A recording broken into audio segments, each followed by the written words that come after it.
Was für ein Wasser trinkst du?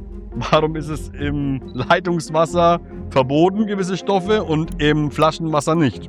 Macht keinen Sinn, oder? Wenn du Wasser kochst, dann tötest du Bakterien ab, ja, aber alles andere bleibt halt drin.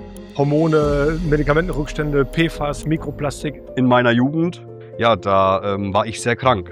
Ja. Okay. Das ging alles los mit einem viralen Effekt. Dann haben die Ärzte, das war das EBV-Virus oder das Epstein-Barr-Virus, wurde aber falsch therapiert mit ganz viel Antibiotikum über 6 Wochen hinweg. Und dann hatte ich keine Leistung mehr gehabt. Ich habe eins lernen müssen, wo ich krank war. Ich hatte Geld, immer gut verdient. Ja? Aber als ich krank war ohne die Gesundheit, war einfach, gibt es den Spruch da, ohne Gesundheit ist einfach alles, alles wertlos. Nichts. Ja, niente. Und das hat mich auch geprägt. Das hat mich so geprägt, weil... Christian, schön, dass du da bist. Ich freue mich echt, dass du hier die Reise nach Xanten angetreten bist. Bevor wir über Wasser und Wasserfilter und über Technik und Biophysik sprechen und so weiter, wer bist du und was hat dich zu Wasser in deinem Leben gebracht? Danke für die Einladung, Arthur. Wirklich. Ich habe mich so gefreut, hierher zu fahren. Auf der Herfahrt schon gefreut wie ein kleines Kind. Und dein Podcast-Studio wirklich wunderschön. Ja, ich heiße Christian, bin jetzt 33 Jahre geworden gestern, hatte Geburtstag. Alles Gute nachträglich. Dankeschön, ja. Ja, bin 33 Jahre alt, komme aus Deutschland, bin geboren in Bayern, Unterfranken. Ja, wie kam ich zum Wasser? Schicksalsschlag, würde ich sagen. In meiner Jugend, in meiner sehr frühen Jugend, also in der Zeit, wo normalerweise Jugendliche ihr Leben genießen können, ja, da war ich sehr krank. Ja. Okay. Das ging alles los mit einem viralen Effekt. Dann haben die Ärzte, das war das EBV-Virus oder das Epstein-Barr-Virus, wurde aber falsch therapiert mit ganz viel Antibiotikum über 6 Wochen hinweg. Und zu dem Zeitpunkt war ich ja Kraftsportler. Ne? Ich bin sehr viel ins Fitnessstudio gegangen, ne? Wollte auch damals auf die Bühne und so im Athletikbereich. Ne? Und dann hatte ich keine Leistung mehr gehabt.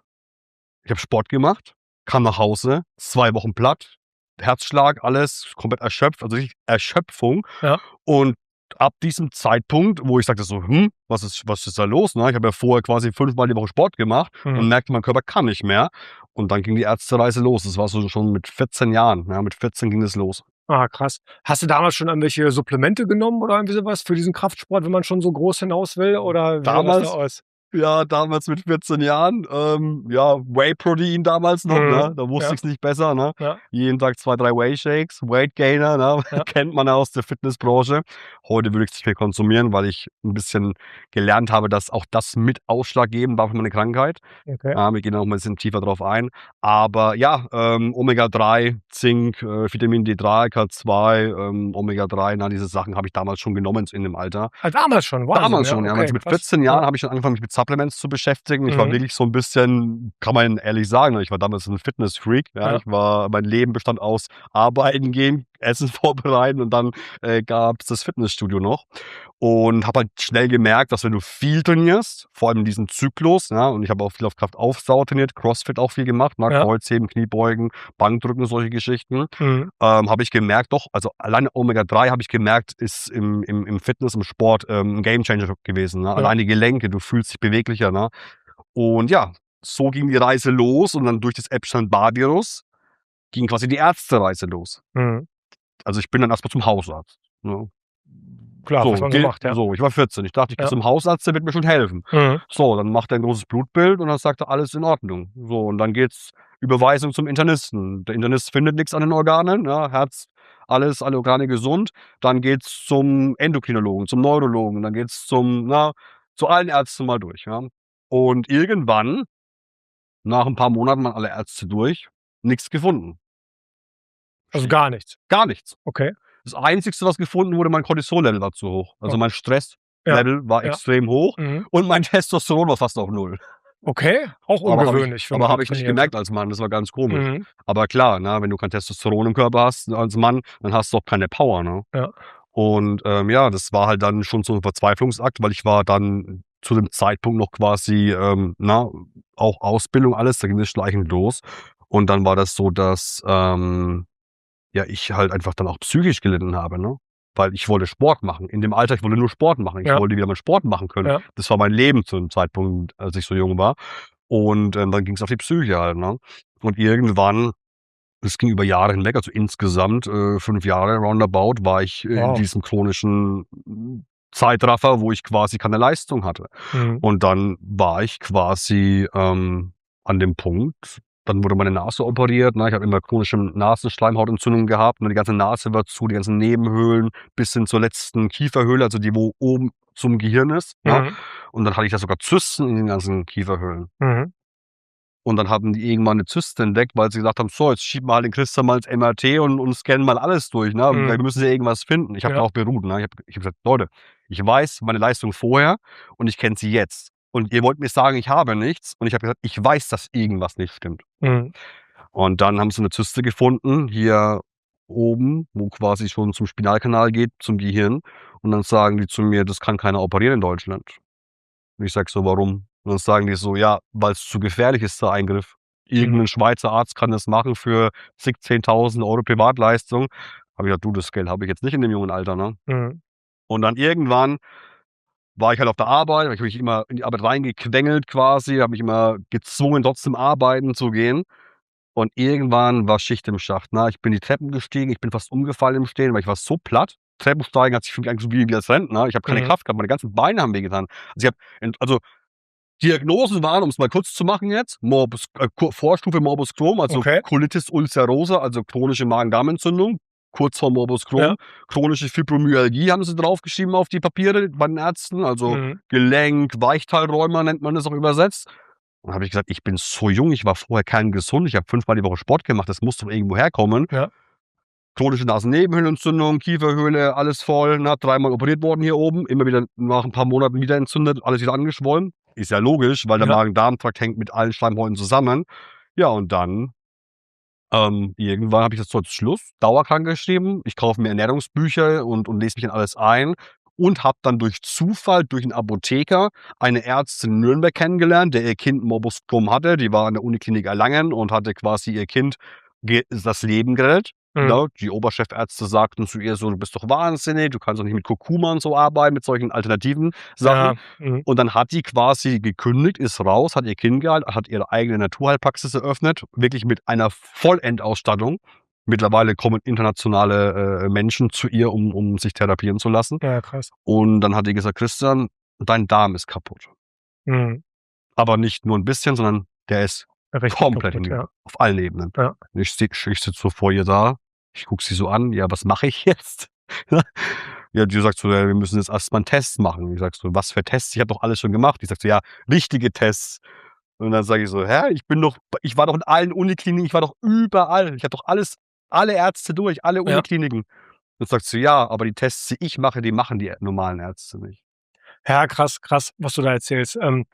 Weil ich habe jetzt kürzlich sogar selbst 'n Test gemacht, wo es also mehrere Stuhlproben abgegeben und dann wirklich 'n weitgehenden Test verschiedenster Werte. Und dann waren auch 'n paar Sachen bei mir, was ich auch oft erzähle, Leaky Gut zum Beispiel. Der Zonulinwert war zu hoch, schon knapp an der Grenze zu Leaky Gut. Und man sagt ja auch, oder beziehungsweise das hat Hippokrates gesagt: „Alle Krankheiten beginnen im Darm." Und das ist auch, glaube ich, zu 100% korrekt und man fragt sich: „Woher wusste der das damals?" Aber so ist es. Und, meine Frage zum Lifestyle damals wäre, weil du hast ja gesagt, du hast viel Sport gemacht. Wie war der Rest? Wie war der Schlaf? Wie war die Ernährung? Zum damaligen Zeitpunkt, Ja, also da, wo ich krank wurde. in den 5 Jahren oder da, wo du krank wurdest, genau. Also Da da, ist, wo ich glaube ich, krank wurde, na ja, ich war jung, ne? Ich war 'n Jugendlicher. ja, 3 Schichtarbeit, also ja, eine Woche Nachtschicht, eine Woche Spätschicht, ja, eine Woche, Frühschicht, immer dann wieder 'n bisschen mehr Frühschicht dann ja. und dann wieder Nachtschicht, Spätschicht. War für mich nicht gut. Ne, Also, ist für keinen gut. Also, ich persönlich sage, ich war 'n Zombie dadurch. ja, Ich habe nur noch vegetiert. Ich hatte keine Power. Ich habe es auch im Kraftsport gemerkt. Nachtschicht, keine Power. ja, Teilweise bin ich in der Nachtschicht sogar früh um 6:30 ins Fitnessstudio. Ging gar nix. ja, Na ja, der Lifestyle, na ja, viel Essen, viel schnelles Essen, viel Reis, viel Nudeln, viel Kohlenhydrate. Na ja, paar Kilo Gemüse, ne? Ich habe schon ordentlich Gemüse, Nährstoffe reinbekommen, ne? Viel Obst gegessen, aber, ich habe nicht drauf geachtet, ist das wirklich gutes Gemüse? Ist es Demeter oder ist es wirklich mal vom Biobauern oder ja, so? Ich habe einfach auf Masse gegessen. Der Grund, warum ich angefangen hatte mit Kraftsport war, ich war als Jugendlicher spargeldünn. mhm, Also, ich war dünn. Ich wollte einfach halt ein Mann werden. Ne? Ich Ja. wollte einen guten Körper haben. Das war mein Ansporn für mich. Hab's ja auch geschafft. Ich habe dann 95 Kilo gewogen, 13% Körperfettanteil und alle haben gesagt, hey, wie hast du das gemacht? Dann wollte ich auch sogar auch Coach werden und in dem Bereich sogar beruflich Ja. aktiv werden. Und das wurde ja durch die Krankheit dann quasi vernichtet. Ne? Also Ja. meine Vision in dem Bereich, was beruflich zu machen, ist durch die Krankheit quasi erstmal auf Eis gesetzt worden. Ne? Ja. Also meine Ernährung war nicht gut. Ne? Supplements habe ich auch nicht drauf geachtet, was für Nährstoffe, da waren Bindemittel drin, Trennmittel und so, ja, wie es halt in der Fitnessbranche üblich war. Heutzutage würde ich das nie wieder konsumieren. Also ich achte darauf, dass sie komplett rein sind, komplett natürlich sind. Aber gut, jetzt bin ich 33 und damals war ich halt noch ein junger Mann. Ne? Ja, das ist die Erfahrung, die kann man durch nichts ersetzen. Ne? Ja, und die Heilreise war eigentlich ganz simpel. Also das glaubte damals keiner, weil die Menschen, Familie wusste, was mit mir nicht los ist. Sie haben es ja 5 Jahre miterlebt, wie ich gelitten habe. Wir haben einen Test gemacht auf 280 Lebensmittel, auf IgG3. Lass mal kurz zurück zu der Ärztin, die dir gesagt hat, dein Ja. Darm ist kaputt. Also die hat dann die Tests gemacht, oder? Ja, alles. Okay, die hat dann die Tests gemacht, Ja. also ganz, ganz viele Werte, auch Stuhlproben wahrscheinlich genommen. Stuhlproben, Zonulin, Ja. Leaky Gut, ganz viele Parameter, Histamin, Abbaukapazitäten. Ist auch ein Thema bei mir übrigens. Also Ja. Histamin habe ich auch zu viel im Stuhl gehabt. Das war einer der Parameter, der auch nicht gut war. Und da muss ich jetzt auch dran. Da habe ich schon ein bisschen recherchiert auch. Da mache ich auch mal ein Update-Video zu irgendwann. Einen Teelöffel Avocado gegessen, weil das sind ja Histaminbomben, Avocados. Ja. Und der ganze Körper hat komplett versagt. Ja. Also Schmerzen, Müdigkeit, Ja. Avocado 2 Stunden später platt. Aber mega krasses Beispiel, wie die Schulmedizin komplett versagt. Du bist bei 10 Experten und jeder 10. hat, oder noch mehr, Ich glaube 70-fach Ärzte. 70, krass. Bei, Und dann, bei locker 10 Unikliniken. wie das dann versagt und dann wie jemand, der einfach so ganzheitlich sich mit der Gesundheit befasst, dann ganz anders drauf schaut. Es gab also das nichts. Ganze siehst du. Es gab nichts, was sie noch hätten testen können. Nichts. Okay, aber das finde ich spannend. Erzähl mal weiter. Also was hat die Ärztin dann alles gemacht? Was hat die rausgefunden und was hast du dann alles umgesetzt, um wieder gesund zu werden? Weil ich nehme mal an, in den 5 Jahren ist es wirklich stetig immer schlechter geworden, weil der Darm wird dann nicht von alleine wieder besser. Nee, also sie hat mir auch direkt gesagt, Christian, du bist ein Extremfall. Ich habe zwar viele Fälle, aber du bist ein absoluter Extremfall. Ja. Und dann sagt sie, sie kann mir nicht garantieren, ob ich nochmal ein normales Leben führen kann. Boah. Also ob ich nochmal so Sport machen kann wie früher. Und dann stand ich so da und dachte mir so, wie? Ich war doch gesund. Ja. Sagt sie, Christian, du hast als Kind, du hast alle Impfungen bekommen, die man bekommen kann. Du hast dein Darm, der ist so kaputt. Du hast eine Fructoseintoleranz, du hast eine Histaminintoleranz, eine extreme. Dein Körper ist nicht mehr in der Lage, überhaupt Histamin abzubauen. Du hast keine Intoleranz, sondern dein Körper schafft es nicht mal mehr, das Histamin abzubauen. Okay. Du hast Glutenunverträglichkeiten in kleinsten Mengen. Ja. Du hast also Zöliakie auch wirklich? Oder war das schon so? Das nicht. Okay. Also es war nicht Zöliakie, aber es war schon so hart, dass quasi kleinste Mengen schon bei mir Entzündungen ausgelöst haben im Körper. Ja, okay. So, Zonulinwert komplett voller Anschlag, also komplett Darmdurchbruch, also alles geht direkt in dein Körperinneres. Ja. Und jetzt kommt das ganz Schlimme, in Kombination mit Dünndarm, Dickdarm, Fehlbesiedlung, alles, ne, hast du noch eine Darmschleimhautentzündung chronisch, Zysten im Darm. Ach du Heilige. Deswegen auch hier oben in den Nasennebenhöhlen alles entzündet, weil es ja ein Schleimhautsystem ist. Ja. Und dann kam die Schocknachricht, du darfst eigentlich kaum noch irgendwas essen. Von diesem Lebensmitteltest auf diese 280 Lebensmittel, kannst du dir vorstellen, kann ich dir sogar mal ein Bild schicken, habe ich zu Hause noch von damals. Ich habe noch so einen Ordner, schick gerne mal zu. So ein Stapel, wirklich, so ein Stapel mit Ärzte-Diagnosenpapieren. Kann ich dir mal rüberschicken. Ja. Vielleicht können wir es mal einblenden. Kannst du dir vorstellen, 82 Lebensmittel? Ja. Alle rot. Krass. Weißt du, was übrig blieb? Fleisch? Fleisch, Ja. Ohne Witz. Ja. Egal, hätte ich jetzt auch sofort gesagt. Egal ob Rind, ob Schwein, ob Ziege, ist egal. Jedes Fleisch blieb übrig. Milchprodukte, Vollausschlag rot. Ja. Eier rot. Ja. Es blieb Fleisch. Es blieben ein paar Fischsorten. Bloß jetzt kam das Problem, ich konnte Fisch und Fleisch nur ganz, ganz frisch direkt von der Schlachtung holen. Weil wenn Fleisch ein paar Tage liegt, Histamin. Ja. So, Krass. dann stand ich da. Ich sag so, ja, was soll ich jetzt noch essen? Ja. Also, dann sagte der Christian, du kannst essen Fleisch, Fisch, immer frisch. Geht auch ins Geld. Also, ich habe in der Zeit viel Geld gebraucht. Ja. Olivenöl ging. Was ging noch? Blattsalat, also Eisbergsalat, Blattsalat, also Endivensalat, sowas. Und ein paar grüne Gemüsesorten.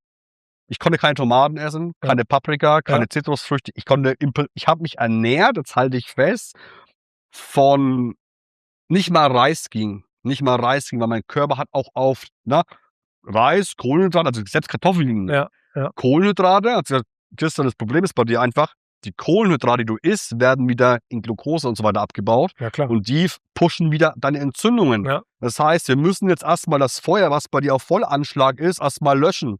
Wenn du das nicht löscht, du musst erst deine Darmschleimhautentzündung wegbekommen, sonst geht gar nichts voran. Dann hat er dir gesagt, ja, iss Fisch, Fleisch, Öl, also quasi wie als würdest du auf einer Insel leben und selber jagen gehen, so auf die Art. Ja. Ich habe mich wirklich dann in die Arbeit geschleppt und immer mit meinem Hähnchenschenkel in der Hand oder mit meinem Fleisch, ne? Und dann habe ich halt immer schön Öl drüber, damit ich meine Kalorien reinbekomme, was das muss Fett haben, klar. Ich habe abgenommen wie Sau, hab's aber falsch gemacht, ne? Ja. Und dann habe ich das Fett und das Öl alles hochgeschraubt, habe halt auch noch ein paar Nüsse gegessen, aber bei Nüssen musste ich die Nüsse einlegen, weil die so viel Lektine haben und musste quasi immer jeden Tag mein Essen stundenlang vorbereiten für den nächsten Tag, weil ich konnte ja nirgendwo essen gehen. Ich konnte ja nicht essen gehen. Ja, spannend. Also Nüsse auch, klar, da sind auch Antinährstoffe drin und so, ne? Und dann je nach Nuss auch unterschiedlich. Ich war jetzt auch kürzlich im Urlaub in der Türkei und da ist es so zum Beispiel, also wir waren Wakeboarden mit ein paar Freunden und da habe ich dem Freund auch gesagt, guck mal, die Walnüsse liegen hier in Wasser und das hat auch einen Grund. Das machen die nicht aus Spaß, sondern einfach um die Antinährstoffe aus den Nüssen zu spülen, ne? Okay, aber super spannend. Und du hast auch vorhin gesagt, Morbus Crohn zum Beispiel. Ich habe so viele Beispiele. Also es war kurz davor. Ja, kurz davor, aber also eine schwere Darmentzündung, sag ich mal. Ne? Wenn ich nicht jetzt sofort reagiere, dann kommt der Tag, dass sie mir beim Gastroenterologen quasi, Gastroenterologen sind die Magen-Darm-Spezialärzte, dass sie mir dann einen Teil von meinem Darm rausschneiden wollen. Was aber auch keine Lösung ist. Natürlich nicht. Weil ein Stück vom Darm rausschneiden, was bringt es am Ende? Das ist einfach nur eine Akuthandlung im Prinzip, wenn du einen Darmdurchbruch hast oder blutig hast, dass du quasi nicht stirbst, sozusagen. Ja, aber was ich dazu sagen wollte, ich habe so viele Beispiele, klingt jetzt blöd, aber auch auf YouTube gesehen von Leuten, die Morbus Crohn einfach nur durch Fleisch, also durch eine karnivore Ernährung geheilt haben. Also die haben dann alles eliminiert, weil auch ein paar Lebensmittel, da gingen sofort die Glocken an, zum Beispiel Tomaten, Kartoffeln, Auberginen, Paprika, das sind alles Nachtschattengewächse. Und da reagieren ganz viele Menschen extrem drauf. Ne? Also, und die wissen es gar nicht, weil Tomaten sind ja gesund, Kartoffeln sind ja gesund, Aubergine ist ja gesund. Nicht für jeden, ne? Da muss man echt aufpassen, gerade wenn man Darmprobleme hat. Deswegen ein Buch empfehlen. Ja, da gibt's viele. Also eins ist super. Das böse Gemüse. Ja, genau, von Dr. Gundry. Ja, da ist eine ganz große Tomate drauf. Ja. Das war mal eins meiner Bücher für meine Therapie. Ja, blenden wir auch ein, was ist auch auf einer Webseite verlinkt. So, okay, dann hast du deine Ernährung komplett verändert. Also viel Fleisch, Fisch, Öl, im Prinzip wirklich fast Carnivore, kann man schon sagen. Ketogen, Carnivore fast. Ja. Wobei, ich war schon so, dass ich kiloweise Salat gegessen habe dann. Ja. Also ich hatte immer so eine richtig große Familiensalatschüssel dabei und habe dann mein Fleisch gegessen, mein Öl, meine Nüsse und so und mein Salat und mein bisschen Brokkoli ging. Aber Brokkoli ging nur sehr stark gegart. Ja. Weil das mein Darm nicht aufspalten konnte. Ja. Aber das Faszinierende war, ich wollte der Frau das nicht glauben. Ich wollte ja mein Leben genießen und essen. Ja. Aber du, wenn du so krank bist, dass du kein Leben mehr hast, dann magst du alles. Ja, das ist es halt. Und das ist auch, was ich ja auch manchmal in den Videos sage, dieser Genuss. Ne? Was ist Genuss? Ist Genuss, Junkfood zu essen oder ist Genuss, gesund und stark zu sein? Und das ist der wahre Genuss. Ne? Weil man merkt erst, was die Gesundheit bedeutet, wenn man sie nicht mehr hat. Ne? Und das ist schon, das geht echt tief. Ne?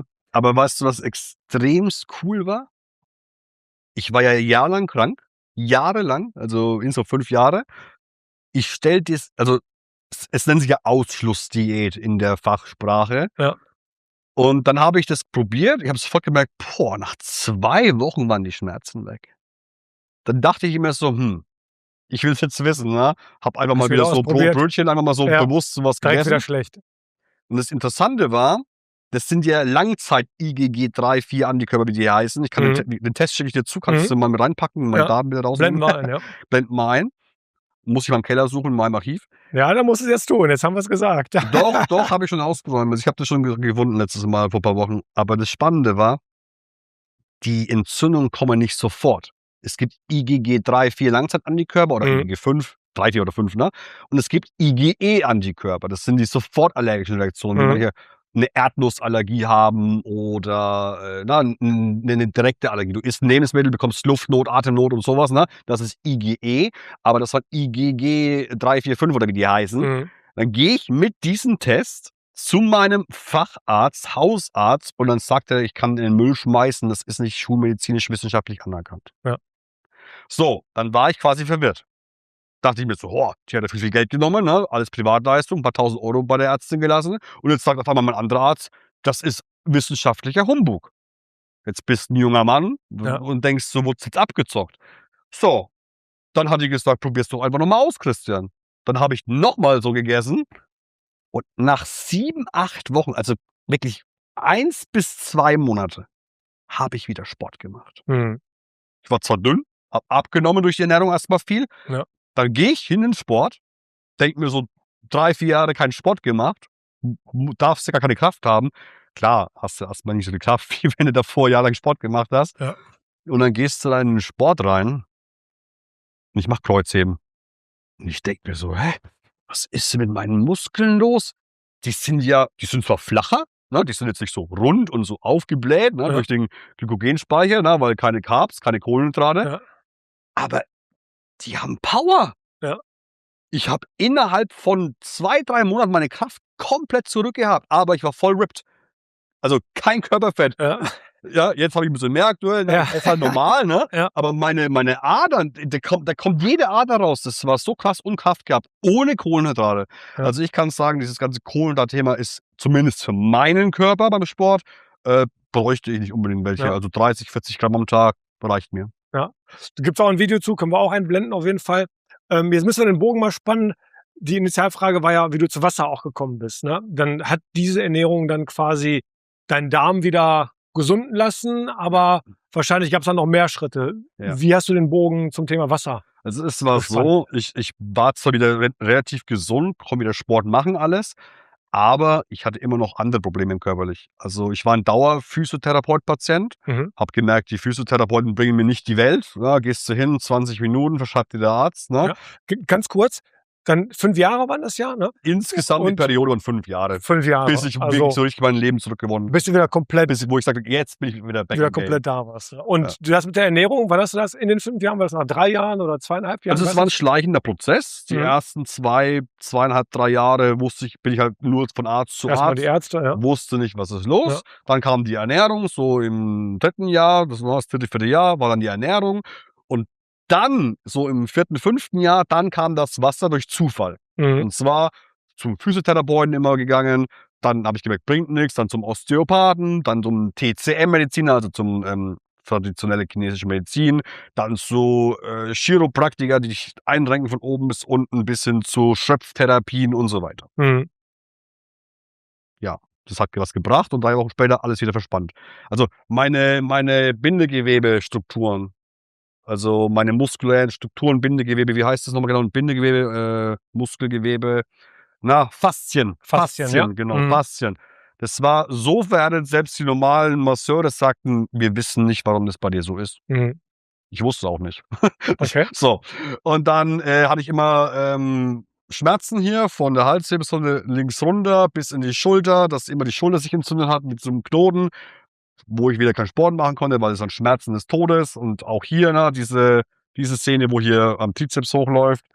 Und dann dachte ich mir so, ach, hörst du Sport einfach ganz auf, Sport ist Mord, dachte ich mir schon in dem Zeitpunkt, obwohl es mein Hobby war. Und dann bin ich zum MRT, Kernspind, wegen der Halswirbelsäule, weil ich sagte, da muss was mit der Bandscheibe sein, da muss was sein, weil meine Hände sind immer eingeschlafen, haben gekribbelt, der ganze Arm hat gekribbelt. Da gehe ich zur Auswertung zum wie heißt das, zum Neurochirurgen, ne, weil es ja quasi Halswirbelsäule, Nerven und so war.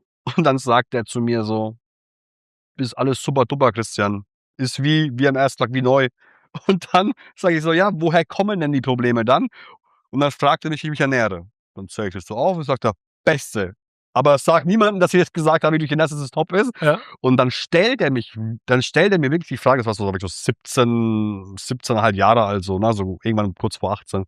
Dann stellt er mir die Frage, was für ein ganz alter Neurochirurg, was für ein Wasser trinkst du? Okay. Ich sitze so da, ich gucke ihn so an. Ja, ich trinke halt Glasflaschenwasser still, ohne Kohlensäure, was will ich sonst trinken?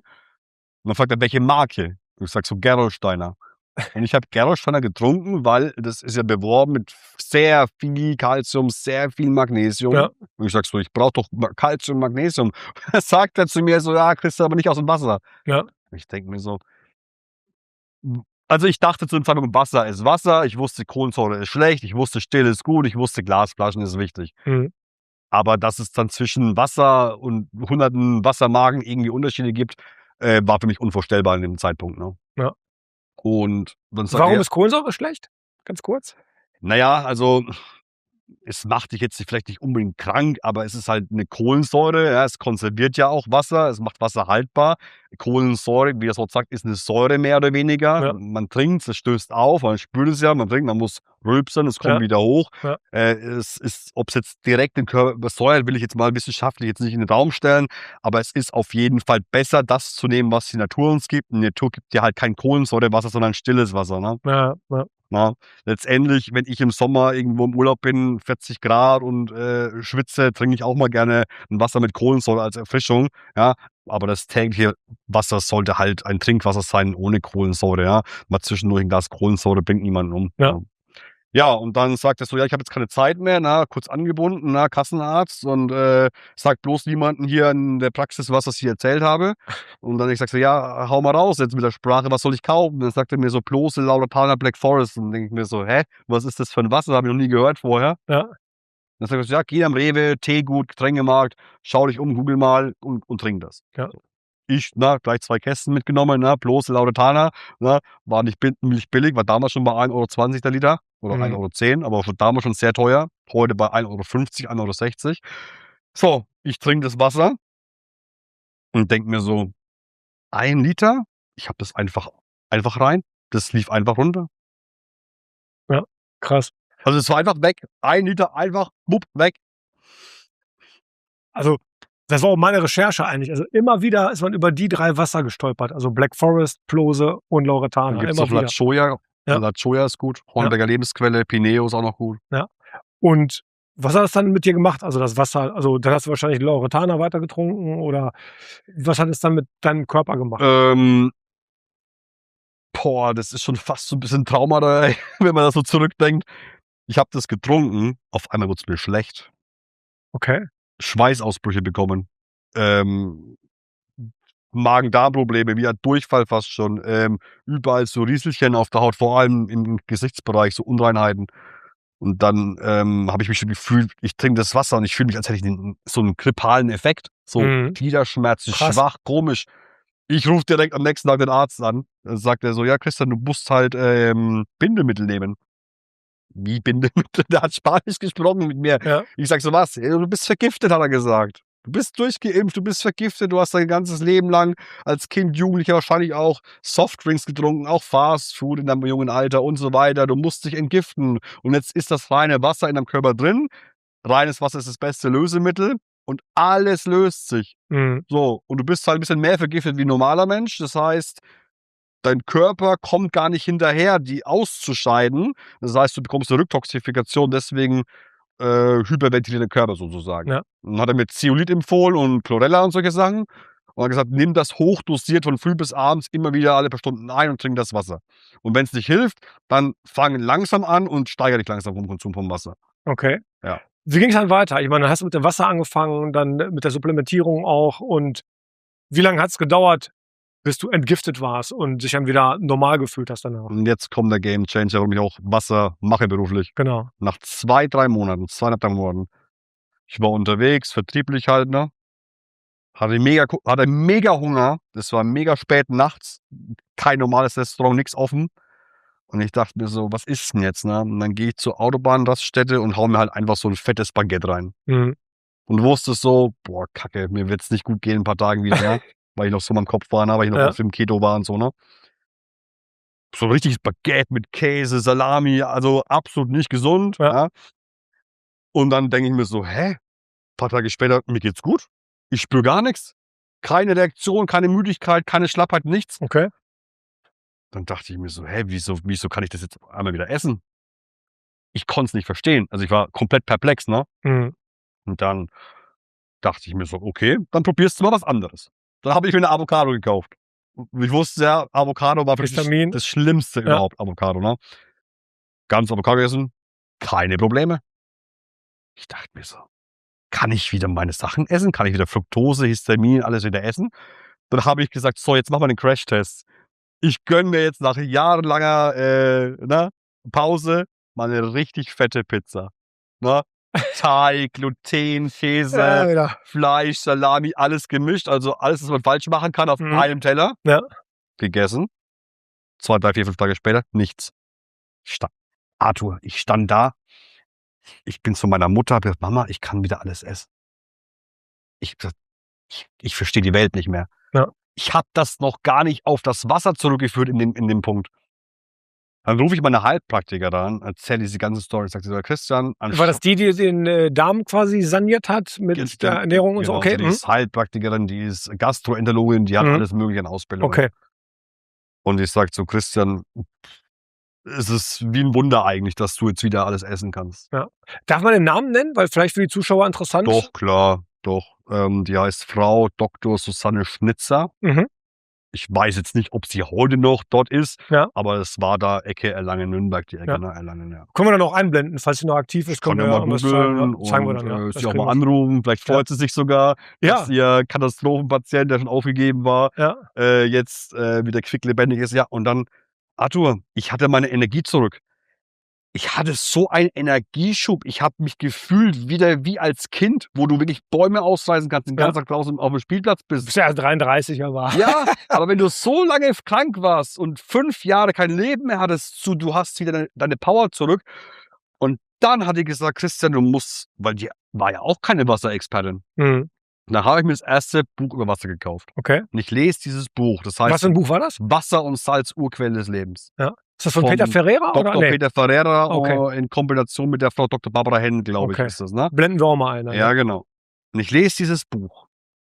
Und mein Kopf, der wie ein Uhrwerk, das rattert. Und ich denke mir, wenn das stimmt, was hier steht, dann sind ja über 80% aller Krankheiten aufgrund einer chronischen Dehydration der Körperzellen.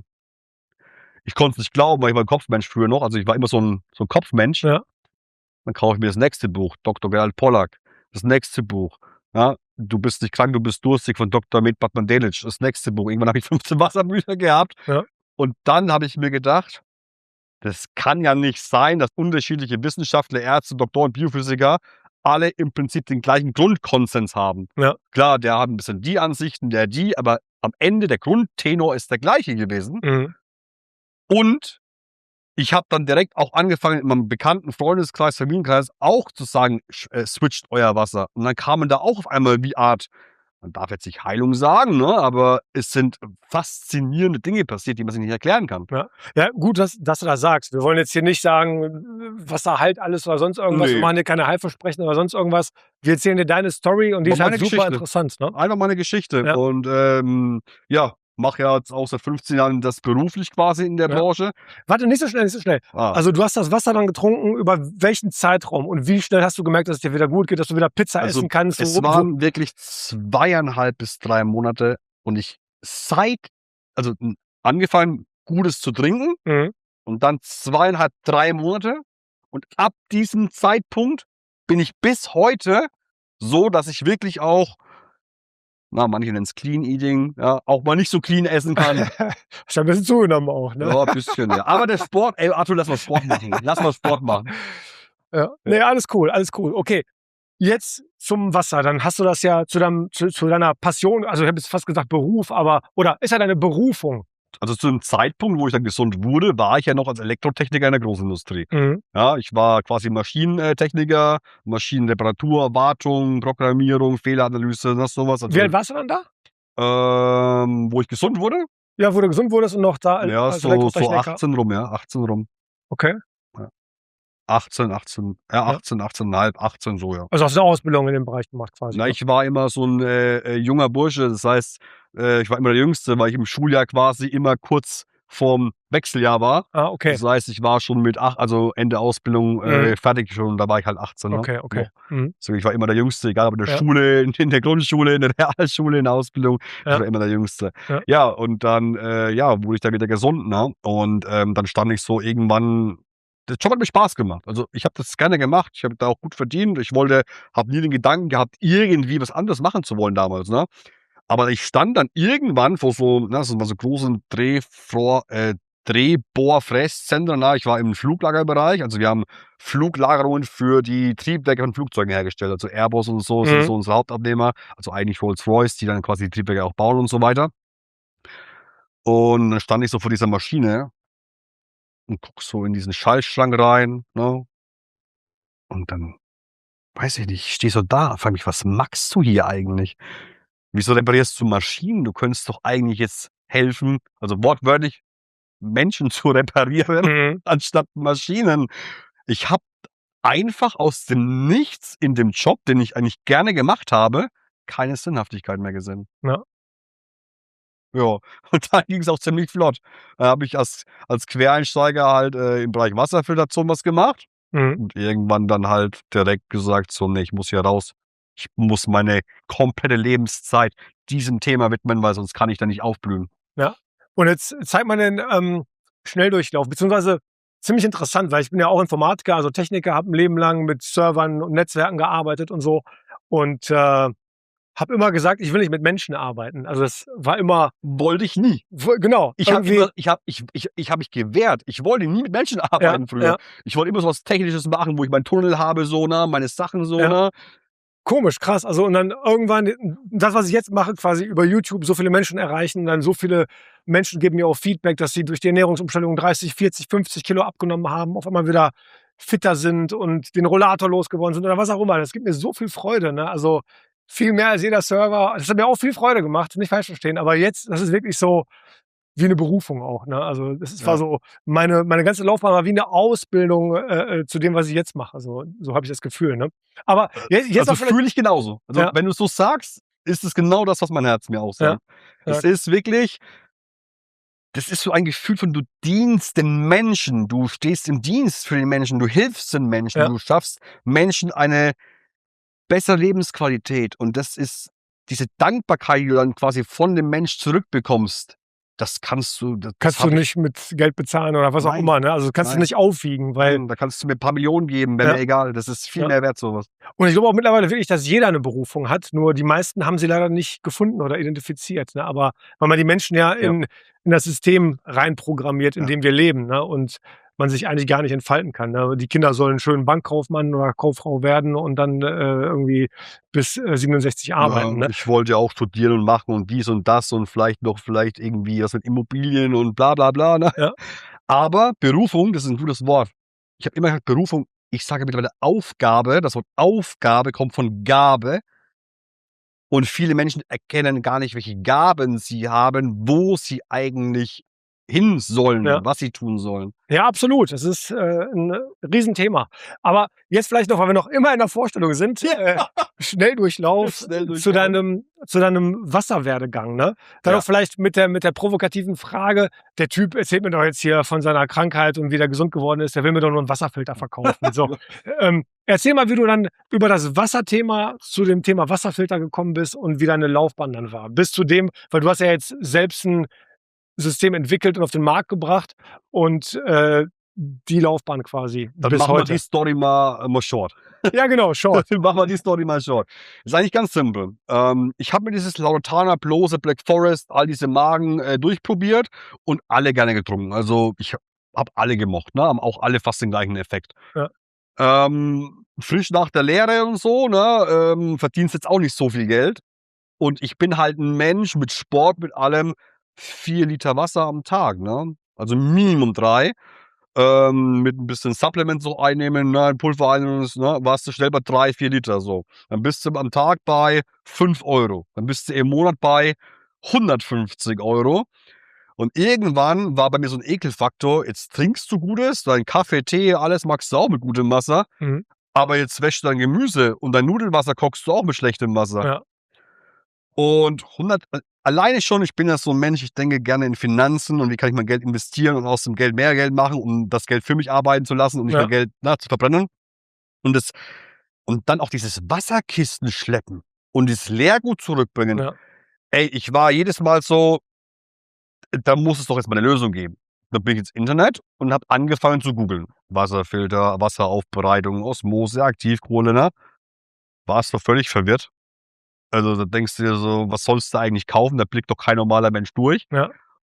Und habe dann halt die erste Anlage gekauft, von 'nem Fachmann so und so 'ne ganz, ganz billige Osmoseanlage, so 'n Auftischgerät ohne alles, einfach Wasser rein und dann Knopfdruck raus. Ja, und es war auch super.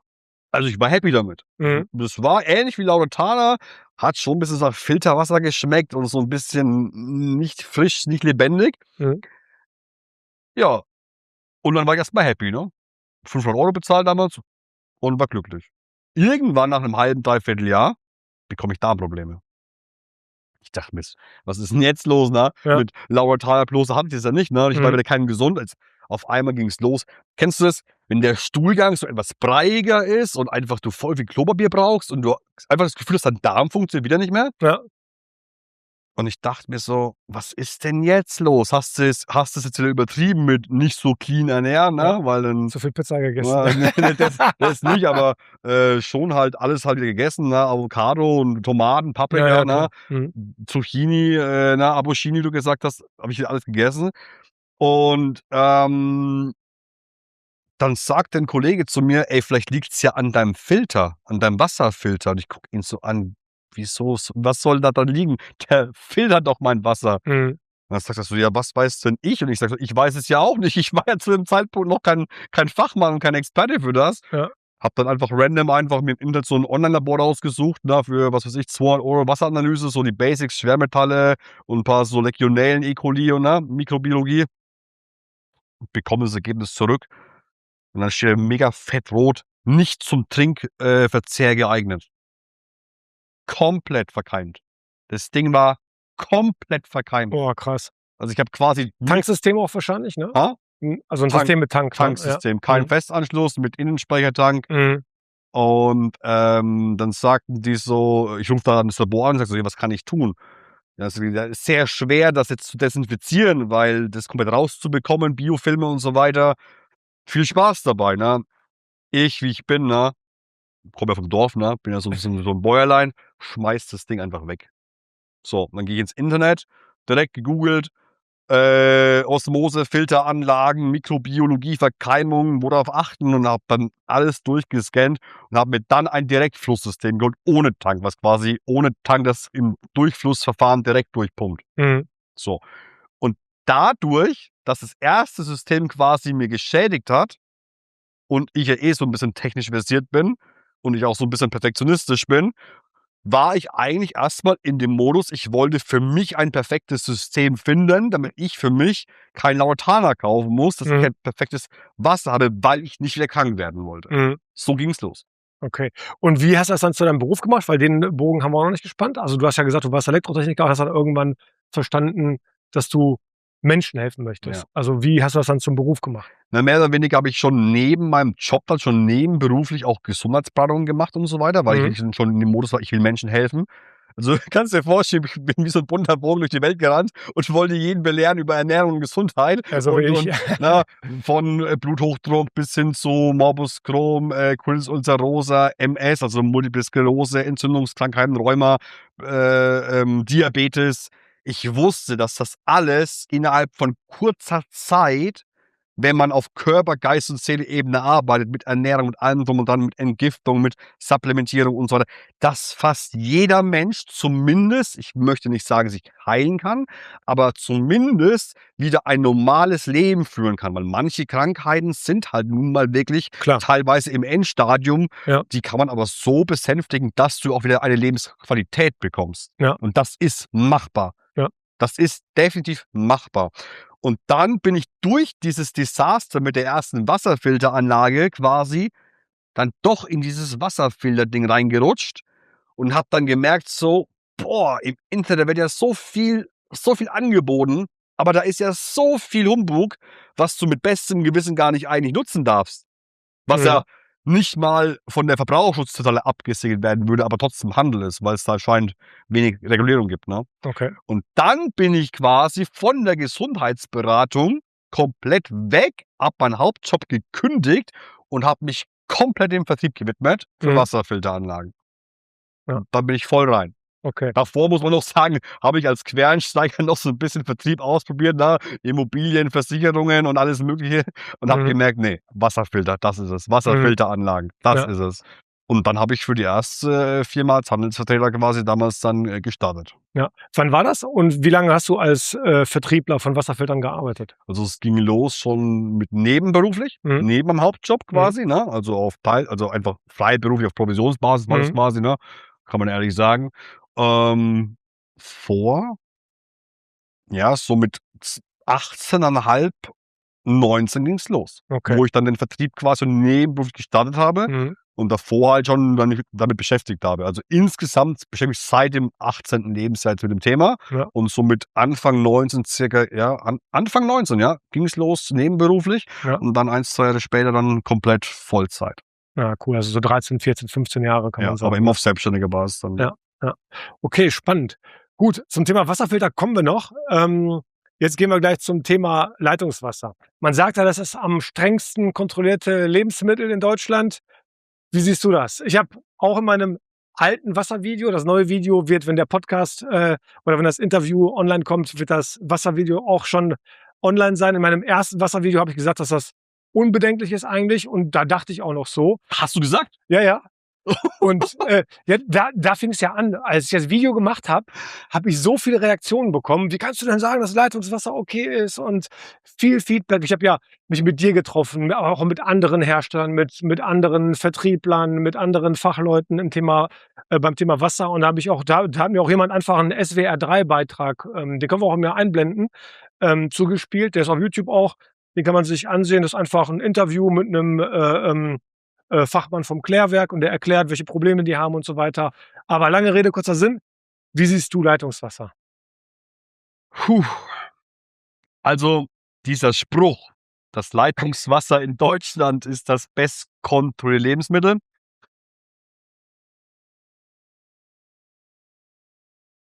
Für irgendein Lebensmittel, was auf mehr Werte geprüft wird als das Leitungswasser. So, ne? Ja. Daher kommt es wahrscheinlich auch. So, das ist eigentlich, da braucht man gar keine große Story drum machen, aber damit das Bewusstsein etwas steigt für die Zuschauer. So, es gibt ein Bundesamt, irgendeine Abteilung in Deutschland, die dafür zuständig ist, quasi uns auch irgendwo zu schützen. So. Und die sagen halt, kann man auch googeln einfach, dass es schon mehrere tausende Stoffe gibt, die im Wasser gelöst sein können, die toxisch sein können. Ja. Also mehrere Tausende. Also 3, 4, 5.000. Ich weiß aktuell zum heutigen Tag die genaue Zahl nicht, aber mal grob überschlagen. Wie viele Medikamente gibt es? 5, 6, 7, 800 verschiedene Medikamente oder was? Ach, mehr wahrscheinlich. Dann wie viele Herbizide, Fungizide, wie viele Pflanzenspritzmittel gibt es? Hunderte. Wie viele Industriechemikalien gibt es? So, und dann kommst du da auf ein paar tausend Stoffe, die absolut nicht aus der Natur stammen und dann auch nicht für Mensch, Tier und Natur gut sein können. Okay. So, wenn man jetzt versteht, dass der Wasserkreislauf ein Kreislauf ist und der Kreislauf immer ein Kreislauf bleibt, dann reichern sich Stoffe immer mehr an.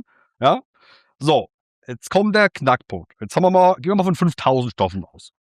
So, jetzt nehmen wir uns die Trinkwasserverordnung aus Deutschland. Ja? Wir reden jetzt von Deutschland, nicht von Österreich, nicht Schweiz, nicht Spanien. Deutsche Trinkwasserverordnung, also die Verordnung, die quasi für das Prüfen vom Leitungswasser oder manchmal auch Kranenwasser zuständig ist. So, ich weiß jetzt nicht den Stand heute, aber es sind irgendwo 55 bis 60 Werte oder so. Ja, davon gibt es noch ein paar Richtwerte.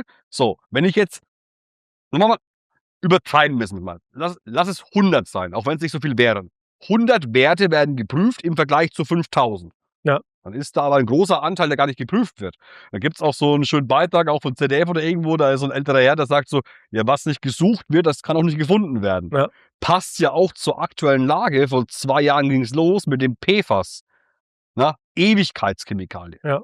Ewigkeitschemikalie. Das muss man sich mal auf der Zunge zergehen lassen. Das ist eine Chemikalie, die sich was sagen die, 100 Jahre braucht oder noch länger oder sich gar nicht abbaut? Oder Gar wie nicht ist das jetzt? teilweise, ja. Deswegen halt Ewigkeitschemikalien So, auch. das haben wir in Jacken, das haben wir in Kleidung, das haben wir in Pfannen, das haben wir als Überall. Beschichtungen auf Böden, in Tapeten, was weiß ich, wo das überall steckt. Ja. Und jetzt haben die jetzt erst so richtig festgestellt, dass das in Deutschland, in wie viel Prozent von Deutschland gefunden wurde? Also der Bund hat eine Prüfung gemacht kürzlich. In 42 von 46 Proben waren PFAS im 42 Trinkwasser oder im Leitungswasser von nachgewiesen. 46. Ja. So. Boah, das ist schon hart. Also, um das zu verdeutlichen, wenn es so viele tausend Stoffe geben kann, ist die Trinkwasserverordnung, also in meiner Hinsicht, in Bayern würde man sagen, für den Arsch. Ja. Ja. So, weil das PFAS, TFAS, das war wahrscheinlich auch schon vor 20 Jahren im Wasser. Da wusste man es aber noch nicht. Jetzt frage ich mich, oder jetzt frage ich mal dich, was könnten wir noch alles trinken, was gar nicht getestet wird? Ja, absolut. Da sind ja Stoffe drin, Medikamentenrückstände, Diclofenac, Ibuprofen, Drogen, Antibiotika, Mikroplastik. Nitrat, flüssige Kunststoffe, Acrylate, das habe ich auf der Liste alles stehen. Süßstoffe, das fand ich super interessant bei der Recherche zu dem Wasservideo, was ja jetzt schon online ist, wenn das Interview online ist. Acesulfam K. Das ist ein Süßstoff, der in vielen Leitgetränken drin ist, ne? Und der ist auch für die Ewigkeit. Also da hat auch ein Fachmann gesagt, dass Acesulfam K heißt das, der was Stoff. im Genau, das habe ich in meinem Whey-Protein früher mal gehabt, wo ich ja, jung das war. ist fast überall drin, also in sehr vielen Leitprodukten, also in den ganzen Getränken auch vor allem. Und das geht halt wirklich ungefiltert durch den Körper, wird ausgeschieden und auch genauso ungefiltert wieder durch das Klärwerk. Und das ist so im Kreislauf, dass es Forscher mittlerweile als Marker benutzen, um nachzuweisen, ob menschliche Stoffe im Leitungswasser drin sind oder in dem Wasser, was untersucht wird. Weil wenn da Acesulfam K drin ist, dann ist das ein Nachweis dafür, dass menschliche Stoffe in diesem Wasser drin sind. Krank. Also wirklich. Und der Fachmann, der da das Statement abgegeben hat, der hat gesagt, das werden wir noch in 1000 Jahren haben, weil das im Kreislauf drin ist, wie du sagst. Es ist halt ein Wasserkreislauf. Und ich habe bei der Recherche auch zum Beispiel gelernt, das ist in Deutschland nicht ganz so schlimm, aber früher war es so, dass wirklich 100% des Klärschlamms als Düngemittel benutzt wurde. Also die haben quasi den ganzen Scheiß, die ganzen Medikamente, den ganzen Müll rausgefiltert und dann wieder auf die Felder gekippt. Wieder ins Grundwasser rein, wieder ins Klärwerk. Ne? Also mittlerweile ist es wohl so, dass das zum großen Teil verbrannt wird, aber immer noch, glaube ich, 15-20% trotzdem als Gülle auf den Feldern landet. Ne? Und dann hat man noch Mikroplastik, Nanoplastik, ne? Und da ist wirklich... Und die Nanopartikel, die Schadstoffe, die in Nanopartikelgröße vorliegen, Ja. was die in unserem Organismus machen können, das ist ja auch noch gar nicht wenig studiert. Ja. Wir wissen nicht, was da mit uns Menschen geschehen könnte, wenn wir Nanopartikel im Körper haben. Ja, absolut. Und wir haben ja in Deutschland ungefähr 500.000 Kilometer Wasserleitungen. So habe ich recherchiert. Und gemessen wird ja nur am Klärwerk. Und da wird ja auch nur, sag ich mal, wenn du sagst 100 oder 50, keine Ahnung, irgendwas dazwischen wird es sein. Und wir haben vielleicht 1000 Stoffe, die wir gar nicht auf dem Schirm haben. Und es wird nur am Klärwerk gemessen. Und das geht dann ja noch über Kilometer bis zum Haushalt. Wie siehst du das? Also welche Rolle spielen noch die Rohre, die da in den Böden sind und vielleicht schon 50, 70 Jahre alt sind? Wie du schon sagst, wenn das jetzt das Klärwerk ist und von hier geht das Wasser halt zu dir nach Hause, zum Wasserhahn, die Strecke zwischen Klärwerk, Wasserwerk, da haftet niemand. Die Grenzwerte, die Trinkwasserverordnung, gilt ab Klärwerk raus. Ja, wenn dann dazwischen drin noch was geschieht, Schwermetalle, mikrobiologische Unreinheiten, Medikamente, Hormone, alles, was sich halt so ablagert über die Zeit, haftet das Klärwerk nicht. Das heißt, du kannst da vielleicht Nitrat 10 haben, das wäre gut, und bei dir kommt vielleicht 30 an. Dann ist es halt so. Beispiel Nitrat, wenn ich schon das Wort Nitrat nehme. In Deutschland haben wir einen Grenzwert, glaube ich, oder zumindest war es vor 2, 3 Jahren so, 50 Milligramm. Und in der Schweiz, im Nachbarland, ist der Grenzwert 25 Milligramm. Ja. Ich weiß nicht, wo es war. Ich glaube, in Niedersachsen. Und es geht noch tiefer. In Amerika sagen die, alles, was über 2,3 Milligramm pro Liter ist bei Nitrat, weil Nitrat wird im Körper am Tag zum Nitrosamine umgewandelt. Das ist extremst kanzerogen, also höchst krebserregend. Ja. Und wir erlauben 50 Milligramm und in Amerika sagen die ganzen Studien maximal 2,3. Ja. Und es gibt eine Untersuchung auch, vielleicht können wir die auch einblenden. Ich glaube, in Niedersachsen war es, da haben die auch irgendwie 125 Milligramm gemessen oder irgendwie sowas. Also auf jeden Fall über Wie viel? 100. Über 100 war es, ne? Also, Nitrat. ja, es war richtig krass. Ja gut, wenn ich bei meiner Familie zu Besuch bin, die wohnen auf dem Dorf, wenn da die ganze Güllezeit ist und so weiter, bist du auch bei 40, 50. Ja, ja, Und dann musst du erst mal ein System finden, was somit überhaupt auf 1 bis 2 noch bringt. Weil ja. Nitrat ist auch nicht ganz so einfach zu entfernen. Also wenn du 100 hast, Milligramm, dann brauchst du eine Rückhaltequote von 98%, dass du irgendwie, dann kannst du ja ausrechnen. Ja. Ja, das Klärwerk hat gar keine Chance. Das ist einfach so, haben die auch in diesem SWR3-Beitrag gesagt, die haben gar keine Chance, alles rauszufiltern, weil die Industrie so viel mittlerweile in den Kreislauf bringt. Die haben gar keine Chance. Ich Also, kenne ja Mitarbeiter in Klärwerken, die ja. sagen, Ja, genau, das war auch. Also da waren auch ich habe Mitarbeiter von einen Klärwerk. ehemaligen Kollegen von früher, der sagt, wer heute noch aus der Leitung trinkt, der hört anscheinend die ganzen Berichte nicht. Weil die Ja. Medien, auch die normalen Medien, ARD, ZDF, du findest mehr als genügend Berichte auch von dieser Seite heraus, die dich aufklärt und sagt, was los ist. Ja. Ich habe vielleicht eine kurze Anekdote von mir. Ich bin ja sehr gesundheitsbewusst, schon jahrelang. Ne? Mhm. Aber vor 3, 4 Jahren war das, da habe ich noch gearbeitet als Geschäftsführer bei der Firma, wo ich vorher war. Da haben wir so einen Wasserfilter gehabt, also einen ganz einfachen Auftisch-Wasserfilter. Und habe ich mal Wasser da auch mal abgezapft. Und dann hatte ein Kollege mich angesprochen, so, du trinkst normales Leitungswasser oder beziehungsweise gefiltertes Wasser? Der hat sich darüber gewundert, aber ich habe mir da auch gar keine Gedanken zu gemacht. Und dann auch in meinem Video noch gesagt, dass Leitungswasser eigentlich okay ist. Ne? So wenig Ahnung kann man haben. Ich habe die ganze Ernährung auseinandergenommen, aber über Wasser haben wir nie wirklich Gedanken gemacht. Ne? Und dann immer auf Kuh getan, das Leitungswasser getrunken. Ne? Also um es abzurunden, natürlich gibt es Regionen in Deutschland, zum Beispiel im Schwarzwald, wo das Leitungswasser gut ist. Ja. Ja? Also vom Ursprung, aber du hast die Rohre. Ja, Ich ja. sage immer zu meinen Mitmenschen, stell dir vor, du hast das beste Wasser, das vom Wasserwerk kommt. Und dann hast du zum Beispiel 50 Kilometer Leitung, alte Rohre, Ja. und dann kommt es bei dir raus. Das heißt, du brauchst immer Minimum Aktivkohleblockfilter. Minimum. Ja, absolut. Und das ist sogar in gewissen Ländern sogar Vorschrift, dass du im Hauswasseranschluss Noch so einen hast. ja, Ich bin absolut sinnvoll, schockiert. Also das Thema Wasser in Deutschland ist, weil es ist immer Hochlobe in Deutschland. Nein, da gibt es auch Weltranglisten, ne, die geführt werden, wo wir irgendwo auf Platz 65, 70 sind. Also wir sind am absteigenden Ast. Wie bei vielen Themen leider. Ganz oben ist nämlich Skandinavien, da oben die Ecke, Norwegen, so Ja, die Ecke, ja, die ja, haben absolut. gutes Wasser. Aber Ja. auch die, ich habe einen Freund da unten in Norwegen, der sagt, ja, die haben auch alte Leitungen. Auch er trinkt ohne Filter nicht aus der Leitung. Ja. Stell dir einfach vor, das Wasser steht in den Leitungen. So, du machst jetzt zu Hause die Dusche auf, Wasser schiebt sich. Ja, klar. So, Stock and go. Ja. Das ist ja Wasser ist ja ein Lebensmittel. Ja. So. Das ist einfach nur eine Flüssigkeit, die du trinkst. Aber du willst ja ein Lebensmittel trinken. Eigentlich nicht nur das, ein Lebenselixier. Weil reines, ursprüngliches Wasser, belebt, von der Natur mikroverwirbelt, könnte mehr oder weniger eines der besten Mittel sein, um deine Selbstheilungskräfte zu unterstützen. Ja. Da kommen wir noch drauf. Wenn nicht weil sogar das Beste. Also Thema fand ich, nein, also da kommen wir noch drauf zu dem Thema, aber kommen wir noch drauf. Wie gesagt, Genau.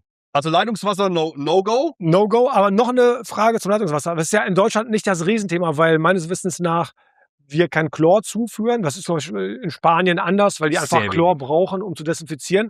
Aber bei der Recherche zum Video, was ich gemacht habe, habe ich auch gelernt, dass es schon Situationen gibt, wo auch in Deutschland geklort wird. Wenn irgendwas passiert und irgendeine Kontamination festgestellt wird, wird halt geklort. Und das Notfallklorierung halt. Genau, Notfallklorierung. Ne? Also Legionellenbefall musste kloren. genau, und da gibt es halt auch Studien, die können wir auch mal einblenden, dass Chlor wirklich, wirklich schlecht für die Darmflora ist, ne? Aber auch für die ganze Mikrobiologie und so. Also das ist ein Riesenthema, deswegen sollte man das Leitungswasser besser nicht trinken. Ne? Ja, bei Chlor ist das Problem noch die ganzen Nebenchlorprodukte, Chloramine und so weiter. Ja, Und absolut. auch Chlor ist bei vielen Systemen sehr schwer, aber kommen wir später dazu. Ja, kommen wir noch zu. Ja. Dann- Aber vielleicht noch Ja. kurz Flaschenwasser. Ja. Also ich weiß, früher war es Kommen wir auch so, noch zu. Kommen wir auch noch die zu. 60 Stoffe werden geprüft beim Leitungswasser, Ja. beim Flaschenwasser weniger als die Hälfte. Ja. Ach so, ist das so, ja? Ja. Boah, Das ist krass. eine andere Verordnung. Mhm. Ja? Leitungswasser hat eine andere Verordnung wie die Flaschen. Verordnung für die Ja. Flaschenwasserindustrie. Ja, man munkelt, dass da vielleicht ein bisschen Stellschrauben gedreht werden. Oh Mann, ey. Die Welt ist kaputt. Aber, du hast vorhin mal kurz die Quantität angesprochen, also, dass du damals in der Sportzeit 3, 4, 5 Liter Wasser getrunken hast. Wie siehst du das? Also, weil mittlerweile denke ich da auch anders drüber. Ich habe auch immer früher propagiert, viel trinken, aber ich habe dann irgendwann gemerkt, ich bin jetzt auch 46 so, wenn ich zu viel trinke, muss ich nachts raus. Das stört meinen Schlaf, ist dann wieder kontraproduktiv und so. Wie siehst du das? Also, welche Menge ist gut, welche ist schlecht und kann so viel auch schlecht sein, wenn man zum Beispiel viel schlechtes Wasser trinkt? Also, damals dachte ich wie du, Hauptsache viel Wasser, kann nur gut sein. Ja. Heute mit einem ganzheitlich alternativen Verständnis für Gesundheit, mit einem ganz anderen Bewusstsein, ne? Weil ich meine, mehr Wissen haben wir heute anstatt vor 10 Jahren. Wir haben vielleicht ein bisschen mehr Weisheit erreicht, hoffe ich auch, und mehr Bewusstsein. Ich bin der Meinung, zu viel trinken kann sogar kontraproduktiv sein. Ja. Ich bin sogar mittlerweile an dem Punkt, dass ich sogar gerne meinen Wasserhaushalt splitte und mit Wassermelone, Kokoswasser, Obst, Gemüse sogar noch was reinhole, weil dann hast du dieses Zellwasser aus dem Obst und Gemüse, was ja im besten Falle Bio ist, Demeter oder am besten vom lokalen Bauern, Mhm. ja, in 'nem guten Gewächshaus und dann noch geschützt von den Sachen, die von oben kommen, dass wir ein intrazelluläres, Wasser aus dem Gemüse, aus dem, Obst bekommen, was halt sehr stark strukturiert ist oder kristallisiert ist halt, ne? Also, Wasser in der Natur hat man spricht von Wasserstruktur, ja, kommen wir Mhm. noch drauf. Und dementsprechend splitte ich gerne die beiden Dinge. Und jetzt kommen wir zum Hauptfaktor. Dieses Buch, was wir zu Beginn empfohlen haben für deine Zuschauer, dieses Wasser und Salz, Mhm. Urquell des Lebens. Du kannst das beste Wasser trinken, wenn du 'n Salzmangel hast im Körper, was die meisten Menschen haben, weil die meisten essen halt Wurst, Brötchen, überall ist Industriesalz drin, Kochsalz. Das ist ja kein Salz. Das ist ja 'n Abfallprodukt der Industrie, Ja. Natriumchlorid, Ja. ja? Die sagen zwar, wa auch ein Bergsalz oder ein Himalayasalz oder ein Urmeersalz besteht hauptsächlich als Natriumchlorid. Das Klar. stimmt schon, Ja. aber die Menschen müssen mal lernen und verstehen, dass die Natur, so wie sie es uns schenkt, ja, der liebe Herrgott hat sich was dabei gedacht. Absolut. So. Wenn ich ein Himalayasalz mir als Brocken nehme und da Wasser aufgieße und dann entsteht 'ne Sohle, ne, eine Sättigung des Wassers, also eine Salzsohle. Ich nehme jeden Tag 'n Teelöffel Salzsohle auf ein Glas Wasser, damit ich jeden Tag mein Salz habe, weil Salz ist Salz, ja?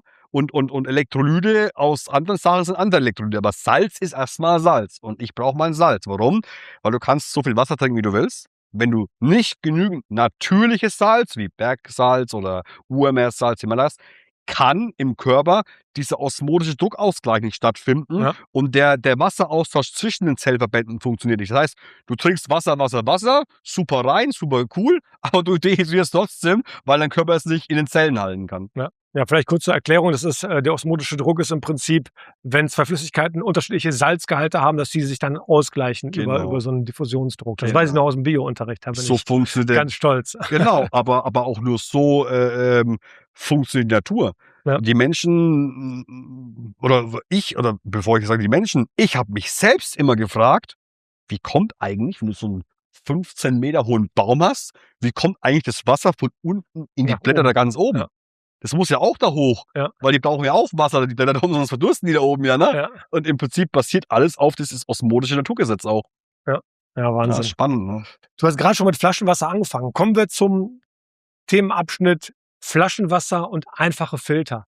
Du hast grad schon angefangen mit der, ja, Testverordnung oder wie hast du's genannt, Ja, für die Flaschenwasser. Verordnung, Ja. die quasi die Flaschenwasserindustrie, die quasi Wasser in Flaschen abfüllt, vorgelegt bekommen, welche Werte müssen geprüft werden und wie Ja. hoch dürfen die sein. Prüft die Industrie selber oder werden die auch geprüft, wie das, Leitungs oder beziehungsweise das Trinkwasser im Klärwerk geprüft wird? Ne, also die haben schon mal um die 18 Stoffe nur, die sie prüfen müssen, Okay. 28 Stoffe. Aber ich, sage dazu, ich weiß jetzt nicht, wie aktuell die Verordnung ist, wie Mhm. viel es jetzt heute sind. Mhm. Damals waren's 28 Stoffe. Ich denke, das ist nicht viel mehr geworden. Ja. Was deutlich wird, ist einfach nur, es ist weniger als die Hälfte, was die Verordnung vorgibt für die Leitungswässer. Und dann frage ich mich, wenn ich jetzt 1 plus 1 rechne, 1 plus 1 ist was? 2. Warum ist es im Leitungswasser verboten, gewisse Stoffe, und im Flaschenwasser nicht? Ja. Macht keinen Sinn, oder? Nee, Macht absolut. 0 Sinn, oder? Ja. Und dann gibt's auch noch so Spezialwerte, die gar keinen Grenzwert haben halt auch, ne? Weil sie ja quasi gar nicht geprüft werden müssen. Ja. So, jetzt stell dir vor, du bist Papa, kriegst 'n neugeborenes Kind und du kaufst deinem Kind aus dem Supermarkt irgendein für Babynahrung geeignetes steht da immer drauf, ne? Natriumarm, ne? Ja. Was ja schon mal nicht schlecht ist. Steht aber auch nicht auf vielen drauf. Also, kann ich aus eigener Erfahrung sagen. Wir haben damals auch drauf geachtet natürlich. Ja. Und das steht nicht auf vielen Wassern, muss man dazu sagen. Ja, aber jetzt stell dir vor, du gehst als fürsorglicher Papa, Mama in den Supermarkt, gibst 'n bisschen mehr Geld aus, weil du denkst, ist ja alles reguliert, ist ja alles geprüft, steht auch noch für Babynahrung geeignet drauf und so weiter. Und dann ist da auf einmal Uran im Wasser. So, googelt mal Babys und Uran, was da krankheitstechnisch passiert, wenn das 'n bisschen mehr Uran ist auf Dauer. Ja. Also, im Prinzip, kann man grob sagen, weil ja schon viel geprüft wird, ist das Risiko, sich mit dem Flaschenwasser mehr zu vergiften, fast schon höher als mit Leitungswasser. Ja, Wahnsinn. Meine eigene Meinung, ne? Ja, klar. Ja. Macht irgendwo Sinn, ne? Weil das Risiko ist höher, weil auch weniger geprüft wird, ne? Ja. So, dann haben wir halt das Thema Glas und Plastik. Also, ich denke, das ist selbsterklärend, dass man sich, Glasflaschen kauft, ne? Und dann ist halt noch das Thema Kohlensäure. Sollte man sich abgewöhnen. Und da frage ich noch 'ne Geschichte. Mein eigener Papa hat immer, gibt's ja dieses Sprudel, Medium, spritzig, ne, Kohlensäure. Mein eigener Papa hat gesagt, er trinkt niemals aus der Wasseranlage und die kommt nicht in die Küche, weil damals, wo ich jung war, habe ich noch zu Hause gelebt, ne? Ja. Das kommt nicht in die Küche, baut es irgendwo in den Waschkeller, füllt das Wasser irgendwo, aber nicht in meiner Küche. Ja, dann waren irgendwann mal die Wasserkästen leer, ne, weil er hat immer so, ne, seine Kästen gestapelt. Und dann, ja, eines Tages musste er auf die Arbeit, ne? Und dann war halt kein Wasser in Kisten mehr da, in Flaschen, dann wurde halt mein Filterwasser nicht genommen. Kommt der nach Hause: „Ey, das kann man ja trinken, das ist ja fast wie Bier, das kann man ja einfach runterlaufen lassen", ne? Ja. Seitdem trinkt er kein Flaschenwasser mehr, kein Sprudelwasser mehr, keine Kohlensäure mehr. Und er sagt, er braucht die Kohlensäure nicht mehr. Das halte ich fest, er sagte, er wusste gar nicht, wie gut Wasser schmecken kann. Weil die Kohlensäure überdeckt ja quasi den Geschmack vom Wasser auch. Ja. Das heißt, die meisten Kinder, die nach Kohlensäure schreien oder auch Erwachsene, brauchen das brauchen tun sie es, aber sie denken, sie brauchen es, Ist 'ne Art weil sie Ablenkung, einfach noch nie ein in sich reines, lebendiges Wasser getrunken Ja. haben. Und das ist traurig. Und das ist auch meine Vision. Ich brenne dafür. Ich will einfach nur eines tun. Ich möchte den Rest meines Lebens Bewusstsein schaffen, was Wasser eigentlich, bedeutet. Ja. Das ist wirklich ich habe da Feuer und Flamme. Ich bin heute noch on fire wie vor 15 Jahren. Fast noch stärker jetzt, weil ich mein eigenes Baby mache, weißt du? Ja. Noch stärker, weil ich meine komplette Philosophie alles reinbringen kann. Ja. Ich brenne dafür. Ja. Ich habe jetzt auch schon bei den Kids mit dem Filter jetzt, den wir seit 'n paar Wochen haben, gemerkt, die mögen das Wasser, aber wollen immer noch Sprudel leider haben. Ja. Jetzt haben wir so 'n Wassersprudler geholt. Ich hoffe, das Ding werde ich noch los, weil die Patrone, das nervt alles, aber ich kriege das schon noch hin. Jetzt 'ne Frage aus der Community. Wir haben das Thema schon 'n bisschen angeschnitten vorhin. Du hattest Gerolsteiner genannt wegen Calcium und Magnesium. Das ist, ja, wie so 'n Mythos von der Mineralwasserindustrie, dass das Wasser Mineralien braucht, also Calcium und Magnesium zum Beispiel. Mhm. Wie siehst du das? Aber bitte ganz kurz, weil wir dazu auch noch kommen ausführlich. Ja. Also, ich sage es mal so. Das ist schon 'n größeres Thema, aber ich versuche es jetzt wirklich in 2, 3 Sätzen. Du brauchst als Mensch Calcium, Magnesium, Natrium, Kalium, du brauchst Mineralien, alle. Die Ja, sind lebensnotwendig. Ja, Ohne absolut. Mineralien kannst du nicht gesund bleiben. Ja. Unmöglich. Ja. So, jetzt ist die Frage aber, wie weit ist der Wissensstand? Ja? Bekommst du die wirklich durchs Wasser oder bekommst du sie ursprünglich durch deine Lebensmittel? Obst, Gemüse, Nüsse, Samen, ne, Sprossen, was es nicht gibt. So, jetzt pass auf, Arthur. Da müssen wir noch mal auf meine Anfangsgeschichte gehen. Ich habe ja ein mineralreiches getrunken, Gerolsteiner. Mhm. Also fast eins der mineralreichsten oder eines der mineralreichsten. Und nachdem ich geswitcht habe auf Laurotana, was ja quasi nahezu gar keine hat, also Laurotana ist fast destilliert quasi. Das ist Ja. wirklich fast komplett ohne Mineralien. Ja. Waren aber nicht nur meine Probleme damals weg, sondern auch meine kompletten Verspannungen. Jetzt 1 plus 1 rechnen. Eigentlich trinke ich ja dann Lauretaner ohne Mineralien, aber meine Verspannungen sind weg. Wobei man denkt, Magnesium löst die Verspannungen. Warum? Weil die Mineralien im Wasser gelöst aus Erde, Gesteinsschichten kannst du nicht vergleichen wie mit Mineralien, die irgendwie aus Obst und Gemüse kommen. Warum? Ja, weil die Pflanzen haben Wurzeln. So, die sind im Erdboden, im besten Falle ein nährhafter Boden, leider meistens komplett Heutzutage nicht mehr, Katastrophe. ja. Die Böden sind ausgelaugt und sind nicht mehr so, wie sie sein sollten, weil Masse, billig, billig, billig. Und jetzt kommt der Clou. Die Pflanze trägt ja irgendwann eine Frucht. Und diese Frucht ist wieder in der Ganzheitlichkeit mit Aminosäurenkomplexe und Proteine und alles, was sie hat die Mineralien, die im Körper perfekt bioverfügbar sind. Und die Wissenschaft im Wasserbereich sagt halt, also wenn du jetzt halt 20 Wasserbücher liest, zwischen 10-30% können die Mineralien aus dem Wasser überhaupt verwertet werden vom Körper. So. Ja. Und jetzt kommt noch was. Wenn nur 10-30% von den Mineralien im Wasser gelöst verwertet werden können, sollte man ja die logische Schlussfolgerung ziehen können, ist es ja eigentlich mehr eine Belastung als Entlastung für den Körper. Und jetzt kommt der Clou. Mein Papa hat immer Nierensteine gehabt früher. Seitdem der das Wasser trinkt, 9, 10 Jahre. Der hat 4, 5 Jahre gebraucht, bis er sich hat überzeugen lassen von mir. Ne? Ich war der verrückte junge Sohn, der Kleinste. Und jetzt dreht er durch, haben sie sich früher gedacht bei mir. Keine mehr gehabt. Keine Nierensteine.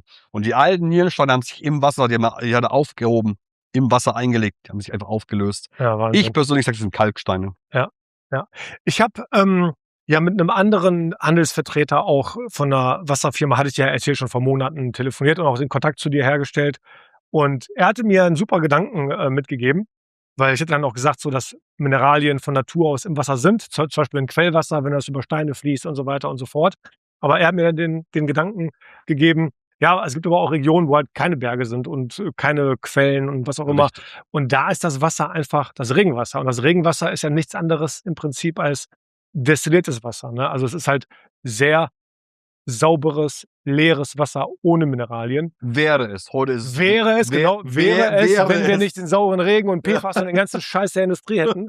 Aber und der Gedanke war einfach, das hast du auch vorhin gesagt, Wasser hat ja die Funktion, durch den Körper zu gehen und Sachen aufzunehmen, zu absorbieren und rauszuschaffen. Und je leerer das Wasser ist, desto besser kann es ja auch die Aufgabe erfüllen. Das klingt für mich einfach nur logisch. Und das fand ich einen super interessanten Gedanken. Also das mit dem destillierten Wasser bzw. Regenwasser, wenn es denn heute noch sauber wäre. Ne? Also im Prinzip hast du gerade erklärt, es gibt ja so die Roh-Vegan-Szene vor 10 Jahren, die haben dann alle sich mit Dampf destilliert, Wasser destilliert.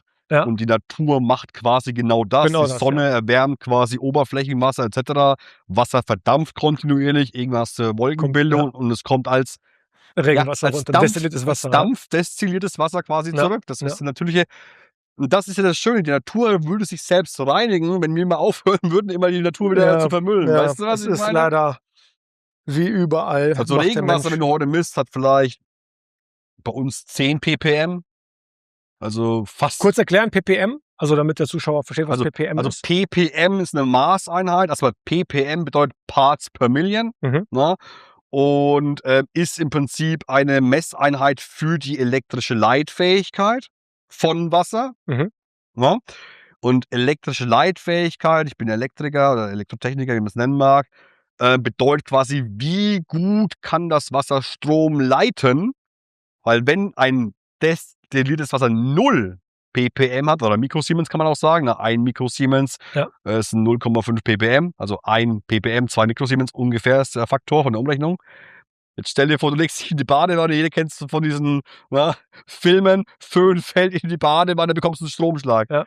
Ja, aber wenn du jetzt ein Wasser hättest mit keiner elektrischen Leitfähigkeit, also es ist nicht leitfähig, es leitet keinen Strom, dann würdest du keinen Stromschlag bekommen. Das heißt, das, was die Leitfähigkeit erhöht im Wasser, also den ppm-Wert, Mikrosiemenswert, ist quasi Teilchen wie Mineralsalze, die quasi elektrisch leitfähig sind und somit den Wert höher machen. Mehr Wasser, keine Ahnung, zig, 10.000 Mikrosiemens, also maximal Salzwasser halt. Ne? Und ein ideales Wasser liegt immer so bis 130 Mikrosiemens für den Dauergebrauch. Also kann man grob sagen, je niedriger der ppm-Wert, desto weniger Stoffe sind im Wasser.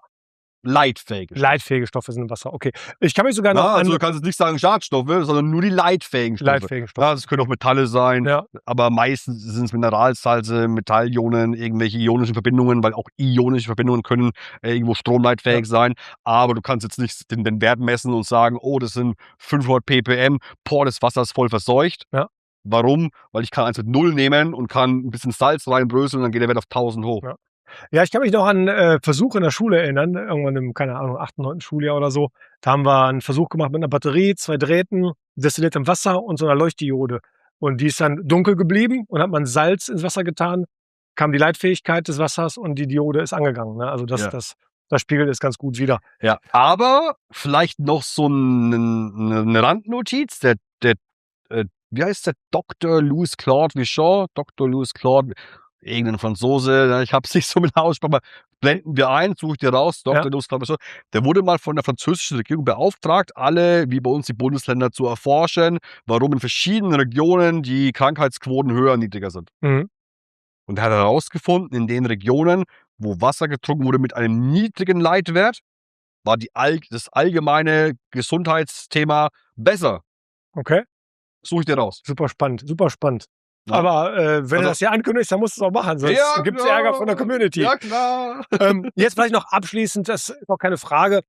Ich habe dich ja seit Monaten, weil es leider viel länger gedauert hat, als wir vor einem halben, 3/4 Jahr in Bielefeld besprochen. Im September war es, glaube ich, 25, haben wir uns getroffen in Bielefeld. Leider eine große Verzögerung. Ich glaube, im November sollte der Filter kommen und dann hat es noch gedauert. Und ich habe dir ja immer wieder geschrieben, jedes Mal, wenn ich die Kisten durch die Gegend schleppe, denke ich an dich. Und aber das auch vielleicht zusammenfassend zum Thema Flaschenwasser. Ne? Im Video über Wasser, was ich jetzt neu gemacht habe, habe ich auch gesagt, irgendwie die Wasserindustrie kauft das Wasser in 1000 Litern für 18 Cent ein und verkauft es uns für 1 Euro pro Liter oder so, ne? Oder 50 Cent pro Liter oder was auch immer, je nach Wasser. Und allein die Tatsache, dass wir Wasser mit LKWs durch Deutschland fahren zu Getränkemärkten und ich dann mit dem Auto dahin fahre, das abhole und Mehrwegflaschen und all der ganze Schwachsinn, ist doch einfach nur völlig Banane, kann man so zusammenfassend sagen. Gehen wir weiter. Und dann kommt es ja meistens noch aus Italien oder sonst woher. Ne? Ja, genau. Blautana. Ja. Dann wird es abgefüllt in Italien, dann fahren die LKWs nach Deutschland, vom Großhandel in den Zwischenhandel, in die Supermärkte, zum Endkunden. Wir bringen das Leergut zurück, die fahren das wieder zurück. Ja. Dann muss es zurück in die Reinigungsanlagen, dann wird es gereinigt mit, wie viel Liter braucht man nochmal für eine Flasche zum Reinigen? 10, 20 Liter für eine Literflasche zum Reinigen, irgendwie so. Es ist verrückt. Will ich jetzt keine Zahl festlegen, kann man auch googeln einfach, wer es wissen will, aber das ist doch ein Desaster. Ja. Und da auch noch ein Thema, was ich im ersten Wasservideo erwähnt habe. Forscher der Uni Münster haben auch herausgefunden, dass Mikroplastik natürlich in Wasserplastikflaschen drin ist, aber auch in Glasflaschen, weil das ich glaube, über die Plastikdeckel irgendwie da oder den Innen. Die Bürsten zum Reinigen auch. Ja, oder die Bürsten zum Reinigen. Auf jeden Fall ist auch ähnlich viel Mikroplastik in Flaschenwasser drin, also Glasflaschenwasser, wie in Plastikflaschen. Also Marken wie Lautana bloße verzichten darauf. Das ist, habe ich sogar mal persönlich per E-Mail nachgehakt, ob das bei denen der Fall ist. Ja. Weil wenn du halt über 1,40 Euro für einen Liter bezahlst, dann gehst du davon aus, dass da auch ein bisschen mehr Aufwand dahinter steckt, weil irgendwo muss der Preis herkommen. Ja. Aber wie du sagst, bei den meisten Flaschenwässern, so die billigeren, so 40, 50, 60, 70 Cent der Liter, hast du die Thematik mit dieser großindustriellen Reinigungsthematik, Bürsten, und dann schabt sich durch die Bürsten Mikroplastik, aber dann hast du tatsächlich auch in Glasflaschen, obwohl du Glas extra kaufst, trotzdem Mikroplastik. Ich habe das auch zum ersten Mal vor ein paar Jahren gehört. Ich dachte erst, das ist wieder so ein Social-Media-Hype, irgendwie so ein Scam, um viral zu gehen. Ja. Aber tatsächlich ist da was dran und auch das kann man natürlich recherchieren und dann kommt man da schnell zu Informationen. Ja, ja, die Studie der Uni Münster blenden wir dann auch an der Stelle ein noch. Genau, ja. Dann zum Thema einfache Filter, sage ich mal. Diese Kannenfilter, Brita, sage ich jetzt mal, oder was da auch alles gibt, ist auch egal. Und diese einfachen Aktivkohlefilter. Deine Meinung in Kurzversion zu den Systemen? Also wenn du Kaffee und Tee genießt und du willst den etwas genussvoller machen, dann kannst du dir einen Brita-Kannenfilter holen, aber hast da keine Schadstoffe gefiltert. Ja. Aktivkohle, Granulat würde ich komplett entfernen. Aktivkohleblock ist schon mal gut so für Stoffe wie Hormone, Medikamente, was ist es noch gut? Ein paar Schwermetallgruppierungen. Vielleicht kurz für die Zuschauer, sorry. Granulat ist halt einfach ein fein oder Na, stell dir grobporiges Granulat. Und stell dir vor, wie so 'n Kies, ja, also genau. wie ganz viele Körnchen quasi. Ja. Ja, die gibt's in ganz klein, die gibt's in größer, ne? Das ist klar, ja. Genau, also Aber geschüttet quasi, einfach reingeschüttet, ne? im Vergleich zum Block halt. Der Block ist Genau, halt wirklich dicht und genau. der, filtert auch Der vernünftig. Block ist quasi, kannst du dir vorstellen, stell dir vor, du backst 'n Kuchen, der ist quasi als Block gesindert, verbacken, Ja. ja, gesindert und hast quasi den Block und das heißt, wenn das der Block ist, dann muss quasi das Wasser durch den Block hindurch. Ja. Und wenn du jetzt überlegst, Aktivkohle, ja, wenn du schon mal 'ne Lebensmittelvergiftung hattest im Ausland, bist du Hatte ich vor froh, 'n paar Tagen noch leider, aber erzähl da weiter. brauchst du Aktivkohletabletten ganz schnell, damit du schnell alles bindest und ausscheidest. Hat quasi, kannst dir vorstellen, wie bei Zeolit, falls du das kennst. Das hat so 'ne Gitternetzstruktur und dadurch 'ne riesengroße Oberfläche, ja? Das heißt, das Wasser geht da durch und es ist quasi ein Sättigungsfilter und saugt quasi die ganzen Stoffe quasi, durch das Durchfließen, ja? Weil es muss durch Porengrößen durch. Einmal ist das die Filterung und das andere ist quasi dieser Sättigungssogeffekt, was sich quasi, dran bindet Mhm. quasi, so. Thema ist, das ist schon mal 'ne relativ gute Filterleistung für 'n schmalen Geldbeutel.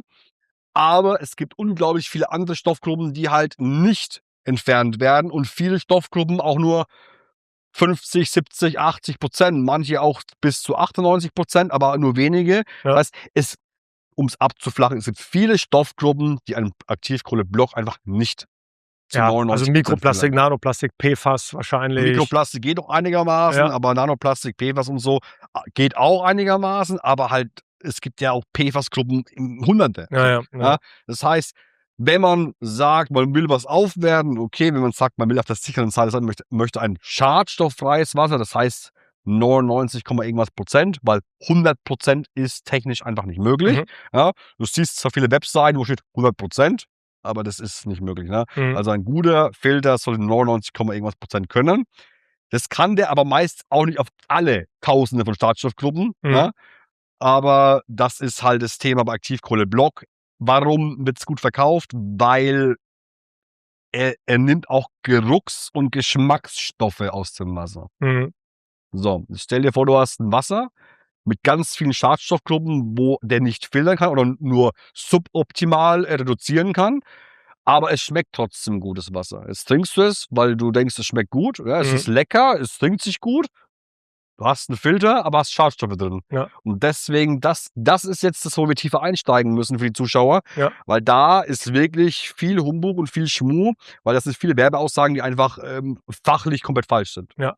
Ja, und da gibt's halt auch, also zusammengefasst, es geht einfach viel durch und diese Kannenfilter sind ja auch Keimschleudern. Also, die habe ich auch im ersten Wasservideo sogar noch als okay beschrieben, aber wenn man die nicht wirklich gut, Ja. reinigt und den Filter wechselt in der Kanne und so und wirklich auch trocknet und sauber hält, dann wird das zur Keimschleuder. Also, sowohl der Aktivkohlefilter, Block oder Granulat oder Kannenfilter sind keine Lösung, sondern nur 'ne Teillösung. Die Sache ist die, also fast jeder Mensch hat in dem Wasserfilterbereich schon mal angefangen mit irgendeinem günstigen Modell. Meine Reise war auch so. Ja. 'N billigen, dann 'n besseren, dann kam der nächste bessere, der nächste bessere. Du hast halt das Glück gehabt, dass der liebe Julian, dich direkt zu mir geführt hat. Ich meine, du hast mir auch gefühlt 50 Fragen gestellt, ja, insgesamt, bis du dann mal irgendwann überzeugt warst. Da haben wir noch irgendwie 30 Filterfirmen verglichen und ich sage es mal so, wäre ich jetzt nur jemand, der irgendwie was verkaufen will, okay, ne, aber ich mag es aus'm Herzen, ne? Ja. Und ich freue mich über jeden Menschen, der gleich ein gutes System hat, ja, Ja. und nicht dann das Nächste und das Nächste, weil ich meine, kostet ja auch Geld, ne? Ja. Und letztendlich Ja, haben wir uns so gefunden, ne? ich hatte wirklich Kontakt zu 5, 6 Herstellern, auch Meetings, Zoom-Calls. Also, ich will nicht übertreiben, aber mindestens 100, wenn nicht 200 Stunden, wenn nicht 300 Stunden in das Thema Wasser investiert. Wir haben uns auch, persönlich getroffen Alleine in wir haben doch Bielefeld. schon 30 Stunden Ja, gebraucht. locker, locker. Aber Arthur, das Krasse ist, was ich bei dir schätze, ist, ich meine, du hast ja schon auch 'ne gewisse Followerschaft und 'ne gewisse Reichweite, dass du dir die Zeit nimmst, das so lange über so einen langen Horizont zu erforschen und zu googeln und alles zu prüfen, zu machen, dir die Gespräche zu geben, dich mit den Leuten zu treffen und dann irgendwann das für dich zu verstehen und erst dann zu sagen: „Jetzt kann ich meinen Mitmenschen auch, darüber quasi berichten“, Ja. weil du eben keine Falschaussagen und mit deinem besten Gewissen handelst. Da muss ich sagen, Chapeau an dich und darauf stoßen wir jetzt mal an. Weil Vielen Dank. weil solche Menschen gibt es nicht allzu oft. Ja? Da muss man wirklich sagen, da bist du sehr penibel und das schätze ich an dir und ich glaube, wir verstehen uns auch gut, weil ich genauso penibel bin, wenn es um sowas geht. Ne? Ja, ich habe auch, also keine Ahnung, vielleicht ist es, viele würden es als aus Geldsicht oder monetär dumm ansehen, aber ich habe heute noch einem Sponsor abgesagt, einfach weil mir, also das hatte mit dem ganzen, mit der Darmuntersuchung, meiner Stuhlprobe und so zu tun. Ich hatte das alles gemacht.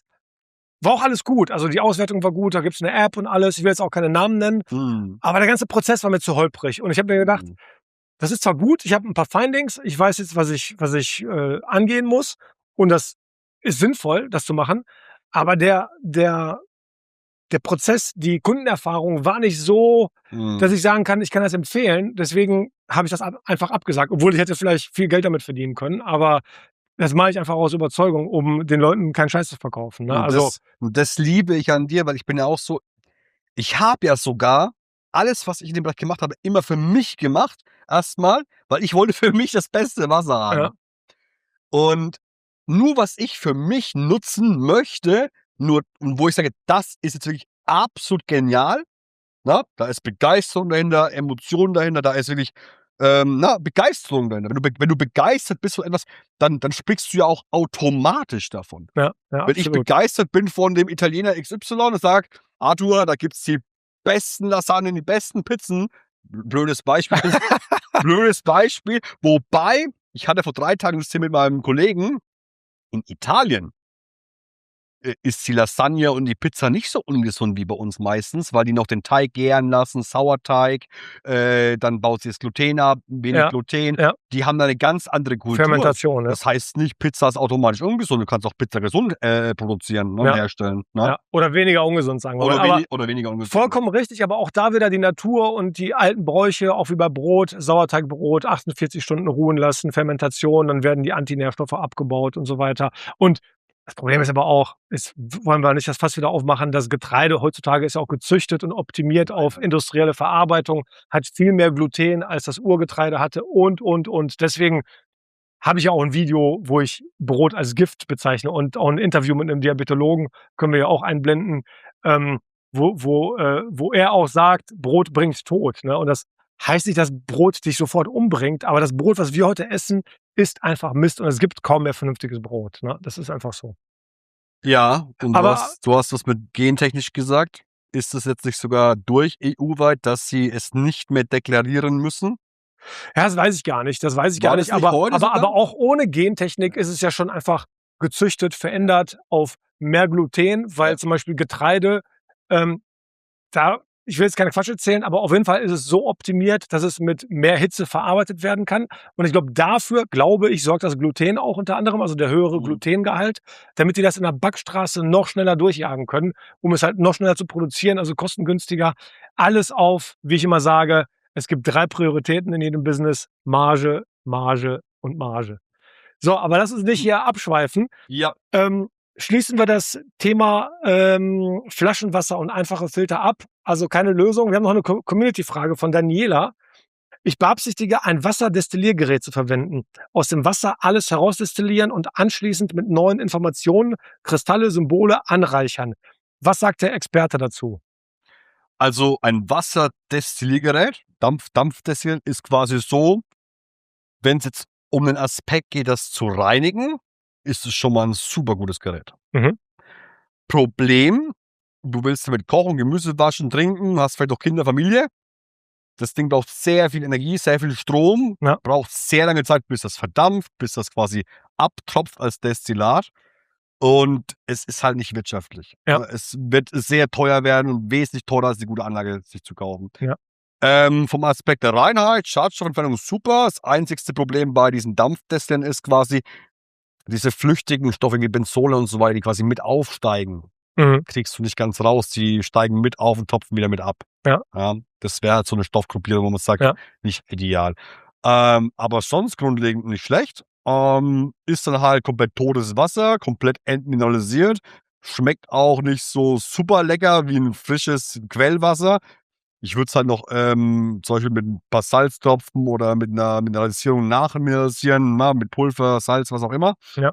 oder mit Urmeersalz zum Beispiel mit ein paar Topfen reinmachen. Und dann ist noch der Knackpunkt, ich würde es halt nochmal biophysikalisch aufwerten. Ja? Ja.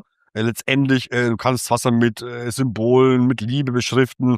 Letztendlich Geist über Materie. Wir können auch das Wasser mit unseren eigenen Gedanken anders machen, mit Dankbarkeit.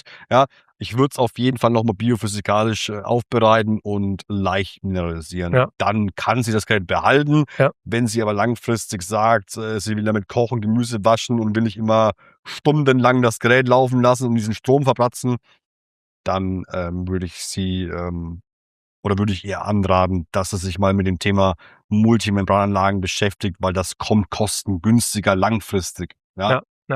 Ja, du bringst mich auf einen guten Punkt noch, den ich noch erwähnen wollte. Viele sagen dann zum Beispiel auch abkochen. Ne? Ja. Wenn du Wasser kochst, dann tötest du Bakterien ab, ja, aber alles andere bleibt halt drin. Hormone, Medikamentenrückstände, PFAS, Mikroplastik ist ja trotzdem noch in deinem Das ist Wasser. noch schlimmer, wie du sagst. Ist das so? Du kochst, klar, du tötest. Ne? Abkochen heißt quasi, ey, wir haben E. coli, Legionellen, irgendwas jetzt gefunden.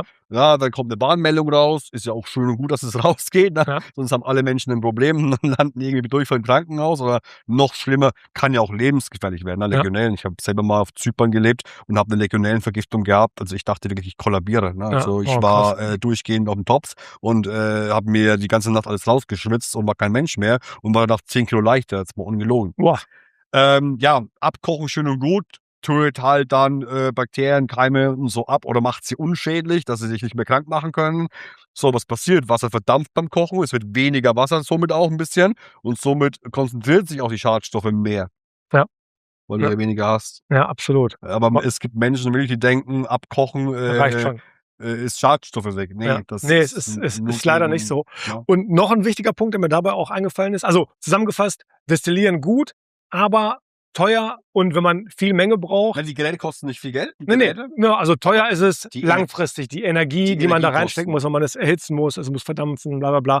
Und die Menge, man braucht halt viel Wasser für den Alltag eigentlich. Ne? Also, das wusste ich gar nicht. Und das bringt mich auf den Punkt, ich war bei einem Bekannten von mir, der hat das Grohe Blue System, was ja auch ein Premium-System ist für Kochwasser und kühles Wasser und Sprudelwasser. Grohe ist erstmal eine Premium-Marke, ne? Genau, aber was ich nur sagen wollte, dann habe ich ihn dabei beobachtet, er hat dann Wasser für die Kaffeemaschine geholt und dann war ihm das Ding zu langsam und dann hat er das normale Wasser genommen. Okay. Und dann habe ich so geguckt, ja okay, ne? Dann hat man einfach dadurch, dass es einfach langsam war von der Durchflussmenge, war jetzt so eine individuelle Sache für ihn. Ich will jetzt nicht Grohe Blue da schlecht machen oder so. Nö, aber hat er alles seine Berechtigung im Markt. Genau, ne? aber wenn das nicht schnell genug fließt, wie das beim Destilliergerät auch ist, du hast dann nicht immer viel Wasser verfügbar und du kochst damit. Ne? Du wäschst vielleicht Gemüse damit und alles. Du brauchst einfach viel Wasser und es muss auch schnell verfügbar sein. Und das ist bei dem Destillieren, glaube ich, auch noch ein Riesenthema.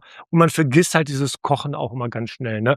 Man kocht die Kartoffeln da drin oder was auch immer und wäscht das Gemüse und benutzt so viel Wasser auch nicht nur zum Trinken, sondern auch für andere Dinge im Haushalt, wo man dann auch gutes gefiltertes Wasser nutzen kann, wenn man einen guten Filter hat. Also ich kann nur eins sagen, jede Suppe, alle Nudeln, Reis, alles, was du mit einem guten, reinen Wasser kochst, du hast ein ganz anderes Geschmacksaroma beim Kochen. Ja. Du spürst auch, wenn du zum Beispiel eine Suppe magst, so, Suppe, Wasser und dann fängst du das Würzen an. Du brauchst etwas weniger Würze, um mehr Deftigkeit ins Essen zu bringen. Ja, weil es mehr aufnehmen kann wahrscheinlich. Ja, was ja voll, wie beim Kaffee. Ja.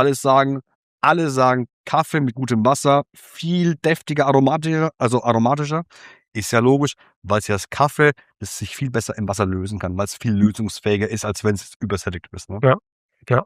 Und somit gilt es halt für alle Speisen. Ne? Und Nudeln, habe ich auch gemerkt, kleben weniger. Wir kleben viel weniger mit gutem Wasser. Ja, okay, auch das ist dann auch so, gibt ganz viele Feinheiten. Du kannst dann, also wenn man mal anfängt mit so reinem Wasser, dann experimentierst du ja auch. Ja? Basilikum mit Leitungswasser, Basilikum in reinem Wasser. Ja? Der im reinen Wasser, der wird immer grüner und kräftiger und im Leitungswasser, der stirbt mit der Zeit ab und irgendwann fängt das Schimmeln an. Ne?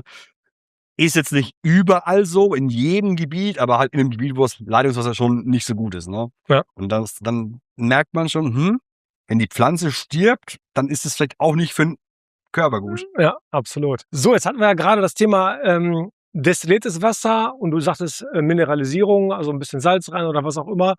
Kommen wir zum Thema Remineralisierung, Redox und Wasserstoff auch. reines Osmosewasser ist ja chemisch leer, ne? Sollte man das jetzt mineralisieren oder nicht mineralisieren? Also, beziehungsweise wofür ist die Mineralisierung überhaupt da? Weil wir haben ja gelernt gerade, dass eigentlich die Mineralien größtenteils aus der Nahrung kommen sollen und das Wasser möglichst leer sein sollte. Wie ist das Thema von dir zu bewerten? Also, man muss auch bei dem Punkt Mineralisierung ganzheitlich denken. Du kannst es nicht pauschalisieren, ohne ist schlecht, mit ist gut, mittelmäßig ist, super. Und zwar ist es so, stell dir vor, du bist jetzt mega stark vergiftet. Hast Kalkschultern, ne, die älteren Menschen haben Kalkschultern. Dann wäre sogar ein absolut leeres Wasser, wäre das sogar gar nicht mal schlecht, um maximal das alles rauszuholen. Ich sage aber, was ist denn gut auf Dauer für einen normalen, gesunden Menschen? Mhm. Und da bin ich halt eben an den Punkt gekommen, dass ich mich von der Natur inspirieren lasse. Wie schenkt's uns die Natur? Was haben die Menschen früher getrunken? Oberflächenwasser aus Flüssen, Bächen, Seen vielleicht auch, ne? Mhm. Nicht jeder hatte eine artesische Quelle. Also, was heißt artesisch? Artesisch heißt, wenn aus eigener Kraft das Wasser rauskommt irgendwo nach hunderten Jahren, ne? Und dementsprechend haben die meisten Menschen eher ein mineralärmeres getrunken und auch die meisten Quellwässer, wenn man sie wirklich mal misst, sind eher mineralärmer. Mhm. Ein Wasser komplett ohne Mineralien gibt's eigentlich sozusagen in der Natur nicht, weil der Regen, klar, hätte ursprünglich keine, aber wenn jetzt das Regenwasser nach unten kommt und sich in 'nem See sammelt, auch das reichert sich wieder mit irgendwelchen Erdmineralien an. Und wenn die Natur uns ein Wasser komplett ohne nicht gibt, denke ich, oder ist rein logisch eigentlich, sollte man ein destilliertes nicht auf Dauer trinken. Mhm. Ja, klar, letztendlich, geht's in den Körper und irgendwie vermischt sich's im Körper wieder, ne? Mundschleimhäute, Magen-Darm-Trakt und kommt sofort in Verbindung mit irgendwas.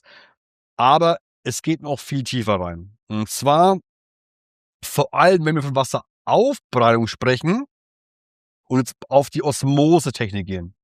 Eine Osmosetechnik tut so viel rausziehen, dass du vielleicht noch 10 Mikrosiemens, 15 Mikrosiemens hast nach der Osmosemembrane. Das Mhm. ist schon sehr, sehr mineralarm. Also, da hast du eigentlich, wie Lauretaner kannst du sagen, fast gar nichts mehr. Was auch nicht, ganz schlecht ist, aber wenn wir jetzt davon reden, ein Wasser aufzubereiten, dass es einem Quellwasser ähnlich kommt, physikalisch, biophysikalisch, energetisch, geschmacklich, pH-Wert, Redoxwert, dann brauchst du eine sanfte Mineralisierung. Wir nutzen halt die Saccharomyces-Koralle, weil die ist halt 'n Naturprodukt. Ja, wir tun die mal quasi mit dem Patentverfahren in diese Aktivkohle mit einbacken, ja, dass du quasi auch wieder keine Granulade hast, also keine mineralen Granulade, weil Granulade mit Wasser in Verbindung an den Grenzoberflächen bilden Biofilme irgendwann. In die Aktivkohle eingebacken, das ist 'n ganz neues Verfahren seit paar Jahren.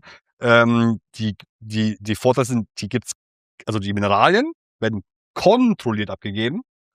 Und du hast keine Biofilmbildung und die Lebensdauer ist länger, weil es da quasi eine viel höhere Oberfläche ist, wo das Wasser in Berührung kommt, ne?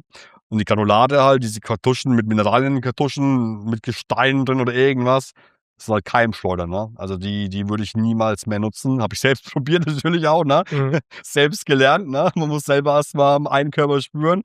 Und das Wasser schmeckt meistens muffelig und so, ne? Also, wenn du so Granulatkartuschen hast, das Wasser schmeckt einfach nicht gut. Mhm. Und was bringt dir der beste Wasserfilter oder die beste High-End-Wasseranlage, wenn's Wasser nicht schmeckt am Ende, ne? Ja. Nix. Also, du hast das in deinem Filtersystem quasi mit 'ner Saccharomyces-Koralle gelöst, die in den Carbonblock Genau, eingebaut das ist? Material ist mit dem Carbonblockmaterial in sich mehrschichtig versindert. Mhm. Und somit quasi ist es kein reiner Carbonblock, sondern ein Carbon-Saccharomyces-Korallenblock.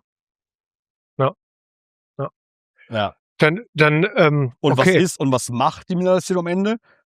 Durch die Mineralienzusammensetzung wird der pH-Wert halt angehoben. Das heißt, wir kommen irgendwo zwischen 6,5, 8,5 in den Bereich, je nach Ausgangswasser auch, ne? Ist nicht immer gleich. Der pH-Wert ist auch egal, ob der 6,5 ist, ob der kann auch 6,0 sein, ne? Hauptsache er ist nicht 3, 4 oder 5, ne, weil dann schmeckt's so 'n bisschen sauer. Ja. aber der pH-Wert sollte irgendwo zwischen 6 und 8 liegen. Ja. Ja, oder kann auch 9 sein, ne? Ja. Aber halt jetzt nicht 10, 11, 12. Ja. Ne? Also nicht zu sauer und nicht hochbasisch. Ja. Ja? Das ist das, was die Natur uns meistens gibt. Kann man auch alles nachmessen. Und dann macht natürlich das noch etwas, dass der Redoxwert sinkt. Und zwar, Redoxwert kennen wahrscheinlich gar nicht so viele Menschen. Ich selber auch nicht, um ehrlich zu sein. Ah. Deswegen habe ich ihn auch gar nicht im Kontext des Videos recherchiert und erwähnt. Deswegen die Frage hätte ich auch Okay. hier zum Redoxwert. Erklär mal. Also das Wort Redox, da stecken ja quasi 2 Wörter drin. Reduktion und Oxidation. Okay. Und da gibt's auch ein Buch. Jetzt fällt mir aber, ich schick's dir zu. Ich schick's dir Du zu. musst dein Wort halten, mein Aber ich Freund. schick dir aus dem Buch diese eine spezielle Seite. Die hat mein Leben verändert. Das muss ich jetzt kurz erklären. Redoxwert. Ja. Also, jedes Lebensmittel, jede Flüssigkeit hat einen Redoxwert. Das heißt, ist das Lebensmittel, die Flüssigkeit oder der Apfel oder der Apfelkuchen, egal was du isst, wirkt es auf den Körper eher oxidativ, also als Elektronenräuber, oder wirkt es eher antioxidativ als Elektronenspender? So. Und beim Wasser ist es so, das kommt in der Natur weder stark reduktiv vor, noch stark oxidativ, sondern eher so fast neutral. Da gibt es auch einen ganz speziellen Wert. Der fällt mir jetzt aber echt nicht ein, weil es ein ganz spezielles Fachwort. Schicke ich da nochmal zu. Auf jeden Fall ist der Wert wichtig, weil ein Leitungswasser ist stark oxidativ in den meisten Fällen. Ein Quellwasser ist an der Grenze von eher kurz bevor es in die Richtung antioxidativ geht. Und das kannst du auch in Millivolt messen. Ja? Okay. Ein Leitungswasser misst du auf plus 150 Millivolt, plus 200 Millivolt, bis hin zu plus 300 Millivolt. Und ein Quellwasser liegt eher so im plus 20, 40 Millivolt Bereich, also eher schon fast an der Grenze zu Minus. Antioxidativ, also quasi fast. Also Ja, wenn es ja, Minus wäre, ja. dann wäre es halt antioxidativ. Genau, Ja, okay. genau. Und jetzt kommt der Knackpunkt. Wir haben den Säurenbasenhaushalt im Körper. Weil wir haben ja auch gerade auch vom pH-Wert gesprochen und wir haben im Körper ja auch einen Säurebasenhaushalt. Und Beispiel wie der Blut-pH-Wert, der Säurebasenhaushalt muss auch reguliert sein. Du willst ja nicht übersäuert sein, aber du willst auch nicht dauerhaft zu basisch sein. So, das heißt, wir haben Lebensmittel, die werden säurelastig verstoffwechseln, wir haben Lebensmittel, die werden basisch verstoffwechselt. Und es gibt auch saure Lebensmittel, wie eine Zitrone oder so, die trotzdem basisch verstoffwechselt werden. So. Letztendlich muss das im Gleichgewicht sein. So wie dein Darmmilieu, die guten, du hast gute Darmbakterien, schlechte Darmbakterien, ja, haben auch ihre Berechtigung, müssen halt im Gleichgewicht sein. Und der Redoxwert, was mich immer noch wundert, dass das Thema so unbekannt ist, ehrlich gesagt, vielleicht kommt es so ein bisschen durch meine damalige schlimme Krankheit, dass ich so deep rein bin und beim Wasser das halt ein Riesenthema auch ist. Auch dein Körper hat einen Redoxwert. Okay. Das heißt, Oxidation, Antioxidation. So, auch das muss gependelt sein. Das ist so krass alles, ne? Also, weil du kannst jetzt zum Beispiel OPC oder Astaxanthin nehmen, solche Supplements.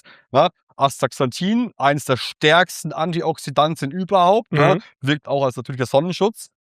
Aber wenn du das zu viel nimmst und du jetzt hier Antioxidation fährst und hier kaum noch Oxidation fährst, ist das auch kein Gleichgewicht. Wieder eine Disbalance, ja. Genau. Das ist wie Yin und Yang auch, ne? Also das ist immer die Balance. Und deswegen sage ich auch immer zu den Menschen, die Dosis macht das Gift. Ja. Du kannst auch zu viel gesund machen und zu viel Sport machen. Ja. Ja? Welchen Redoxwert hat das Wasser aus deinem Filter? Also Quellwasserniveau, ne? Also so, ich denke mal so um die 40, 50 rum ist ideal, ne? Also so 20, 40, 50, ne? Hauptsache nicht hier irgendwie plus 200, plus 300, das ist katastrophal. Ja, okay. Ja. Dann haben wir noch 2 Community-Fragen, die sind eigentlich schon beantwortet. Und noch vielleicht ergänzend, mit der Wasserstoffflasche kommst du also von uns, wir haben so eine Wasserstoffflasche, kommst du auf minus 650 Millivolt. Da kommen wir noch gleich zu der Wasserstoffflasche, beziehungsweise zu generell dem Thema Wasserstoff und Wasser. Aber noch 2 Community-Fragen. Einmal von Uta und Ralf, das haben wir schon beantwortet eigentlich, aber ich lese es trotzdem einmal vor. Uns würde interessieren, ob man das Osmosewasser dauerhaft bedenkenlos trinken kann, da es immer wieder heißt, dass es ohne Mineralien dem Körper schaden soll. Also, wenn man es nicht mineralisieren würde, ist das dann schädlich deiner Meinung nach oder eher nicht? Also ich würde sagen, es kommt auf den jeweiligen Menschen an, weil ich habe damals tatsächlich bewusst ein Wasser getrunken mit nur 10 Mikrosiemens, weil ich wollte entgiften. habe aber halt auch gleichzeitig mich so nährstoffreich ernährt und zusätzlich Mineralien, Spurenelemente ergänzt. Wenn du sie durchs Wasser, also mit dem Wasser seine Mineralien zu decken, ist unmöglich schon mal. Es geht tatsächlich, also ich persönlich sage, du kannst ein Osmosewasser trinken, ohne Schaden zu nehmen, wenn die Ernährung passt und deine Ernährung, wenn sie nicht passt, optimiert ist. Mhm. Du kannst quasi sagen, ein Mensch, der sich schlecht ernährt, wenig Nährstoffe reinbekommt und dazu Osmosewasser trinkt, wäre vielleicht suboptimal und nicht ideal. Ein Mensch, der sich gut ernährt, gut supplementiert und Osmosewasser trinkt, lebt wahrscheinlich kerngesund und gesünder wie die große Masse. Mhm. Das ist so ein kleiner Vergleich. Weil du kannst es ja nicht am Wasser alleine festmachen. Der ganze Rest, ich meine, weißt du, du kannst das beste Wasser trinken, wenn du jeden Tag McDonalds isst oder Pizza oder Burger und dein Lifestyle den ganzen Tag nur Fastfood ist, dann geht's dir auch nicht super gut, ne? Ja. Also man muss halt, aber wenn die Frage, und ich glaube, ich weiß, worauf sie hinaus will, weil das ist dieser Mythos, Osmosewasser entzieht deinem Körper Mineralien. Ja. Das ist ein Mythos, das Ja. stimmt nicht. Ja, absolut. Weißt du warum? Das ist so ein Projekt gewesen, da haben sie so Einzeller Osmosewasser gegeben oder destilliertes Wasser gegeben, die sind geplatzt, aber die sind keine Einzeller, wir haben Billionen Zellen. Ja. Das geht in die Mundschleimhaut, in den Magen-Darm-Trakt, reichert sich sofort an, hat dann wahrscheinlich in den Darm direkt schon 50, 60 Mikrosiemens oder irgendwas, weißt du, Ja, absolut. wird sofort verarbeitet, geht sofort Verbindungen ein. Also das ist Quatsch. Die meisten Menschen hören Osmosewasser, oh, das entzieht meinem Körper Mineralien. Das ist ein Mythos, das Ja. ist absolut wissenschaftlich nicht korrekt. Und wenn du dich nicht gut ernährst, sage ich, macht es vielleicht Sinn, ein Osmosewasser noch mal ein bisschen mehr zu mineralisieren. Mhm. Aber dann mit einem guten Natursalz. Ja. Und nicht mit Steinen, weil ich sage immer das Beispiel, willst du Mineralien aus dem Obst und Gemüse oder willst du am Stein mit der Zunge lutschen und da deine Mineralien herholen? Ja, Macht ja, Sinn, absolut. ne? Also es sollte aus der Nahrung kommen und die Ernährung sollte auch gut sein. Das ist auf jeden Fall so. Und Dann haben wir noch eine von Jonas. Haben wir eigentlich auch schon beantwortet. Muss Wasser, welches destilliert wurde, wieder mineralisiert werden? Aber du hast es ja schon empfohlen, ein bisschen Salz oder was auch immer. ich sag mal Definitiv so, sinnvoll. es gibt, ich habe viele Rohkostfreunde, Rohkostveganer, die essen nur roh, die essen Sprossen, die haben Mineralien im Überfluss, ne, durch Ja. Sprossen und so weiter, durch Samen. Du, die trinken destilliertes Wasser und denen geht's gut, aber bei denen ist halt auch ein Ernährungslifestyle, den kein Normaler im Alltag irgendwie, also Lebt. Ja. ich leb's nicht so, ja. Ja. Also ich mache nicht Rohkost und mache meine Sprossen und meine Plantage. Ist auch nicht gut, meiner Meinung Ja, nach, aber ist ein meiner anderes Meinung nach Thema. auch nicht. Aber an das Thema hast recht. Aber wie gesagt, es kommt immer drauf an, wenn du dich perfekt ernährst und supplementierst, kannst du sogar destilliert trinken. Aber ich sage halt, destilliertes Wasser ist nicht perfekt zellverfügbar. Ja.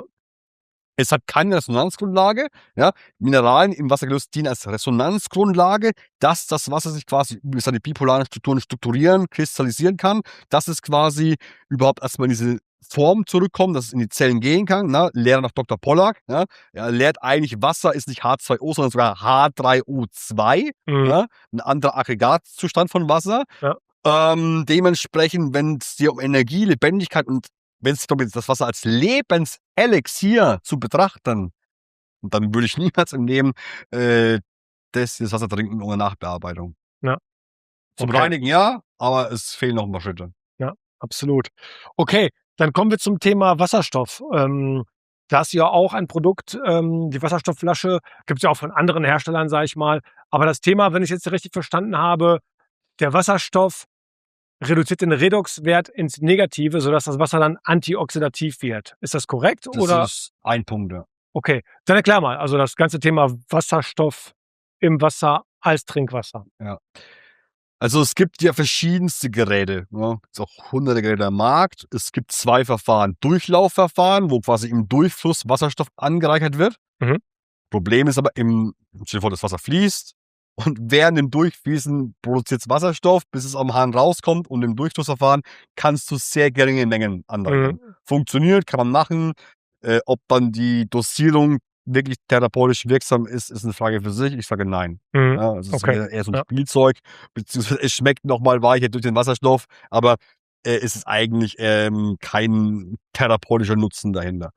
Und wenn wir jetzt zu dem Thema gehen, zu diese Wasserstoffflaschen, ne, wie so eine Trinkflasche, wo du mobil dabei hast, die haben halt so einen Deckel oben drauf. So. Und dieser Deckel soll so gebaut sein, dass der quasi eine Dichtung hat und auch abdichtet und einen Gegendruck erzeugt. Das heißt, du hast in den Flaschen eine Elektrolyseeinheit und im Prinzip ist ja Wasser H2O.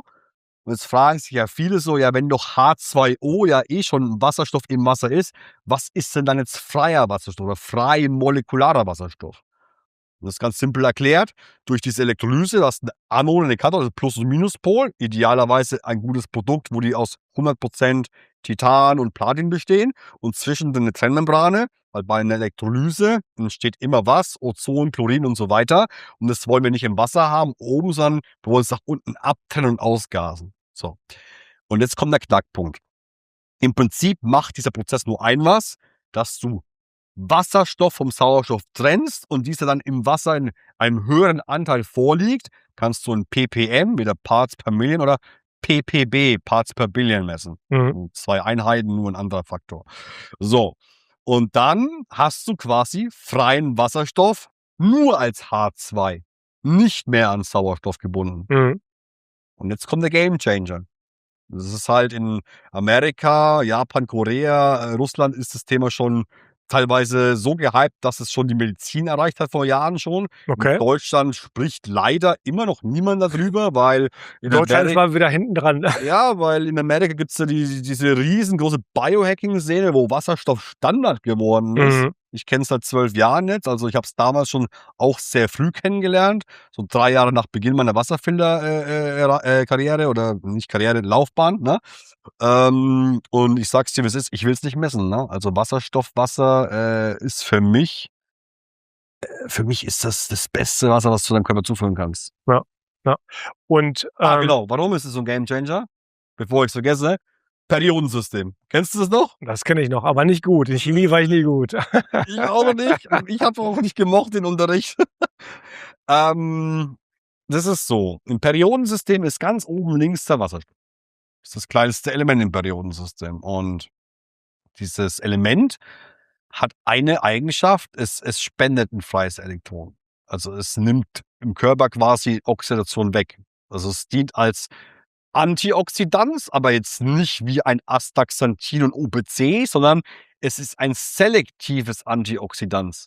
Und jetzt geht's noch tiefer rein. Ne? Also Wasserstoff ist der Motor des Lebens. Das ist absolut Gamechanger.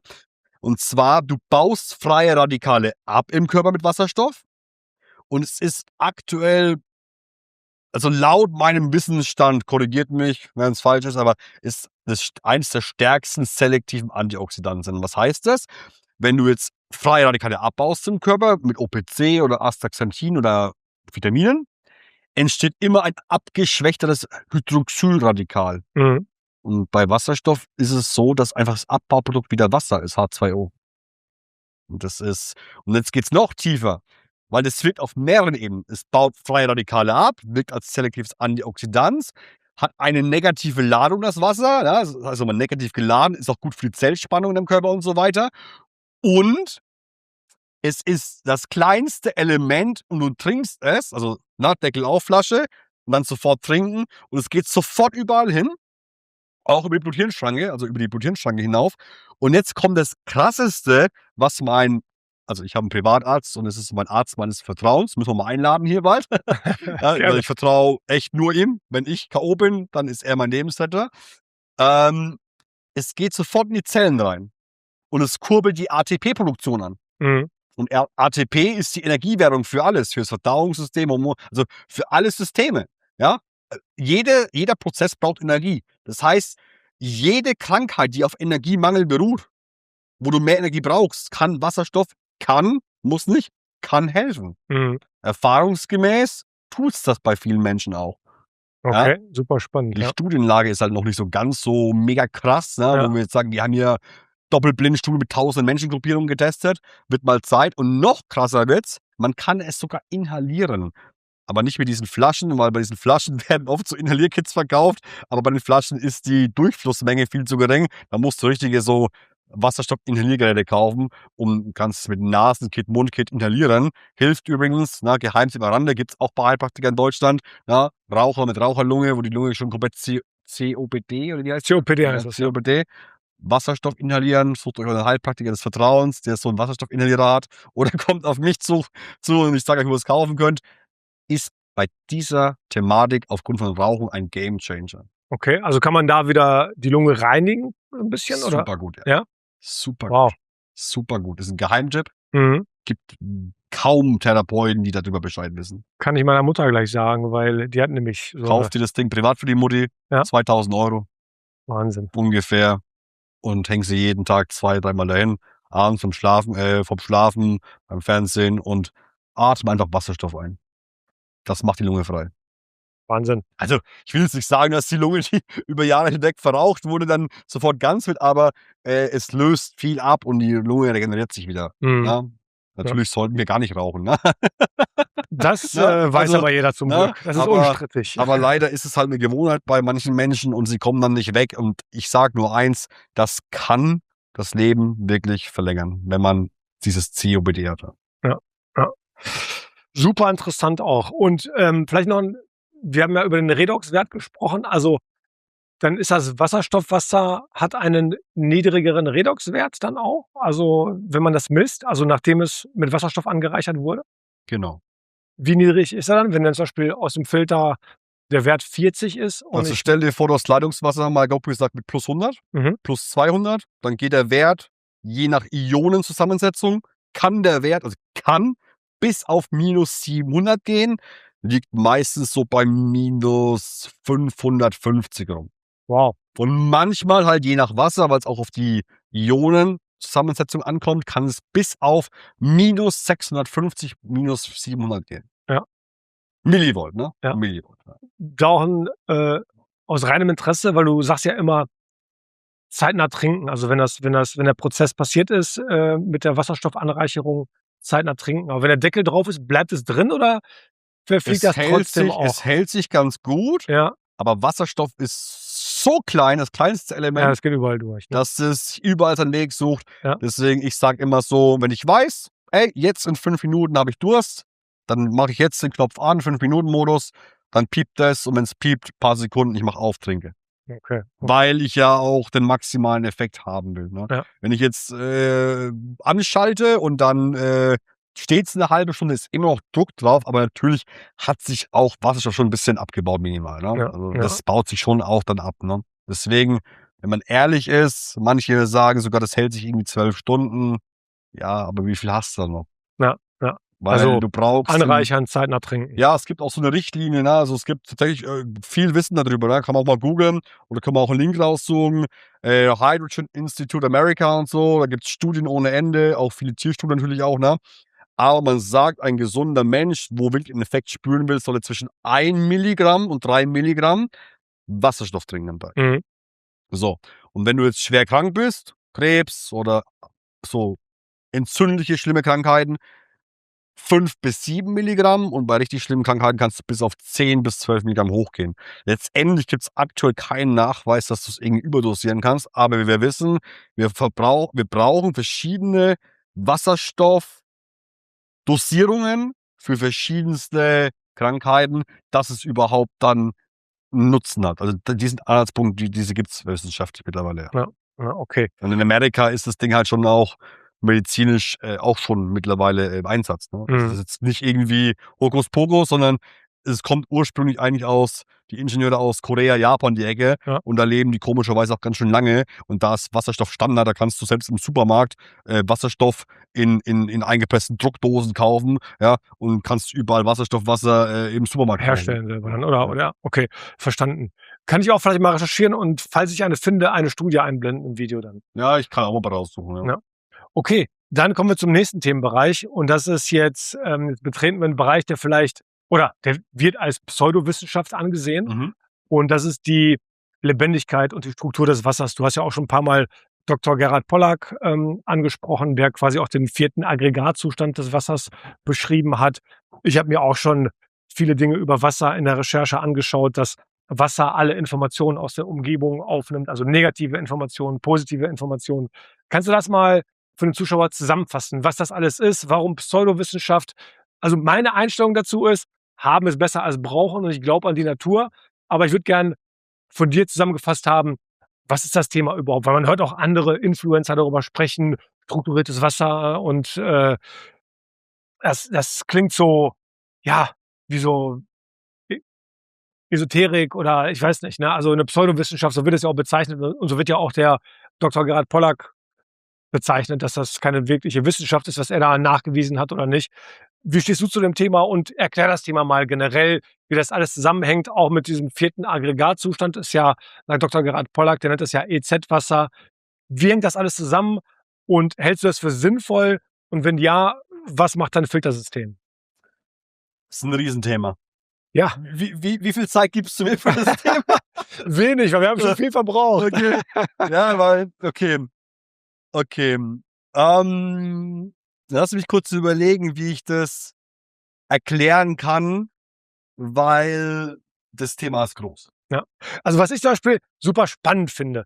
Ich habe so eine Doku gesehen, kann ich hier auch einblenden, weil da gibt's auch einen Link zu YouTube, wo das erklärt wird, dass zum Beispiel Wasser Informationen aufnimmt. Wenn ich dem Wasser sage, und ich weiß, das klingt verrückt, wenn ich dem Wasser sage, ich liebe dich, dann wird die kristalline Struktur schön. Einfach eine schöne, natürliche Form. Und wenn ich im Wasser sage, ich hasse dich, also eine negative Information gebe, wird auch diese Information im Wasser gespeichert und die kristalline Struktur wird einfach nicht schön. Du hast vorgelegt. Jetzt weiß ich, wie wir es erklären können. Aus wie viel Prozent Wasser bestehst du? Wahrscheinlich, keine Ahnung, 98. Naja, als Kind so 80, 85, als Erwachsener irgendwas mit 70%. Okay, so wenig sogar, ja. Ja, je nachdem, eigentlich bestehst du fast bloß H2O, aber du bestehst zum Großteil aus Wasser. Ja. Und du bestehst aus Billionen Zellen und jede Zelle hat Zellwasser. Und du hast gerade gesagt, dass ich mich liebe und ich hasse dich. Bevor ich jetzt da tief reingehe, weil ich könnte das jetzt wahrscheinlich 5 Stunden auf allen Ebenen erklären, weil ich beschäftige mich mit Wasser seit 15 Jahren. Was passiert mit dir, wenn ich sage, Arthur, ich hasse dich? Was passiert mit dir? Dann habe ich natürlich ein schlechtes Gefühl, weil mich jemand hasst. Meinst du nicht, dass vielleicht sogar die Wörter aus meinem Mund eine Frequenz haben, eine schlechte Frequenz haben oder eine schlechte Information haben und damit nicht sogar dein Körperwasser direkt damit informieren und du dadurch dich vielleicht direkt schlecht fühlst? Mag sein, habe ich nie drüber nachgedacht, um ehrlich zu sein. Ja. Ich bin da deep drin aktuell. Ich studiere auch gerade so ein bisschen ein paar andere Bücher. Ja, also es ist so. Warum hat ein Wasser nach Dr. Masaru Emoto einen wunderschönen hexagonalen Kristall? Wenn du sagst, Liebe, Dankbarkeit, Hoffnung. Weil das alles Dinge sind. Hoffnung gibt dir ja Hoffnung, so. Und das Wasser ist ein Informationsträger, somit. Und somit ist quasi, das hat auch was mit göttlicher Ordnung zu tun, mit Naturgeometrie, mit heiliger Geometrie. Da geht's jetzt echt ganz tief rein, aber da machen wir gleich wieder das Fass ein bisschen zu, sonst wird es ein 10-Stunden-Thema. Letztendlich so, in der Natur. Schau mal, sieht man diesen Tisch auf dem Podcast? Ja. Ja, wenn wir das Set einblenden, ja. Ja, schau mal. Das ist jetzt echt Holz? Ja. So. Siehst du diese wunderschönen Strukturen in diesem Holz? Natürlich. Das ist ja nicht irgendwie Zufall. So, das ist ja, da ist ja eine Geometrie, da ist ja was drin. So. Und das Wasser, man sagt ja auch, sei Wasser, mein Freund, weil Wasser sucht sich immer seinen Weg. Und Wasser geht nicht durch den Fels durch, das geht um den Fels außenrum. So. Und letztendlich ist es so, manche sagen hexagonales Wasser, manche sagen strukturiertes Wasser, manche sagen belebtes Wasser, manche sagen lebendiges Wasser, was gibt's noch alles? Energetisiertes Wasser, harmonisiertes Wasser, ionisiertes Wasser. So, ich glaube, jetzt haben wir so ziemlich die meisten Fachbegriffe durch. Im Prinzip, wobei ionisiert ist nochmal was anderes. Ja, würde ich mal sagen, ne? Ja, ist nochmal was anderes wie das andere, ne? Also ionisiert ist nochmal was anderes, ne? Genau. Aber letztendlich, jetzt nach 15 Jahren zeigt es eigentlich fast alles das Gleiche in Grün. Am Ende geht es darum, vergesst einfach mal all diese Begriffe und frage dich einfach nur, das Wasser, was du trinkst, gibt dir das Lebensenergie und gibt es dir eine gute Information in deinen Körper rein und bringt es dir mehr Gesundheit? Das sollte man sich fragen und diese ganzen Begrifflichkeiten mal vergessen. Weil Wasser strukturieren, ja letztendlich, das Holz hat eine Oberfläche, ja, Die Wand hier hat eine Oberfläche, ne? Das Material hier von den YouTube zeigen. Was ist Aluminium, ist das? Oder? Der Playbutton ist aus Aluminium, glaube ich zumindest. Aluminium hat eine Oberfläche, so. Und dieser Wissenschaftler, Dr. Gerald Pollack, den haben sie halt auch mal für verrückt erklärt früher, weil der sagte, ja, Wasser hat auch eine Struktur und, ne, und dann, gut, wir wissen, Wasser kann flüssig sein, gasförmig sein, flüssig, gasförmig, Eis, ne, es kann gefrieren. Und er sagte halt, nein, da gibt es noch viel mehr. Es gibt noch den EZ-Zustand. So. Der ist halt nicht ganz so leicht nachweisbar und der kommt halt so auch nicht irgendwie überall vor. Dementsprechend, was der Mensch nicht sehen kann, glaubt er halt oft nicht. Aber ja, der existiert. Man kann das nachweisen, man kann das nachmessen, ja. Und dementsprechend würde ich, um das Ganze mal irgendwie abzurunden, den Menschen mitgeben, ein Wasser sollte so sein wie in der Natur. Also in der ursprünglichen Natur, wie vor ein paar hundert Jahren. Rein, ohne Schadstoffe, leicht mittelmineralisiert. Und was macht die Natur? Das Wasser ist immer in Bewegung. Das heißt, weil es fließt. Es fließt. Es ist immer in Bewegung. Ja, außer halt in einem stehenden Gewässer wie ein See. So, und deswegen existieren auch dort Algenbildung und so weiter, weil das Wasser steht. Und wenn Wasser länger steht, dann ist irgendwann, hat es keine Lebensenergie mehr. Weil in der Natur reichert sich das Wasser durch Bewegung an, durch die Mikrostrudel, ja. Natürlich auch in Verbindung mit dem Erdmagnetfeld und allem drum und dran, ne? Es sind noch mehr Faktoren, aber es war rein durch die Bewegung halt. So. Und dann haben wir noch den Knackpunkt, es gibt ja auch diese Quellen, diese artesischen Quellen, wie in Lauretana, was von dem Erdreich unten irgendwo auf 1000 Meter Höhe rauskommt. Wie kommt es von unten nach da ganz oben? Ja. Durch Levitationskräfte. Ja. Ja, weil es so viel Eigenenergie sich angereichert hat im Erdreich, was irgendwann nach oben will. So kennst du die Straßen, wo irgendwelche Pflanzen durch das Teer durchschießen. Wie kommt so ein kleiner grüner Halm und bricht mit so viel Kraft die Straße durch, also den Teer quasi durch. Ja? Levitationskräfte, also das sind Naturkräfte.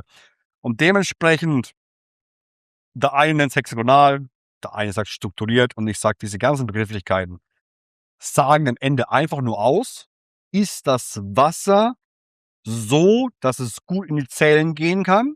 Und da wird es jetzt doch ein bisschen tiefer, noch ein bisschen fachmännischer, weil die meisten denken so, ach, hexagonal, lebendig, Energie und alles ist schön und gut.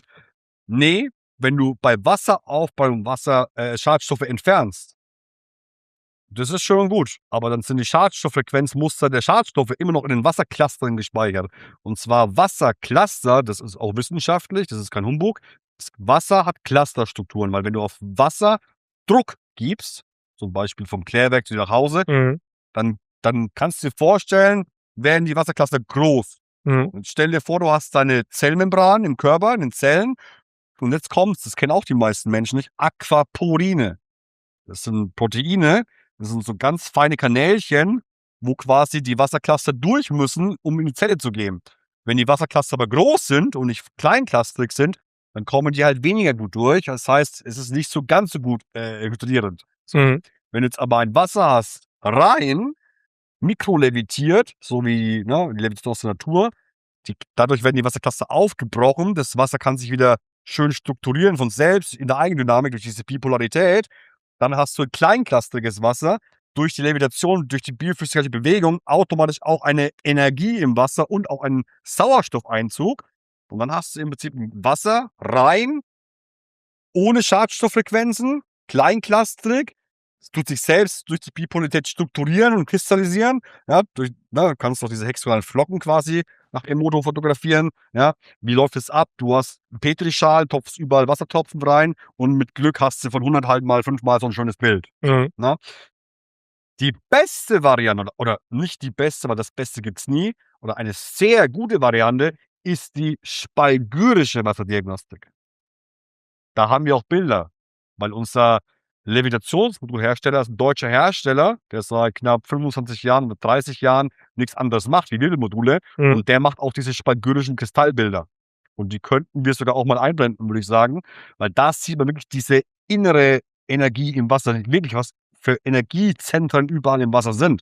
Und das sagt viel, viel, viel mehr aus über die Qualität eines Wassers energetisch als ein hexagonaler Wasserkristall. Weil letztendlich ist jeder Wassertropfen, der gefriert, am Ende eine schöne Schneeflocke und ein Kristall. Und was auch faszinierend ist, jeder Wassertropfen, jede Schneeflocke hat eine andere Struktur. Du wirst im Universum niemals die gleiche, oder hier auf Erde, niemals den gleichen Wassertropfen, die Schneeflocke finden. Ja.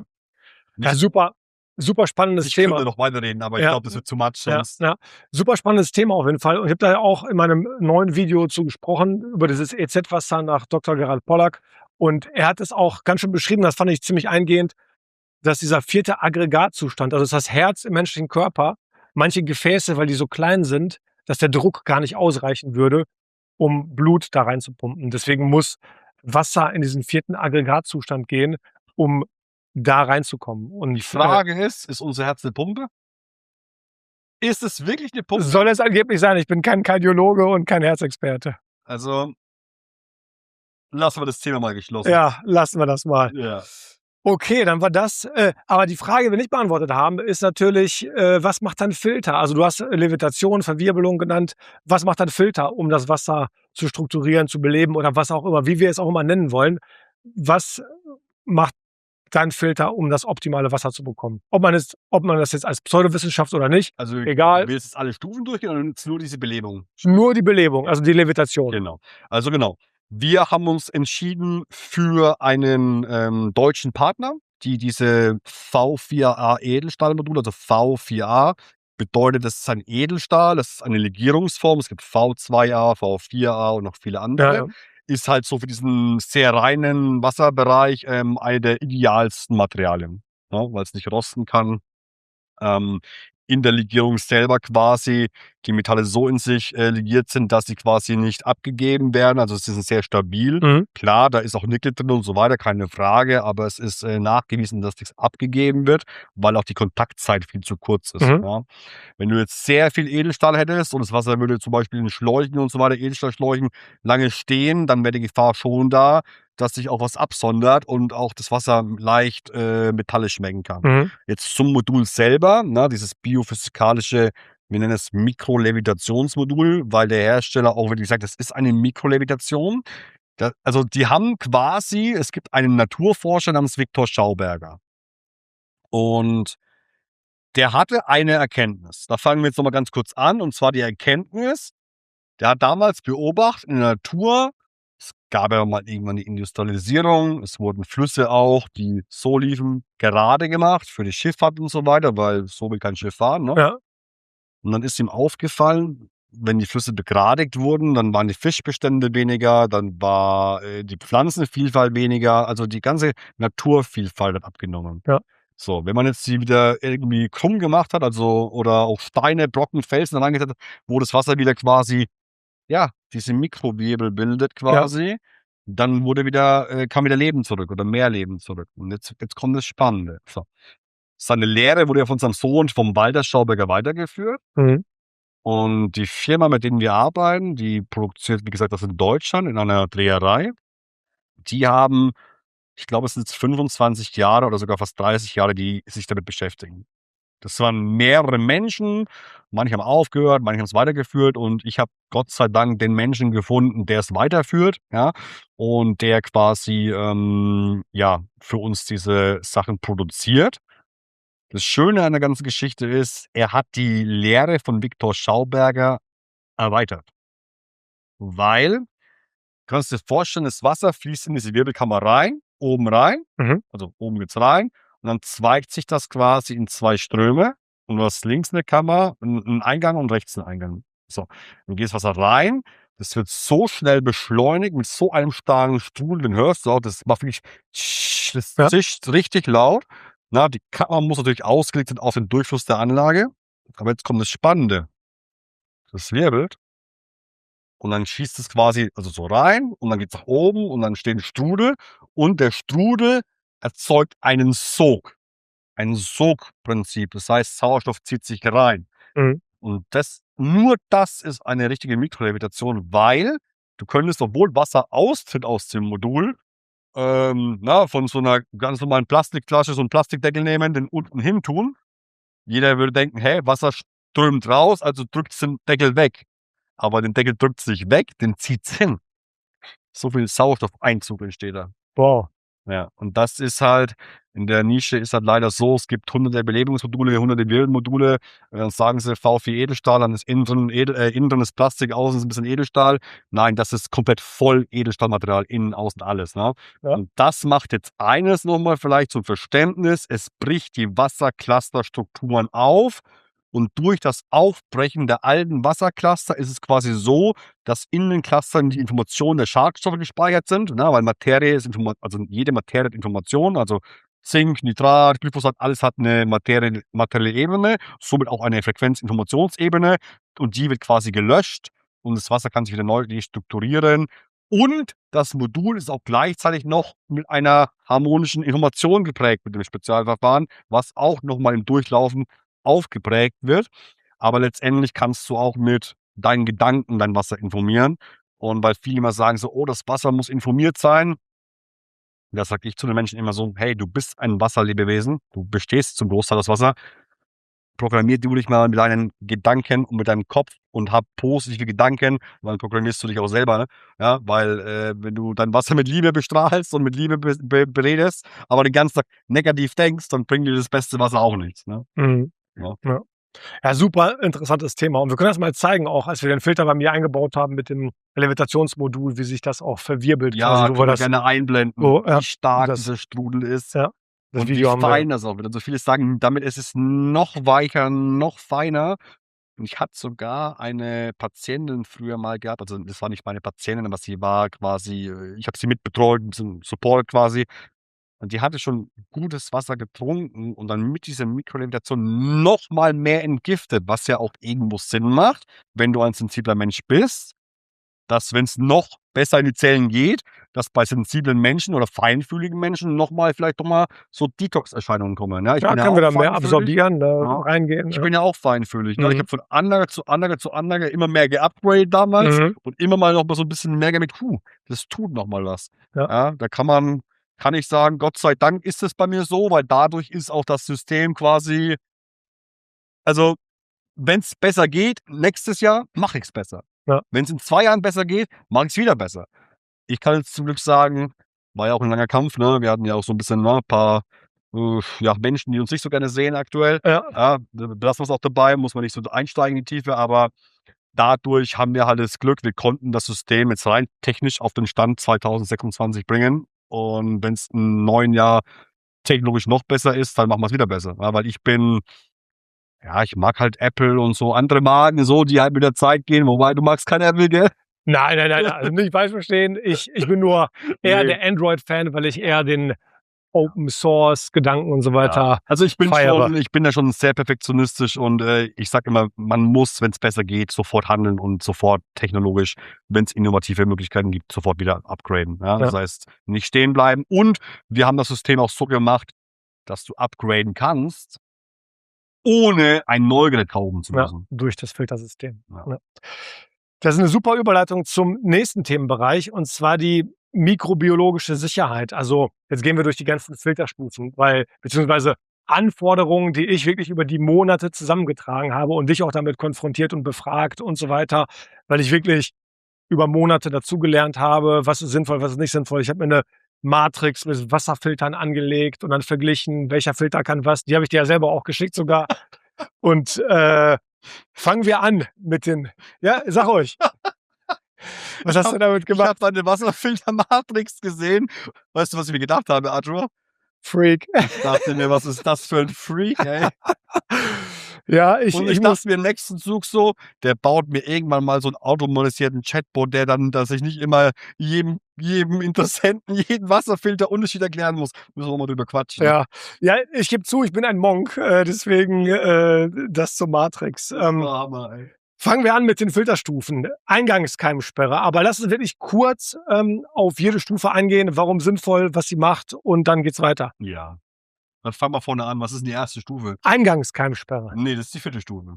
Ja, aber ich habe jetzt die Anforderungen hier so sortiert auf meinem Zettel, deswegen Okay. Also gehen wir einfach durch meine, also nicht die Stufe, die dein Filter macht, sondern meine 16, auch nicht Stufen, sondern 16 Anforderungen, die ich mir zusammengeschrieben habe. Die sind jetzt auch, glaube ich, gar nicht irgendwie sinnvoll sortiert, sondern ihr habt die hier einfach von oben nach Also unten für mein stehen. Verständnis, du hast 16 Anforderungen, die du für dich mit deiner Recherche definiert hast, die ein Wasserfiltersystem unbedingt haben sollte. Korrekt. Okay, perfekt. Gut. Dann fang mal an. Die Eingangskeimsperre. Eingangskeimsperre. Ja, also ein Wasserfiltersystem hat ja irgendwo ein Gehäuse. Ne? Du musst ja, wenn du ein gutes System hast mit einer Pumpe, einer Steuerung, Spülautomatik, muss das ja irgendwo verbaut sein. So. Und es macht halt keinen Sinn, im Gerät selber eine Keimsperre, also die meisten verbauen gar keine, aber die, wo es tun, es im Gerät zu verbauen, macht keinen Sinn. Das heißt, wir haben das Gerät, das sieht aus wie so ein Computerkasten quasi, und wir haben quasi extern davor nochmal einen großen 4-in-1 Filter, der ist so groß, und da ist auf Stufe 4 quasi die Eingangskeimsperre. So. Was ist eine Eingangskeimsperre? Eine Eingangskeimsperre bedeutet Keimsperre. Das heißt, jetzt mal rein bildlich, stell dir die Hand vor. So, und du hast jetzt hier die Fingerabstände. So, und jetzt kommt ein Keim und der ist halt groß und der kommt hier nicht durch. Das heißt, der wird zurückgehalten, geblockt. Und nicht nur irgendwie, sondern mit Log 6, Log 7. Ja? Das ist halt 99,99999. Ja? Das heißt, es kommt nichts durch. Ja? Das heißt, alle Viren, Bakterien, Keime, MRE, also multiresistente Erreger, mikrobiologische Verunreinigungen kommen nicht durch. Die werden zurückgehalten. Ja. So, warum nutzen wir das in Form einer Hohlfasermembrane mit 0,01 Mikrometer? Ja, alle anderen sind quasi größer als diese Porengröße, weil sie entfernt werden. Jetzt gibt es natürlich noch die zweite Variante, die wir bewusst nicht nehmen. UV-Lampen oder UVC-Lampen. Nutzt man in der Regel eigentlich für Poolwasserdesinfektion oder Industriedesinfektion oder Gastro oder was auch immer, Gewerbe halt. Ne? Ist aber aktuell im Trend. Leider. Wahrscheinlich, weil es sich fancy anhört. Ich weiß es nicht. Ich habe schon für den Pool auch drüber nachgedacht, weil ich immer wieder das Problem habe, da kann man es auch nutzen. Ja, wobei gibt es noch bessere. Lässt mal beraten von mir. Da reden wir noch separat drüber. Ich baue da einen Pool. Ich habe das perfekte Wassersystem. Das liefere ich zwar nicht aus, aber ich sag dir, was du machen musst, dass du das beste Poolwasser hast. Ja. Aber warum nutzen wir keine UV-Lampen? Weil du tötest quasi Keime, Bakterien, Viren und so weiter, Mikrobiologie ab. Klar, du tötest sie ab auf der DNA-Ebene, auf Zellkernebene, dass sie dich nicht mehr krank machen würden. Das ist schon richtig, also du wirst nicht mehr krank davon. Aber jetzt stell dir mal rein bildlich vor. Stell dir das mal bildlich vor, du trinkst abgetötete Keime. Ja, die sind immer noch im Wasser, Viren, klar. Bakterien. Ja. Sind immer noch drin, weil sie laufen durch die Lampe durch und werden nur bestrahlt mit Strahlung. Aber jetzt kommt wieder der informations-biophysikalische Aspekt, energetische Aspekt, den wir gerade vorher besprochen haben. Ist das nur Esoterik? Ist das alles Humbug? Na? Diese Wellenlänge, diese Frequenz, das nimmt das Wasser ja an.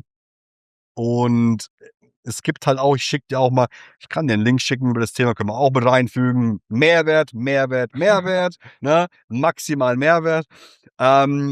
Es gibt Vermutungen und schon Anzeichen, dass so ein bestrahltes Wasser, wenn man das dauerhaft jeden Tag trinkt, ist ja logisch, dann gibt es die Information an deinen Körper, an den Zellen weiter, dass da verschiedenste körperliche, gesundheitliche Probleme langfristig entstehen könnten. Das heißt, das Mindeste, wenn man schon sowas hat, weil viele Osmose, Aufzischgeräte und so weiter haben diese UV-Lampen standardmäßig, ja, und also die meisten haben es mittlerweile. Ich kann es nicht nachvollziehen. Also ich als Fachmann würde es niemals für meinen Körper wollen, für meine Kinder wollen. Ja. Ich gehe von mir und meinen Kindern aus und das gebe ich meinen Mitmenschen weiter. Den Link pack mal rein. Und das Ding ist halt, die müssen auch gewartet werden. Aber ich habe gerade den Faden kurz verloren. Muss ich nachdenken. Frequenz, UV-Eingangskeimsperre, aber im Prinzip ist, glaube ich, alles gesagt. Weil wir wollten uns auch kurz halten. UV ist keine Keimsperre, im Durchflussverfahren wird es abgetötet, hat wegen der Frequenz Informationen und Nachteile auf den Körper, langfristig gesundheitlich. Du trinkst immer noch Keime mit. Keimsperre mechanisch fertig aus, Problem gelöst. Unterm Strich, im Prinzip wird verhindern, dass Keime in die Anlage gelangen. Genau.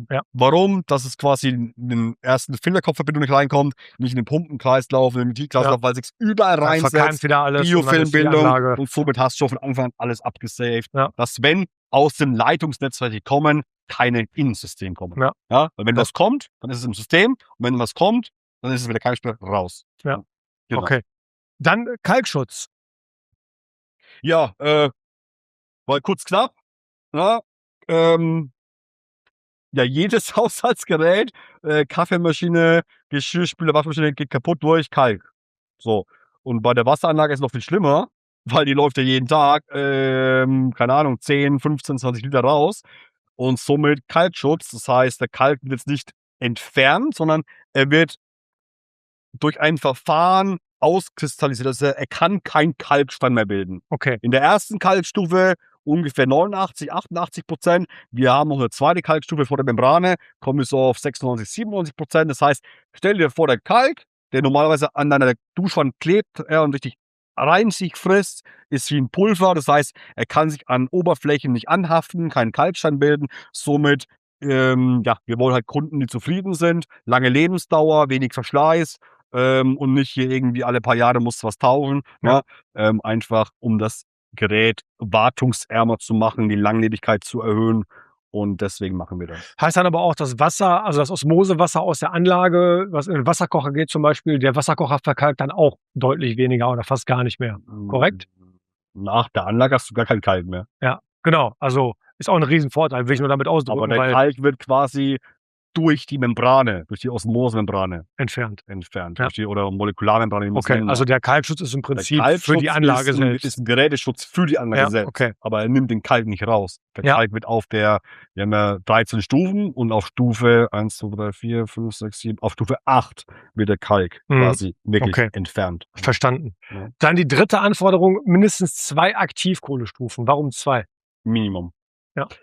Ich sag's mal so, die Entwicklung der Anlage ist entstanden, wo ich eine Zeit lang im Ausland gelebt habe. Ich habe auf Zypern gelebt. In Zypern ist es wie eine Türkei, das ist wie in Spanien, Portugal, Griechenland. Da ist das Wasser so stark chloriert und in der Hochsommerzeit noch stärker chloriert. Ja. Und ich musste einfach wirklich die Erfahrung machen, weil ich würde lieber mit 2 arbeiten, weil weniger Einkaufskosten, kannst du den Preis noch ein bisschen günstiger machen und so weiter. Aber wir haben die Erfahrung gemacht, du kriegst diese Chlor, wenn du sehr viel Chlor hast, hast du nicht nur Chlor, du hast die ganzen Chlornebenprodukte, ne, Chloramine etc. Mhm. Das ist so flüchtig und geht so schwer raus. Und wir haben mit 2 Aktivkohleblöcken und Membranen die Erfahrung gemacht, dass es immer noch so minimal Restchlor war. Und minimal Restchlor reicht halt eben leider Gottes aus, dass es so leicht säuerlich dann wird das Wasser vom Geschmack her. Deswegen 3 Aktivkohleblöcke und jetzt kommen wir noch zum Punkt. Egal ob die Keimsperre oder die Sedimentfiltration oder die Aktivkohleblöcke, wir vernutzen, weil, du hast ein Gehäuse, so, du hast Filterkartuschen, so.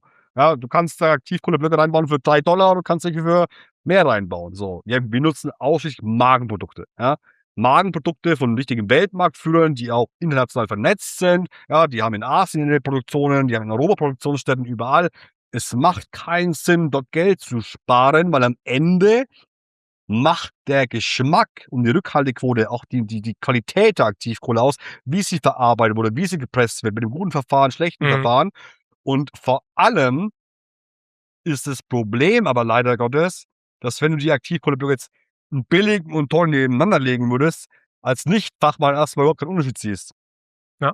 Wir nutzen ausschließlich Magenprodukte, ja? Weil am Ende ist es so, bei billigen Großhandelsprodukten, die einfach nur auf Masse, Amazon und Co. vertickt werden, das Wasser schmeckt halt so lala. Und wir sind halt eher so, wir wollen das absolut bestmöglichste Wassererlebnis haben für die Menschen. Ja. Okay. Dann die 4. Anforderung, ein tankloses System. Haben wir schon darüber gesprochen, ist auch, glaube ich, schnell erklärt.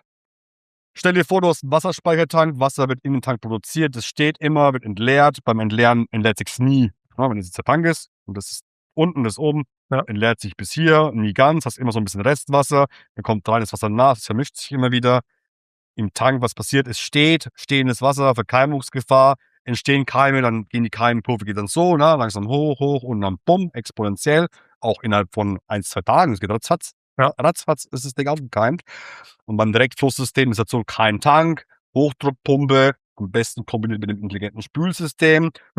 Wir nutzen halt sogar ein Reinwasserspülsystem, also das Reinwasser wird zurückzirkuliert, weil die meisten 99% Anlagen spülen mit Leitungswasser. Aber Leitungswasser ist übersättigt und wie will ein Leitungswasser noch irgendwie was reinigen? Ja? Wir spülen mit Wasser zusätzlich. Also wir haben verschiedene Spülzyklen. Jede Spülfunktion hat ihre eigene Funktion, ihren eigenen Sinn. Und deswegen, also, also mal grob gesagt, Tankanlagen sind 40, 50 Jahre alt und haben schon seit 10 Jahren keine Berechtigung mehr am Markt. Ja. Ja. Vorausgesetzt, du willst ein gutes. Aber die gibt's immer noch. Also ich habe bei Amazon selbst geschaut, so die günstigen Systeme. Es wird auch Tanksysteme auch für 3.000 € verkauft. Ja. Ne? Weil es ist immer noch so eine Nische, dieser Wasserfiltermarkt. Klar, man muss da auch wirklich, ich meine, ich habe mal eine Matrix gebaut und mit 1000 Leuten gesprochen und man muss da echt viel Zeit reinstecken, um zu verstehen, was man braucht und nicht braucht. Ja, deswegen machen wir auch diese Überstunden hier. Ja. Weil ich glaube, das wird nichts mit unserer Zeitplanung. Aber ich sag's dir, wie es ist. Das, was wir gerade den Menschen an Wissen geben, wird vielen Menschen helfen, zu wissen, weil, weißt du, mir geht's darum, mit mir persönlich, also mein eigenes persönliches Anliegen ist, dass Menschen Wissen bekommen, das selber reflektieren, gerne abgleichen und in die Eigenverantwortung gehen, um Eigenverantwortung für ihr eigenes Handeln zu übernehmen. Weil du kannst 100 Menschen haben, die sagen, das ist das Beste. Am Ende, ich bin ein Mensch, ich glaube niemandem blind. Ja. Ich vertraue dir, Arthur. Ja? Aber wenn du mir irgendwas erzählst über Ernährung, danke fürs Gespräch, danke für die Information, danke, dass du so wertschätzend und liebevoll bist, mir das mitzuteilen. Ich werde das gegenprüfen und meinen eigenen Abgleich für mich machen. Und dann, noch wichtiger, weil jeder Mensch ist ein Individuum, an meinem eigenen Körper gucken, wie ist es für mich. Weil was für mich gut sein kann, kann für dich vielleicht auch schlecht sein und andersrum genauso. Ja, ist sehr individuell auf jeden Fall. Und deswegen ist auch mein Abschiedsslogan ist ja auch, sei kritisch. Ne? Also, weil man muss immer alles hinterfragen und selber recherchieren und auf sich selber auch dann anwenden, weil es ist sehr individuell, wie wir jetzt schon auch beim Thema Wasser gemerkt haben. Dann nächste Anforderung, Punkt 5, Abwasserverhältnis von 1:1 oder besser. Kurz erklärt. Vielleicht kann ich das mal erklären. Also im Prinzip bei so einer Umkehrosmoseanlage fällt halt auch Abwasser an durch das Spülsystem oder beziehungsweise durch das Filtersystem. Vielleicht solltest du kurz erklären, warum Abwasser entsteht. Dann erklär du das vielleicht besser. Okay, ich hoffe, die nächste Frage geht auf dich. Also eine Umkehrosmosemembrane oder Molekularteilmembrane, ja, sind beides 2 Begriffe und ist das gleiche Bauteil am Ende, hat eine Seite, also Eingangswasser, also Leitungswasser geht rein und dann hast du quasi eine Abwasserseite und eine Reinwasserseite, oder auch fachmännisch Permeat genannt, Permeatseite. Ne? Und im Prinzip ist das so, weil die sind technisch so gebaut, du hast die sind technisch halt einfach so gebaut, dass du quasi ganz viele Wicklungen hast. So. Und diese Wicklungen, kannst du dir vorstellen, das geht rein, dann geht es durch die Wicklung durch die Porengröße durch und dann hast du Reinwasser und gleichzeitig Abwasser. So. Und es braucht Reinwasser und Abwasser, weil sonst würden nicht funktionieren. So. Alte Anlagen vor 20 Jahren hatten teilweise 1 Liter reines Wasser zu 10, 15, 20 Liter Abwasser. Du musstest 20 Liter Wasser an die Hand nehmen, um 1 Liter Reinwasser zu produzieren. Das war halt ganz früher so. Und heute ist es halt so, eigentliches Minimumstandard ist 1:3, 1:2 und halt so das aktuell technisch Mögliche. Es geht ja auch um Abwasser und Leute bezahlen wir für Abwasser. Also es geht um Abwasser und somit mehr Wasserverbrauch, also Geld sparen. Ja. Also Minimum 1:1 ist schon nicht schlecht, aber die ganz, ganz neuen Anlagen sind so bei 1 Liter Reinwasser zu 0,6 bis 0,8, 0,9. Also, schau mal, 0,6 bis 1 Liter. Ne? Ja. Das ist so eine gute Range, wo man sagen kann, hey, das passt. Ne? Ja. Weil ob ich 0,8 oder 0,9 für 1 habe, das ist jetzt auch kein großer Unterschied mehr. Ja, absolut. Aber 1:2, 1:3 muss ich dir ehrlich gestehen. Ist auch noch Standard bei den Systemen. Es gibt auch 1:5 gibt's auch noch überall, findest du überall, aber rechne es dir selber hoch, wenn du 10 Liter am Tag brauchst, willst du 10 Liter Abwasser oder willst du 40 Liter Abwasser? Ja, absolut. Kann man sich selbst entscheiden. Am Ende ist halt die Wasserrechnung höher, ne, wenn der das Feld ist. Ja. Dann die nächste Anforderung, 6, ist die aktive Membranspülung. Hast du auch schon erklärt, ne? Aber nochmal ganz kurz vielleicht. Ja, also, wenn du das Wasser filterst, den Hahn öffnest, Wasser filterst und den Hahn schließt, macht direkt dann eine Hochdruckmembranspülung, um einfach die feinsten Partikel und so aus dem Wasser direkt rauszuspülen. dass sie sich gar nicht erst auf die Membrane anhaften können. Ne? So, das dient einer längeren Lebensdauer der Membrane, auch einer längeren Hygiene. Und wenn du dann die Anlage 20 Minuten nicht benutzt, ja, dann macht es eine Reinwasserspülung oder Reinigung. Und weil wir Reinwasser nutzen, reden wir auch von einer Reinigung, weil das reine Wasser quasi alles durchspült und egal was entstehen soll, es mitnimmt, weil es ja rein und aufnahmefähig ist. Ich kenne nur eine Schweizer Firma, die das hat. In meinem Kopf hat es nie Sinn gemacht, es mit Leitungswasser zu reinigen, weil was willst du? Ja, das klingt sinnlos, auf jeden Das Fall. Da muss man nicht viel sinnlos, darüber diskutieren. Ja? Ich habe das immer vielen Firmen vorgeschlagen. Weiß ich nicht, ob es zu große Umbaumaßnahmen sind. Ja. Eigentlich ist es easy peasy. Wir machen das halt, weil ich mache gerne das, was Sinn ergibt und nicht, was sich nur mit Marketing gut anhört. Ne? Ja. Ja. Ja. Okay. Ja, und dann hast du halt noch eine Urlaubsspülung. Das heißt, wenn du mal in Urlaub fährst oder fliegst für 4 Wochen, musst du nur den Strom an der Anlage ranlassen. Also Die spült halt du kommst regelmäßig zurück, durch, ja. kommst nach Hause. Das Einzige, was du machen solltest nach dem Urlaub ist, das angefallene Stehwasser mal ablaufen zu lassen. Ja, Vielleicht ja. mal 5 Minuten ablaufen lassen nach dem Urlaub und dann läuft das Ding wieder wie ein Uhrwerk weiter und du musst nichts machen, keine Kartuschen in den Kühlschrank legen oder so. Ja. Bei Auftischgeräten musst du immer die Kartuschen in den Kühlschrank legen. Also Ja. da ekelt's mich. Ja, Wenn ja. ich meine Filterkartuschen in den Kühlschrank lege für 4 Wochen, wenn ich mal nicht zu Hause bin und dann mir vorstelle, was in den Kartuschen passiert, also ich würde sie wegschmeißen, neu reinmachen. Ja, ja. Problem ist aber dann ist halt der Rest im Gerät verkeimt. Ja. Ich kann es auch bestätigen. Also ich höre immer wieder das Brummen von der Anlage, dass sie regelmäßig spült auf jeden Fall. Ja, das ist wichtig. Ja. Also das ist wirklich, das ist mit der Kombination aller Stufen mit eins der wichtigsten Dinge, also das ist fast das Wichtigste überhaupt, dass du auch ein gleichmäßiges Geschmackserlebnis hast. Ja. Weil viele Anlagen kosten auch irgendwie 3.000, 4.000 Euro, sind ein Premium, aber fangen nach 4, 5, 6 Monaten an zu, also das Wasser, das schmeckt dann so muffig und so abgestanden, Mhm. ja, weil die Anlage in sich nicht sauber genug ist dann am Ja, Ende. ja. Ne? Okay. Dann, du hast es schon angesprochen, diese Aktivkohle-Carbon-Blöcke, also mindestens verhaltenweise als Anforderung, aber bei dir im Filtersystem sind 3 und der 3. ist ja der Aktivkohle-Nachfilter. Genau. Das ist auch eine Anforderung, die auf meiner Liste ist. Warum ein Aktivkohle-Nachfilter? Also nach der Osmose. Genau. Also im Prinzip, das ist Stufe 9, der Nachfilter. Der Aktivkohle-Nachfilter ist Stufe 9. Davor ist Stufe 8 die Membrane, die Osmosemembrane oder Molekularmembrane. Und der Punkt ist der, sagen wir es mal so, das ist ein Nachfilter, den wahrscheinlich in 90% aller Regionen bräuchtest du gar nicht, wenn es um Schadstoffreduktion gehen würde. Wir machen den aber rein, weil die Membrane ja aus Plastikvergliederungen besteht, Polyethylene und andere Plastikmaterialien, also Kunststoffe. Ne? Klar, die sind alle NSF und ANSI und FDA zertifiziert und so weiter. Und heißt, die geben nichts ja, ab, die aber geben trotzdem. nichts ab, Ja. aber ich sag's dir, wie es ist, ohne Aktivkohle schmeckt das Wasser nicht so gut wie mit. Ja. Danach. Ja. Ist einfach Praxiserfahrung. Ja. Ich würde es ohne nicht trinken. Okay. Ist es. So, das heißt, einmal eine Sicherheitskomponente dafür, ne? Auch wenn da nichts aktiviert wird in der Membrane, aber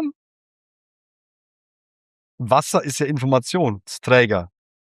Und wenn es durch so Entwicklungen durch muss, nimmt es auch wieder da die Informationen von der Materie an. Und somit ist es einfach so. Das heißt, es neutralisiert Geruchs- und Geschmacksstoffe.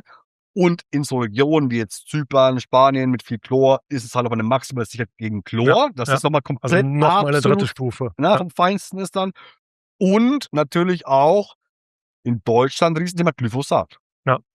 Jetzt nur ein Stoff und doch auch anderen Stoffen, aber Glyphosat ist ein Riesenthema, ganz schwer entfernbar. Ja. Und auch da brauchst du mehr Aktivkohleblöcke, weil die können halt immer nur reduzieren. Ja. Und wenn ich am Anfang zweimal reduziere, Membrane nochmal reduziere, dann kommst du halt in der Gesamtkomposition halt dann auf das perfekte Ergebnis. Und ich wollte immer ein System haben, egal wo Was in ich jeder bin, Region egal wie funktioniert, ja. scheiße das, also egal wie schlecht das Wasser ist, entschuldige für die Ausdrucksweise, Ach, alles gut. ja, kann man auch mal sagen, ne? Das sollte man nicht, wenn's Kinder sehen, ne?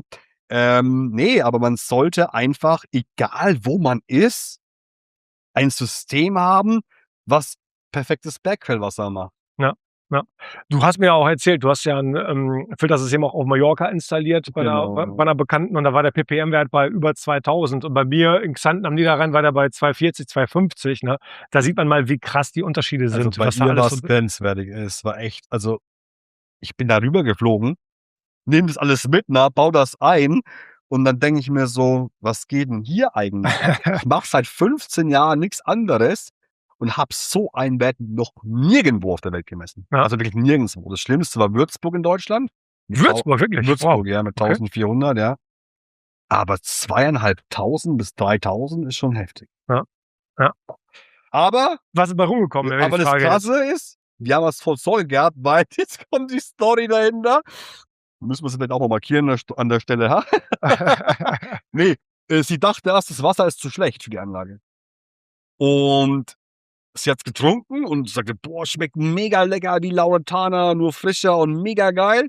Und dann hat sie angefangen, Kopfschmerzen zu bekommen und so ein Kopfbrumm, also so ein dumpfes Kopfgefühl. Mhm. Und ich habe halt ihr erklärt, du pass auf, du hast jetzt auf Mallorca mehrere Wochen ein nicht so gutes getrunken und jetzt will der Körper das nicht so gute Körperwasser will nämlich besseres austauschen. Das heißt, alle Prozesse laufen besser und es können auch, weil sie halt auch so wie ich feinfühlig Wie diese sensibel ist, Entgiftung, ja. es können Detox-Erscheinungen sein. Ja. Da sie aber schon viele Jahre sehr akribisch entgiftet und selber auch Detox-Workshops und so anbietet und wirklich sehr tiefgründiges Wissen hat, vielleicht wäre sie auch mal eine gute Podcast-Partnerin für dich für Detox und solche Sachen. Ja. Können wir mal reden, ne?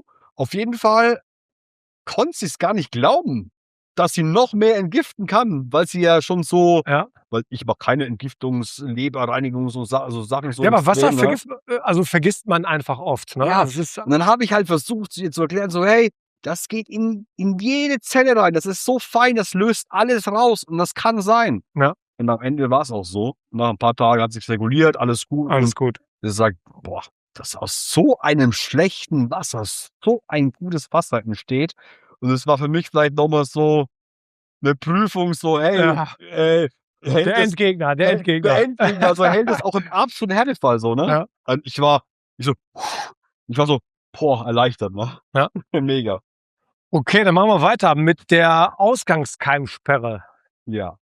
Also bräuchte man nicht unbedingt. Mhm. Ist halt nochmal so ein maximaler Sicherheitsfaktor, vor allem, dass egal was wäre, dass es halt niemals rauskommen kann, ja. Das System selber kann in sich nicht verkeimen durch die Spülautomatik, durch die Eingangskeimsperre, durch die Vorfiltration. Ist halt nochmal ein Sicherheitsaspekt, weil ich will auch nachts ruhig schlafen können, ne? Dass du nicht mal aufwachst und was los ist, ne? Ja. Aber das Ding ist halt, es hat tatsächlich noch einen anderen Schutz. Und zwar, du hast einen Wasserhahn. Und am Wasserhahn sind 2 Perlatoren. Und der Reinwasserperlator, ich meine, da kommt Luft hin. Wasser und Luft in Kombination ist immer Leben. Wasser Ja. ist Leben. Ja. So, und wenn es vom Wasserhahn rückwärts was kommt, also Wasserhahn rein und zur Anlage zurück. Reinwasserseite von der Anlage, Mhm. könnte halt auch was in die Anlage reinkommen und dann dadurch die Anlage quasi über den Wasser Kontaminieren, ja. kontaminieren. Was in der Regel aber nicht passiert, weil die Anlage spült, du benutzt sie regelmäßig und das spült sich immer raus. Ja, Ja? ja. Und wenn minimal was entsteht, muss man auch mal ehrlich sprechen. Ja? Es gibt Wasserfilteranbieter, die sagen, ein Wasserfilter verkeimt nicht oder bleibt voll hygienisch. Es gibt keinen Wasserfilter, keinen auf der gesamten Welt, den du 100% steril halten kannst. Es ist ein Ding der Unmöglichkeit. Ja. Es geht darum, dass einfach das Trinkwasser, was rauskommt, nicht in sich komplett verkeimt ist. Und wenn man nochmal weitergeht, selbst in der Natur gibt es auch mal Wasser, wo minimale Keime sind. Letztendlich sind wir ein Mikrobiom. Das heißt, ich will damit jetzt einfach nur an diesem Punkt vermitteln, diese Panikmacherei vor Keimen, Bakterien, Viren und so weiter. Wir selbst sind ein lebendes Mikrobiom. Ja, absolut. Ja, das wollte ich ja nochmal reinbringen, weil da in der Nische halt auch viel so Angstmacherei gemacht wird. Und letztendlich, hey, früher als Kinder bin ich im Planschbecken in der Lehmgrube, im Bachlauf, spielen gern, habe alles in den Mund genommen. Ja, und das stärkt unser Immunsystem. Ja. Klar, wenn du jetzt Legionellen hast im Übermaß, dann wirst du krank. Punkt. Wenn du jetzt aber minimal ein paar E. coli und so hast, dann das trinkst du, das ist dein Körper gewohnt. Ja. In Spanien trinken sie teilweise aus der Leitung. Ja. Der Körper hat sich daran gewöhnt. Ja. Das hatte ich habe ein Semester in Australien studiert und da war das Trinkwasser auch extrem schlecht und extrem nach Chlor geschmeckt auch. Und so. Und da habe ich mit meinem Mitbewohner, der kam aus Dänemark, da haben die auch gutes Wasser. Da haben wir auch gesagt, wie könnt ihr diese Scheiße trinken? Sorry. Aber also wirklich, die Australier haben das einfach getrunken, ganz normal. Ne? Und ich sag's mal so, ein steriles Wasser, ein absolut steriles Wasser wäre, glaube ich, auch nicht mal so ideal. Also steril. Ja. Ne? Also das wäre, es ist steril ist nicht gut für uns Menschen. Ja. Wir müssen in Kontakt kommen. So, du, wie viele Menschen haben hier schon auf den Tisch gefasst? So, ja, jetzt fasse ich hier hin, lang mir ins Gesicht, ja, mein Güte. Ja, ist überall. Ja. Überall. Man sagt ja auch irgendwie, auf dem Handy-Display sind mehr Bakterien als auf dem Klodeckel. Ne? Also ist einfach so. Echt? Ja. Ja, Aber gut. ist ja verständlich, ne? Ja, klar. Toucht dein ganz drauf rum. Ja, machen wir weiter. Da leichte Remineralisierung, haben wir ja schon drüber gesprochen, zu Genüge und mehrfach. Ja. Das können wir, glaube ich, überspringen. Ist durch, ja. Ausgangskeimsprache nochmal kurz zurück. Hat deine Filteranlage auch. Also Jawohl. da ist auch wieder, haben ist besser als brauchen. Da sind wir auf jeden Fall sicher. Ich sag's mal so, ich sag's dir, wie es ist. Es würde, ob mit oder ohne, keinen großen Unterschied machen. Ja. Es ist einfach nochmal so ein Element, so als Sicherheit. Noch eine Sicherheitsstufe. Dann die 10. Anforderung war Levitation. Da habe ich ja auch gesagt, haben ist besser als brauchen. Ob man da jetzt dran glaubt oder es als Pseudowissenschaft ansieht oder abtut oder was auch immer. Ich halte es für sinnvoll. Ich glaube Also an die ich sag's dir ganz ehrlich. Ja. Wir haben eine Massenverkostung gemacht mit und ohne. Okay. Auf Zypern mit 90 Menschen. Ja. Und 90 Menschen haben 85 Ziegel geschmeckt und gespürt und sagten, das ist es geschmacklich. Ja. Blindverkostung. Krass. Das muss ich mal ausprobieren, in der Tat. Also wirklich mal ohne und mit ausprobieren. Aber mit dem Kleinen, ja? Wir machen noch ein Upgrade bei dir jetzt, ne? Das machen wir noch. Das High-End-Upgrade bei dir. Dann die 11. Anforderung ist eine Durchflussrate von 2 Litern oder mehr. Ist auch ganz einfach erklärt, kann ich auch kurz erklären im Prinzip, wie die Beobachtung. Also 1,8 bis 2,5, je nach Leitungswasser, ne? Ja, genau, also Und ist auch die Beobachtung, die ich bei einem Bekannten gemacht habe mit dem Grohe Blue System, der hat dann, weil ihm das zu langsam ging, einfach das normale Wasser für den Kaffee genommen. Ne? Und deswegen ist es einfach wichtig, und ich merke es auch selber, es ist halt nicht so schnell wie der normale Wasserhahn. Und dann muss man halt sich mal die 20 Sekunden nehmen, um den Teekocher oder so voll zu machen. Aber deswegen so 2 Liter sollten es schon sein, auf jeden Fall. Also stell dir mal vor, es gibt Anlagen am Markt. Für nicht wenig Geld. Ja. Teilweise sogar mehr. Da kommt 0,5 Liter in der Minute raus. Das ist schon. Jetzt stell dir vor, du willst mit deiner Frau für die ganze Familie eine Suppe kochen. Ja. Wie viel Liter brauchst du? Oder Kartoffeln kochen, einfach einen großen Topf voll machen oder was auch immer. Wie viel Liter ist denn so ein großer Topf? Wie viel Liter passen da rein in so einen großen Topf? Oh, da muss ich jetzt 4, schätzen. 5 Liter locker, ja. So.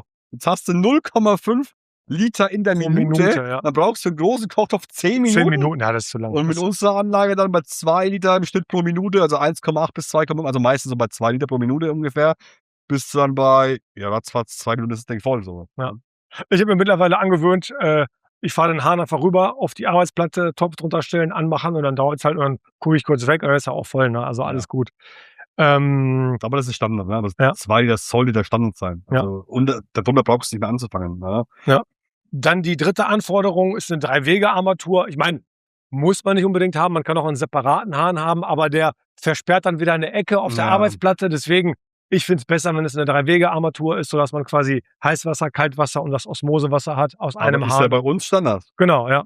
Warum sollte man ein neues Produkt den Menschen zur Verfügung stellen mit dem alten Standard? Ja. Welcher Mensch möchte denn einen zweiten Hahn an der Spüle haben? Das sind von 1000 Menschen vielleicht 2, wenn überhaupt. Ja, weil du musst ein extra Loch bohren. Genau, du musst ein extra Loch bohren. Wäre bei mir auch Mist gewesen, weil ich eine Granitplatte habe und so. Aber eigentlich, weil wir zum Beispiel den Fehler machen und den Lappen oft auch auf dem Wasserhahn haben. Und da finde ich es halt immer so, immer Abstand halten. Deswegen finde ich, wenn man das optional hat, also ich kann den Gedanken verstehen, wenn man einen zweiten Hahn haben wollen würde. Aber es ist eigentlich unpraktisch, weil man ein zweites Loch bohren muss und dann hat man noch eine zweite Ecke vom Arbeitsbereich wieder blockiert. Deswegen. Also es ist auch so, wir müssen das vielleicht nochmal aufgreifen für die Zuschauer. Viele Menschen wohnen zur Miete. Und wenn du zur Miete wohnst und die Küche dem Vermieter gehört, da kannst du auch nicht mal hin. Freut sich der Vermieter nicht, wenn du ein extra Loch bohrst für den zweiten Hahn. Ja. Deswegen haben wir den Einzelhahn und den 3-Wege-Hahn beide als Standard im Paket. Okay. Und wenn halt jemand sagt, er möchte ein anderes Design vom Hahn, dann kann er uns den 3-Wege-Hahn abwählen und dann kann er im Shop quasi auf andere Designs klicken, kommt zu einer Partnerfirma von uns. Oder jemand hat einen Altbau und hat noch so einen Niederdruck-Warmwasserboiler unter der Spüle stehen. Also es gilt nur, wenn die unter der Spüle stehen, dann braucht er eine Niederdruckarmatur dann. Mhm. Ja? Und auch dann kriegst du einfach im Shop dann für Warmwasserboiler Niederdruck. Und klar, die sind jetzt nicht günstig, aber ich muss ja auch sagen, diese Hähne sind Hähne fürs Leben. Ja. Weil du kannst den Dichtsatz tauschen, die Ohrringe tauschen, die Ventile tauschen, also ne, heiß, Kaltwassermisch, Batterie, alles tauschen. Also wenn da was kaputt geht nach 7, 8 Jahren, mein Gott, maximal eine Schraube auf, tauscht das Bauteil für ein paar Euro aus, anstatt den neuen Hahn für 400 Euro zu kaufen oder so. Ja. Ne? Also wir haben die im Paketpreis, also wir haben gesamt rundum sorglos Paket. Andere handeln halt mit Wasserhähnen und müssen die halt dann auch für ihre 450 verkaufen in der Qualität. Ja. Wir preisen es halt insgesamt, weil wir die direkt für uns produzieren lassen, quasi im Paketpreis mit ein. Ja. Wenn wir die einzeln handeln würden, müssen wir die auch teurer handeln. Aber somit machen wir ein wunschlos sorglos Paket. Und wenn du den halt abwässt und beim anderen buchst, gut, dann musst du halt nochmal die Tasche greifen und nochmal locker 500 Euro ausgeben für so einen Hahn oder mehr. Ja, absolut. Ja, ist halt so. Aber die meisten, so 95%, nehmen das Gesamte. Ja. Der nächste Punkt, auch recht lustig eigentlich, weil du hast ja vollmundig mir versprochen, das kriegen wir auf jeden Fall eingebaut. Ich habe das schon in jeder Küche hinbekommen. Also ein platzsparender Einbau ist der Punkt 13 auf meiner Liste. Und ich erkläre mal vielleicht für die Zuschauer ganz kurz. Meine Küche ist so Spüle, darunter ist so eine riesen Schublade mit den Mülltonnen. Also da kann man halt nicht viel einbauen drunter. Links davon ist so ein Drehschrank mit Töpfen und rechts davon ist die Spülmaschine. Das heißt, Worst-Case-Szenario. Aber wir haben trotzdem noch einen Weg gefunden, haben dann eine Rückwand von den normalen Schubladen ausgebaut und den Filter quasi hinter den Schubladen platziert. Also war, glaube ich, Einbau war spezial. das war schon, hat auch ein bisschen länger gedauert, als wir geplant haben. Aber generell ist, glaube ich, das System auch platzsparend und man kann es ja auch theoretisch auch auf dem Tisch machen. Ne? Wobei nicht so wirklich ideal ist, eigentlich ein Untertischsystem. Also die Menschen sagen immer zu mir so, Christian, das Gerät ist viel zu edel, um das zu verstecken. um das unter die Spüle zu schieben, irgendwo wo Schmutz und Dreck ist. Aber das Ding ist, die Pumpe ist halt die macht halt einen ordentlichen Druck und die hat halt dann einfach auch eine gewisse Dezibelzahl. Ja. Und wer hat Lust, da diese Pumpengeräusche zu haben? Ja. Wenn du es auf den Tisch stellst, quasi, dann ist es viel zu laut. Und so ist halt unter den Spülen, hörst halt, das pumpt und summt halt ein bisschen vor sich hin, das hörst du schon, ne? Aber halt so, dass es dich nicht stört. Ja. So, ne? Und dementsprechend würde ich das schon immer fest irgendwo unterm Schrank oder unter der Sockelleiste, ne? Stehen oder liegend, kannst du selbst entscheiden. Ne? Ja. Nur der Vorfilter, der Exit, der muss stehen sein. Aber die anderen kannst du liegen bauen, stehen bauen. Ja. Ne? Würde ich schon anraten. Ne? Ja. Okay, dann die nächste Anforderung. 14 ist Filterwechsel ohne Werkzeug. Also damit man den auch regelmäßig macht, da keine Angst vor hat und dass er einfach Plug and Play ist im Prinzip. Ja, also erfahrungsgemäß ist das so, es gibt immer noch viele Altsysteme am Markt, leider, wo du irgendwie dieses Gehäuse aufschrauben musst, dann brauchst du irgendwie eine Wasserpumpenzange, um die Filtergehäuse zu öffnen, Tische rausziehen, das ist in den versifft, dann musst du reinigen, unhygienisch. Bei uns ist einfach wirklich so, also ich sag's dir, wie es ist, die meisten Menschen haben keine Lust, den Filterwechsel vorzunehmen, wenn er kompliziert ist. Mhm. Dann ziehen sie den Kartuschenkauf hinaus, weil sie einfach keine Lust drauf haben. Bei uns einfach Kartuschen kaufen, nimmst das Magnetpanel ab, schaust hinten drauf, hast direkt hinten auf dem Magnetpanel die Schritt-für-Schritt-Anleitung und im Prinzip machst du das Kaltwasser zu, lässt den Druck raus aus der Anlage, ne? Also Eckventil, Wasserzufuhr schließen, dann Wasserhahn öffnen, Luft geht raus und dann drückst du wirklich Plug and Play per Knopfdruck, du drückst nur einen Knopf. Was macht der Knopf? Mit dem Knopf entkoppelst du hinten die Filterfassung mit dem Filterelement. Klar, wenn jetzt Wasser drin ist, die Dichtringe von den Kartuschen, die saugen meistens über ein Jahr halt hin. Dann musst du halt 2-, 3-mal so ein bisschen drücken, dann den Knopf drücken und dann rausziehen. Oder einfach Knopf drücken, ein bisschen mehr Kraft rausziehen halt, ne? Weil sie die Dichtringe durch das Wasser halt so ransaugen, weil sie auch abdichten müssen. Ja, absolut. Letztendlich ist es eine Kopplung. Werden wir auch als Video zeigen, wie die Filterwechsel in deinem System funktionieren. Genau. Werden wir dann also einfach als Video einblenden, wenn wir darüber sprechen. Dann die Filterwechselanzeige da, also im Prinzip soll das System anzeigen, wann die Filter gewechselt werden müssen. Und da stellt sich mir die Frage gerade, piept die Anlage auch oder zeigt die das nur optisch an? Beides. Beides, okay, super, weil meine Anlage ist ja jetzt versteckt. Es ist sogar so gemacht, also es ist so, du bist jetzt in 4-Personen-Haushalt, richtig? Ja. Und klar, ihr wascht Gemüse, ihr kocht. Alles, ja. Haustiere? Katze, ja. Katze kriegen auch gut. Ich hoffe. Die verbraucht, klar, die kriegt dann auch. Ja, ich hoffe. Nur das Beste für die Katze. Ja, genau. Und letztendlich Blumen gießen, Fenster putzen, also du machst alles mit dem Wasser. Auch deine Blumen brauchen gutes Wasser. Die wachsen schneller, die blühen mehr auf. Also es ist so, man könnte jetzt das Ganze nach Litern machen. was ja auch irgendwo Sinn machen würde. Aber, jetzt kommt wieder das Aber, was auch irgendwie viele nicht so ganz erwähnen. Es gibt eine sogenannte DVGW-Gesellschaft in Deutschland. DVGW, hat jeder schon mal gehört, ne? Baumärkte, Sagt mir jetzt nichts, so aber wasserführende Teile sind ja. DVGW Okay. zertifiziert. Im Prinzip haben die eine Norm, eine DIN-Norm, eine DIN-Norm, und die sagt halt, wasserführende Filterteile sollten halt rein aus Hygienebedingungen nach einem Jahr getauscht werden. So. Zumindest Sättigungsfilter. Ja, aber die Osmosemembrane ist ja kein Sättigungsfilter, sind Trennfilter. Ja, Schadstoffe abgetrennt und dann ist Abfluss gespült. Ja. Aber die Vorfilter, die sind irgendwann sind die voll. Wenn sie voll sind, was passiert dann? Klar. Dann geben sie sogar wieder Dann mehr geben sie Stoffe wieder ab, ja. geben sie mehr Stoffe ab als davor. Das heißt, nach dem Filter mehr Stoffe, wenn der Filter voll ist. So. Und sind wir mal ganz ehrlich, vielleicht zeigen wir auch mal so ein Bild, so Filter, wenn neu, Filter, wenn verbraucht, ne? Weiß, schwarz, ne? Braun, eklig. Das ist nicht hygienisch. Deswegen ist auch aus diesem Grunde ist der externe Geräteschutzvorfilter davor, um schon mal diesen ganzen Schmutz, diesen ganzen Siff und Dreck nicht, dass es in die Anlage kommt. Ja. Dass die Membrane auch schon so vorentlastet ist, weil da vorher noch mal eine ist, ne, eine Vorfilterkartusche vor der Membran noch mal eine, dass die wirklich auch maximal das Wasser reinbekommt, ne? Weil Membranen haben eine Wirkleistung, aber nur unter gewissen Bedingungen. Und wenn das Wasser zu schlecht ist und zu schlecht direkt auf die Membran trifft, dann funktioniert sie nicht gut. Ne? Kannst vergessen. So. Und worauf wollte ich jetzt hinaus? Das musst du wissen. Ne?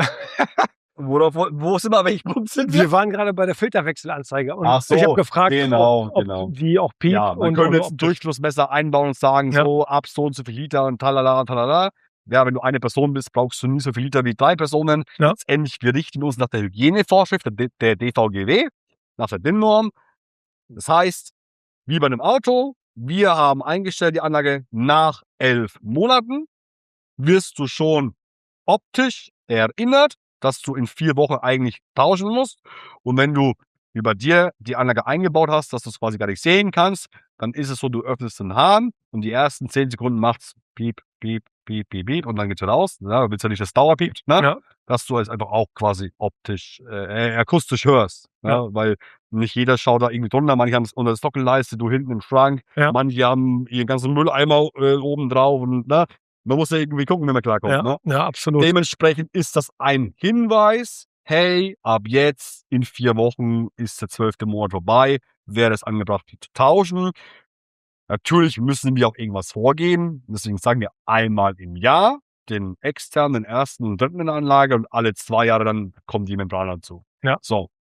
Rein aus der Praxis macht es Sinn, es zu tun, dass was auch immer perfekt ist und immer gut schmeckt.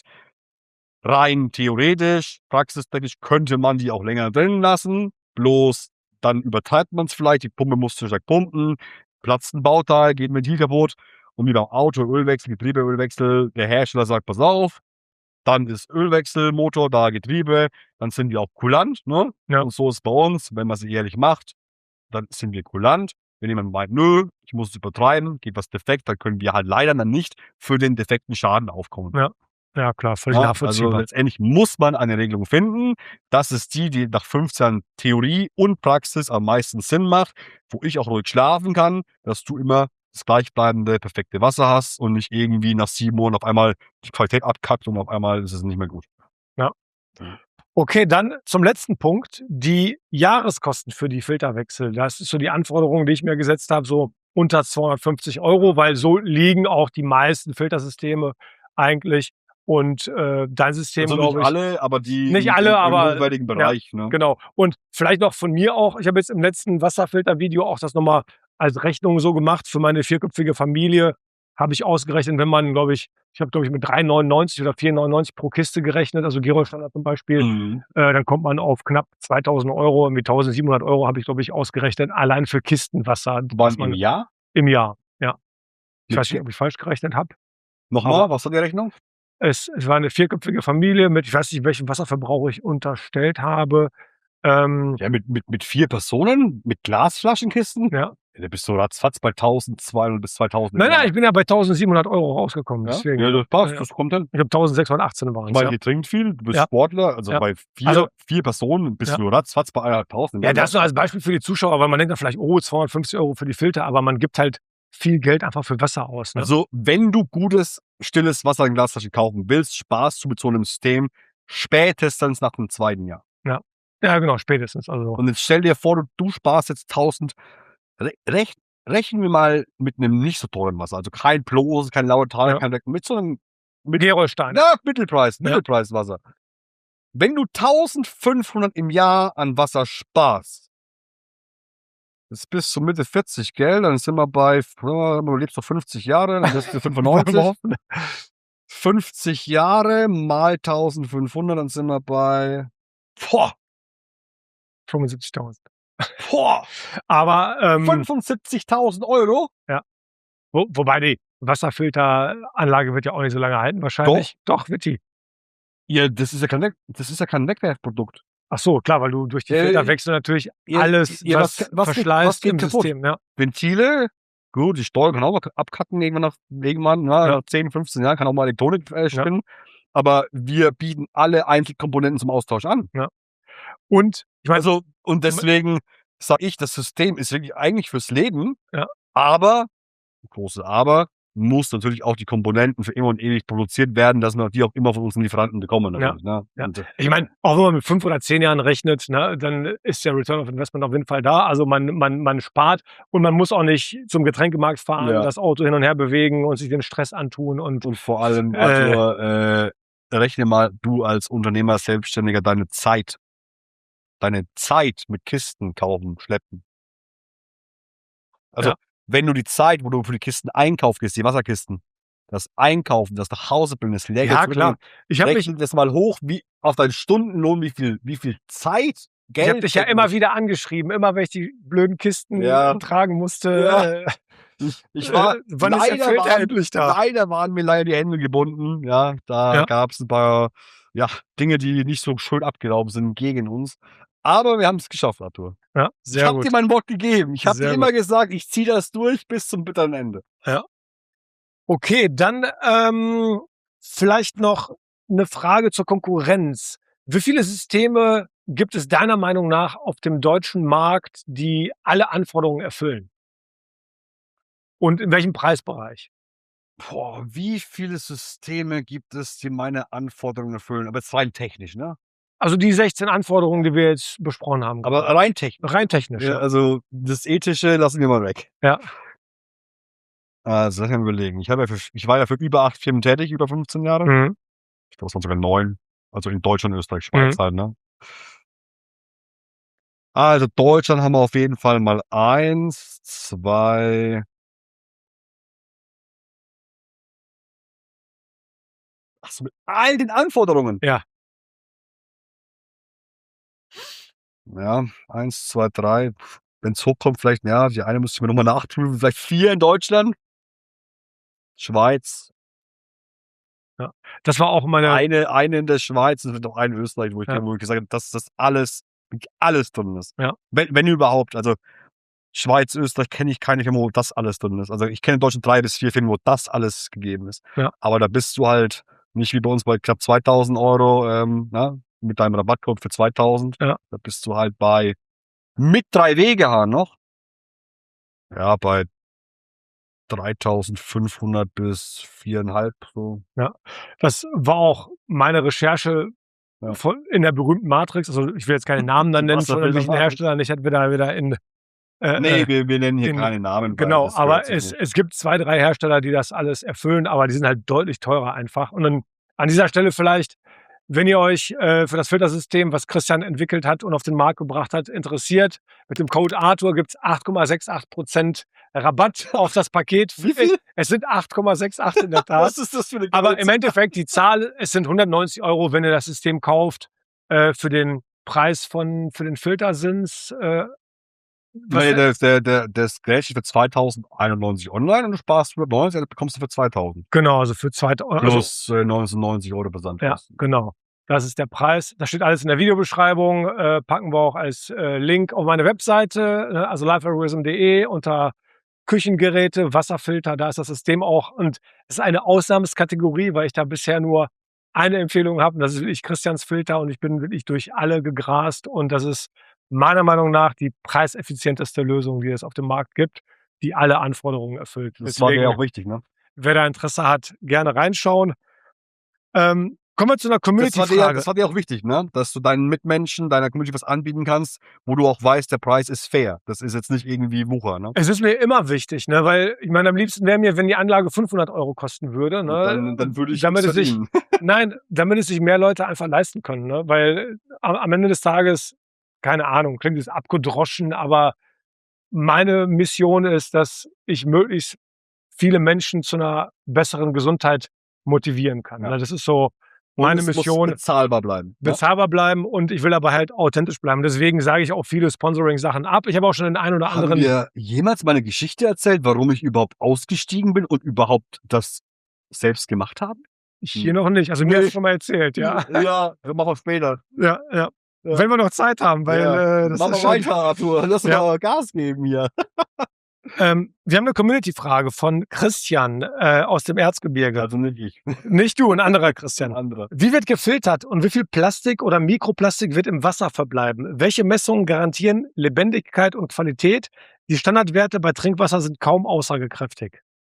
Also, das war jetzt mehrere Fragen in einer. Gell? Ja. Dann machen wir die erste. Also die erste ist, wie viel Plastik oder Mikroplastik verbleibt? Ich denke mal nichts, genau. Nee, also irgendwo 0,0000 irgendwas, weil absolut nicht mehr nachweisbar. Welche Messungen garantieren Lebendigkeit und Qualität? Spalgyrische, also die spalgyrische Wasserdiagnostik. Laden wir hoch, blenden wir hier ein. Hier machen wir Bild ein. Ja. Oh, du hast viele Versprechen gemacht. Ich krieg das ganze Material. Ja, ich weiß, du willst wieder alles innerhalb von einem Tag haben am besten. Dann, ja, immer. Und die Standardwerte bei Trinkwasser sind kaum aussagekräftig. Ja gut, das stimmt, klar. Da wird ja auch die Standardwerte bei Trinkwasser, also die man so standardmäßig misst, die sagen gar nichts, genau. Also das ist, ich sage immer, das ist dass die Menschen ein gutes Gefühl bekommen. Aber wenn sich Menschen gut fühlen, dann machen sie keinen Aufstand. Ja. Das ist halt wieder so eine, Politik halt. Ne? Ja. Hier haben wir noch eine gut passende an der Stelle Frage von Lisa. Ich möchte mir auch einen Wasserfilter kaufen und bin mir überlegen, welchen. Ich meine, die Antwort sollte jetzt klar sein. Das ist die Anlage. Wie heißt die Anlage genau? Also sag's vielleicht nochmal für den Zuschauer. Also die Marke ist Neptune Diamond Water.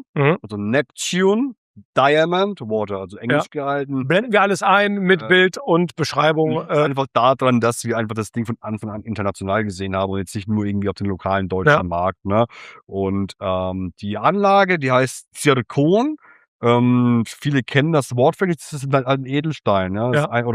Man sagt auch, wenn die Wissenschaft recht haben sollte, ne, es ist eins der ältesten, das älteste Mineral auf der Erde. Ah, okay, wusste ich auch nicht. Und es steht halt jetzt so für die Spirituellen, die gibt es ja auch unter uns, ne, so für Ursprünglichkeit und Reinheit und wir stehen halt für reines, ursprüngliches Wasser und so ist es halt irgendwie entstanden. Ja. Noch damals mit meiner Freundin zusammen. Also sie hat es quasi mitentwickelt, die ganzen Namensgebungen. Nee, aber so heißt sie. Eine Neptune Diamond Water Zirkon ist eine Multimembrananlage, also ist keine klassische normale Osmoseanlage. Würde auch nicht empfehlen, aus einer klassischen normalen Osmoseanlage zu trinken, sondern eben mit all diesen Faktoren. Klar, Arthur, diese 16 Anforderungen. Das heißt, Multimembrananlagen sind quasi schon auf der Basis einer Osmoseanlage, aber viele Firmen, die das über 10, 15 Jahre verkauft haben, diese Standard-Osmoseanlagen, haben halt gelernt, die haben praktische Probleme gehabt. Und was macht man, wenn Probleme kommen? Man versucht sie zu verbessern und daraus ist halt quasi die Weiterentwicklung oder Verbesserung der normalen Osmoseanlagen entstanden. Und so nennt man die halt in der Nische aktuell. Ne? Ja. Multimembran oder mehrstufige verbesserte Osmoseanlage. Einfach die ganzen Probleme beheben. Ne? Ja. Das ist wie wenn ich ein Auto verkaufe und ich merke nach 2 Kilometer wackelt der Auspuff. Was mache ich? Ja, ich gucke, warum ist der Auspuff locker? So. Ja.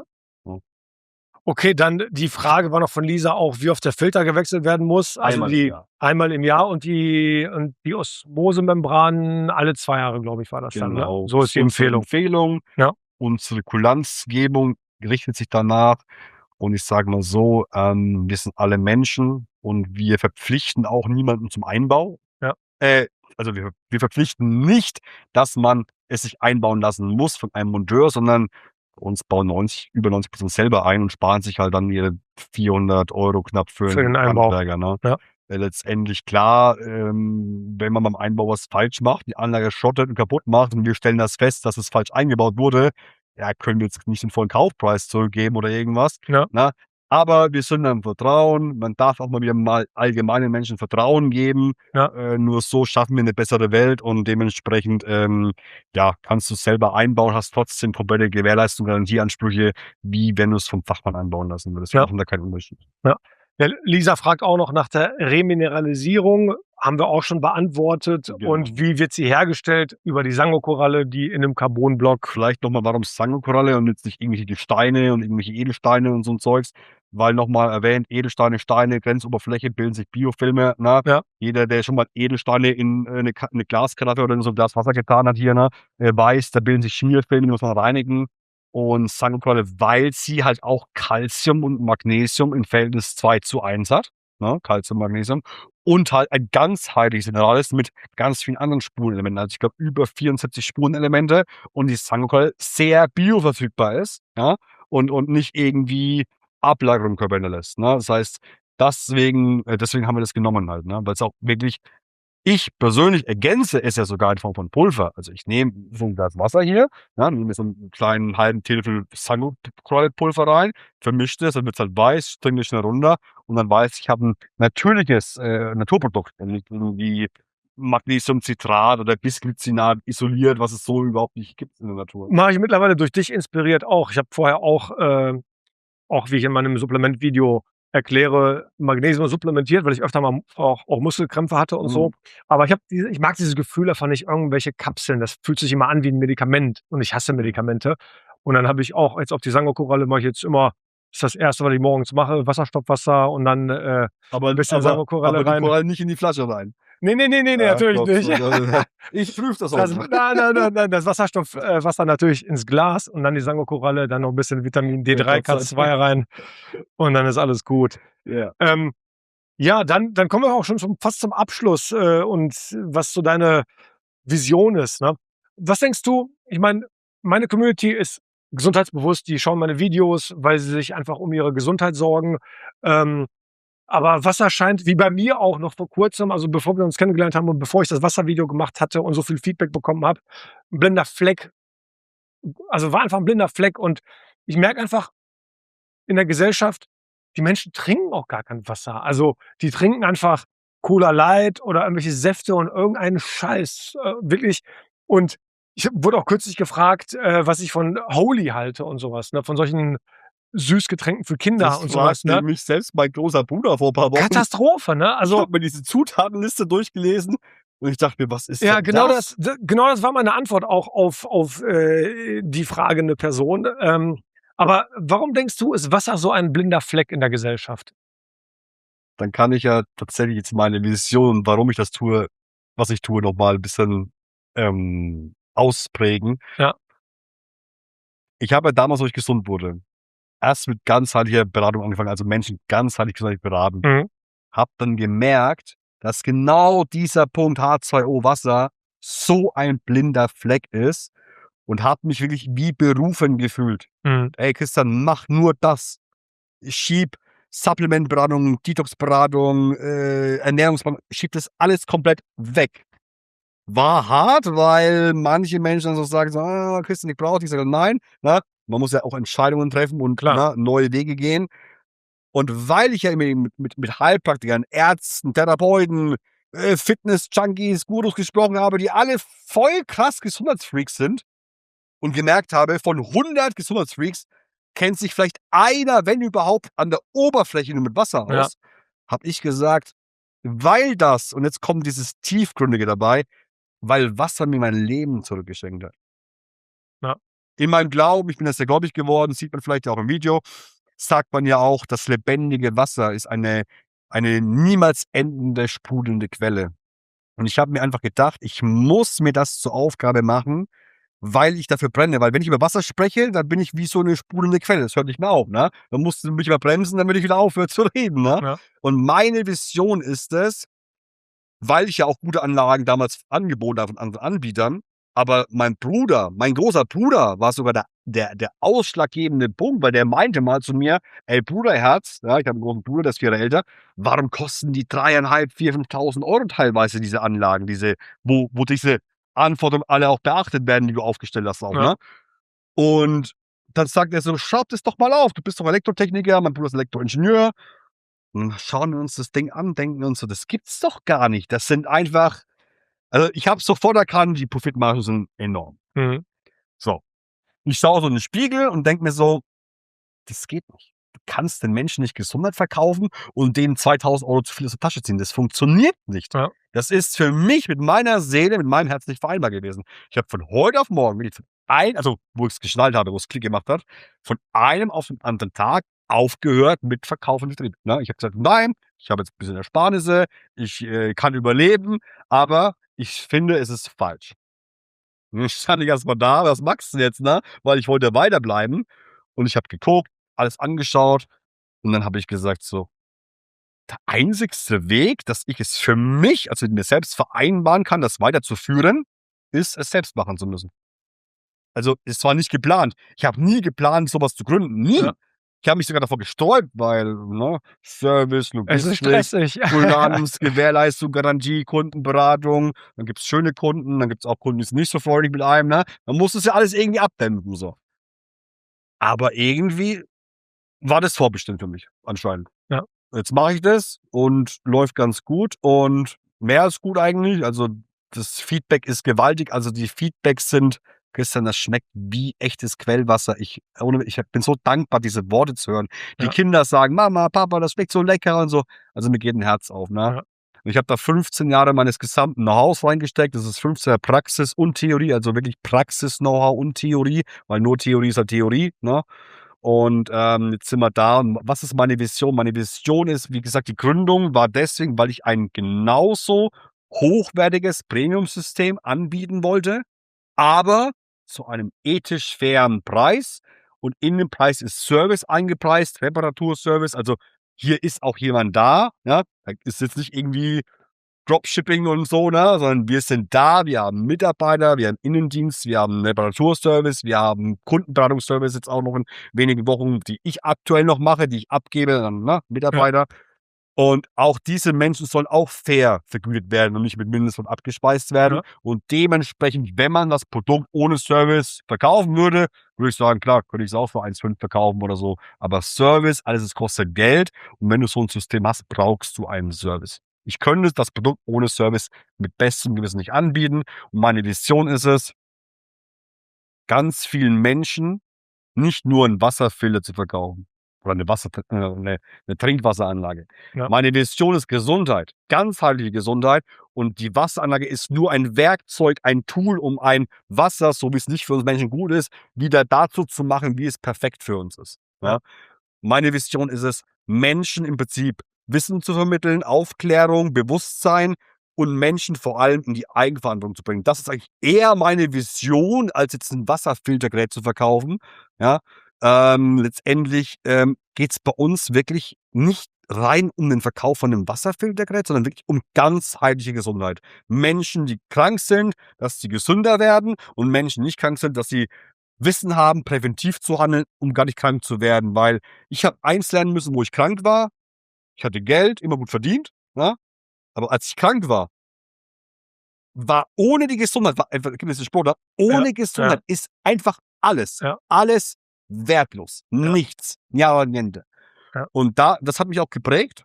Das hat mich so geprägt, weil seitdem wo ich diese 5 Jahre chronisch krank war und gesund geworden bin, seitdem ist mir, ich brauche keinen Luxus im Ja. Sinne von Haus, Auto, bla bla bla. Für mich ist Dach über den Kopf, Essen, Trinken, Familie, und ich bin überglücklich, so, Ja. weißt du? Und dementsprechend habe ich noch eine ganz, ganz, ganz große Vision, die da noch mal oben drauf geht, nämlich, wenn der Laden gut laufen soll langfristig, gemeinnützig ganz, ganz viel zurückzugeben.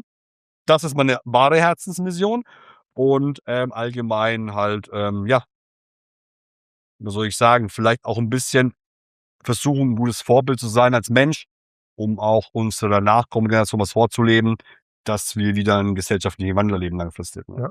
Ja, super spannend, was du sagst. Und der Satz ist auch so schön, also beziehungsweise das Zitat: „Ein gesunder Mensch hat 1.000 Wünsche, ein kranker Mensch hat nur einen Wunsch“, ne? Und das ist So war's. wirklich So so. war's.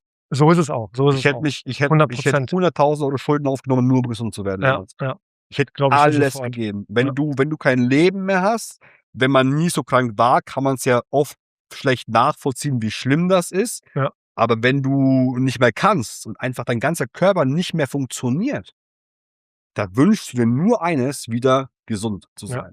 Wobei wir hier auch ganz klarstellen müssen, wir wollen hier kein Heilwasser verkaufen oder so. Ne, das sowieso. Gesundheit ist sehr vielfältig. Wir verkaufen hier keine Gesundheit oder sonst Ne. irgendwas. Man muss sich da selber mit auseinandersetzen. Das ist ein Baustein und, ja, Ich um würde das sagen, auch klarzustellen. von diesen hunderten Bausteinen ein sehr fundamentaler, aber, es gibt Körper und auf der körperlichen Ebene gibt's so viele Sachen, ne?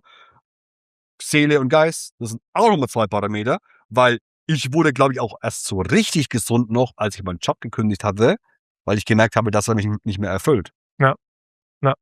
Ja, und beim Körper gibt's Vergiftung, Mikronährstoffmängel, chronische Sachen auch, Entzündungen, Darmmikrobiom und Darmmikrobiom, das da ist das gibt's ja, Größte. ne?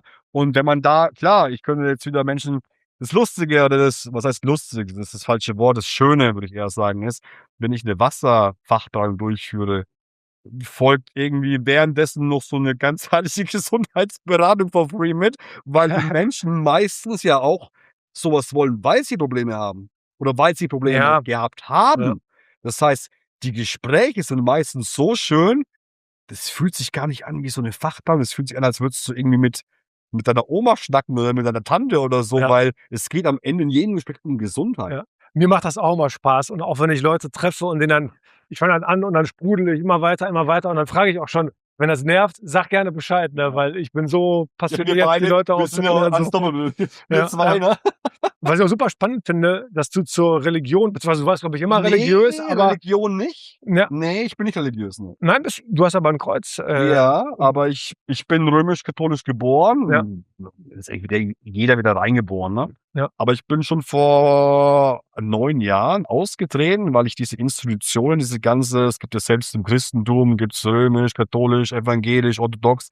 Letztendlich, ich sage mal so, ich habe zurück zum Christentum gefunden, aber ich folge biblisch einfach der Lehre Jesu nach, ja, weil ich bin der Meinung, es gibt keinen perfekteren Menschen als die Geschichte von ihm und nehme mir ihn als Vorbild und, finde es sehr inspirierend zu erkennen für mich, dass ich zu einem besseren Menschen werde dadurch. Und wenn ich dadurch zu einem besseren Menschen werde, ist das für mich ein Zeichen, dass da, mehr dahinter steckt, ja. als man vielleicht nur, lesen oder hören mag. Mir geht's da sehr ähnlich, deswegen komme ich auf das Thema noch mal zurück, weil ich habe nie an Gott geglaubt. Also, ich komme aus Polen ursprünglich, bin auch katholisch erzogen worden. Wir sind zur Kirche gegangen und so. Ja. Ich bin aber Informatiker. Ich war ganz rational, bam, bam, bam, ne, gibt's nicht. Und ich war jetzt So war ich auch 'ne Zeit lang. ich war jetzt kein Atheist, aber ich habe nie dran geglaubt. Und Ja. jetzt wirklich in den letzten, sage ich mal, 4, 5 Jahren, wo ich mich sehr intensiv mit der Natur und der Gesundheit und, der Ernährung und Wasser und allem Möglichen beschäftige, erkenne ich einfach so 'n Muster in all dem, was mir zeigt, es gibt einen Schöpfer. Wer das auch immer ist, ne? Also, ich will Das da kann kein Zufall es sein. es es ist kein Zufall. Es ist Ne. einfach so optimiert und abgestimmt alles. Es ist 'ne schöpfende Kraft da. Was es auch immer ist, ob Die es Gott ist. intelligentesten Wissenschaftler haben das auch gesagt. Ja, Da gibt sich Albert Einstein hat mal 'n Spruch rausgehauen. Gab's auch so 'n Mathematiker, der sagte: „Umso mehr er die Mathematik in die Tiefe erforscht hat, umso mehr er wusste, umso mehr musste er feststellen, dass das nicht aus Zufall entstehen konnte.“ ja. Es gibt auch 'n Allein die Fibonacci, Lehre. ja, alles. Es gibt so viele Dinge und, es gibt auch so 'n Bibelvers, glaube ich. Und ich bin auch nicht bibelfest, aber Ja, alles gut. vielleicht kriege ich's zusammen, Aber was ist der in der Kontext so roundabout? ne, also, das ist, glaube ich, so halbwegs war's: „An der Handschrift der Natur erkennt ihr den Schöpfer“ oder irgendwie so etwas. Also, dass man andersrum. In der Natur erkennt ihr die Handschrift des Schöpfers. So grob ist es. Nicht wortwörtlich, sorry für die, bibelfesten Menschen, dass ich so Ja. bibelfest bin, aber und das Ne, finde wir ich wollen ja jetzt keine Bibellehre machen, genau. aber alleine der Spruch, ich weiß schon, was du meinst, da gibt's, glaube ich, auch Stellen, die da drauf andeuten. Ich sehe es genauso wie du. Ja. Ja. Also wenn ich alleine das Wasser betrachte, was das Wasser alles kann. Ja, es ist Wahnsinn. Es ist Und wir wirklich wissen ja Wahnsinn. nur einen Bruchteil von der Lehre über Wasser bisher. Selbst die Wissenschaft, wir wissen noch viel zu wenig über Wasser. Ja. Oder wenn ich mir die Natur anschaue, die Bienenwaben sind hexagonal, die Ja, Schildkröten, die alles. Schildkrötenpanzer. Oktagon. Ja, tatsächlich, du hast ja hier auch, ja, und diese im Prinzip ist es ja Geometrie, ja, das ist ein Hexagon, da gibt's ja auch, ne, Tetraeder und Dreiecke, ne, gibt's ja verschiedenste geometrische, ne?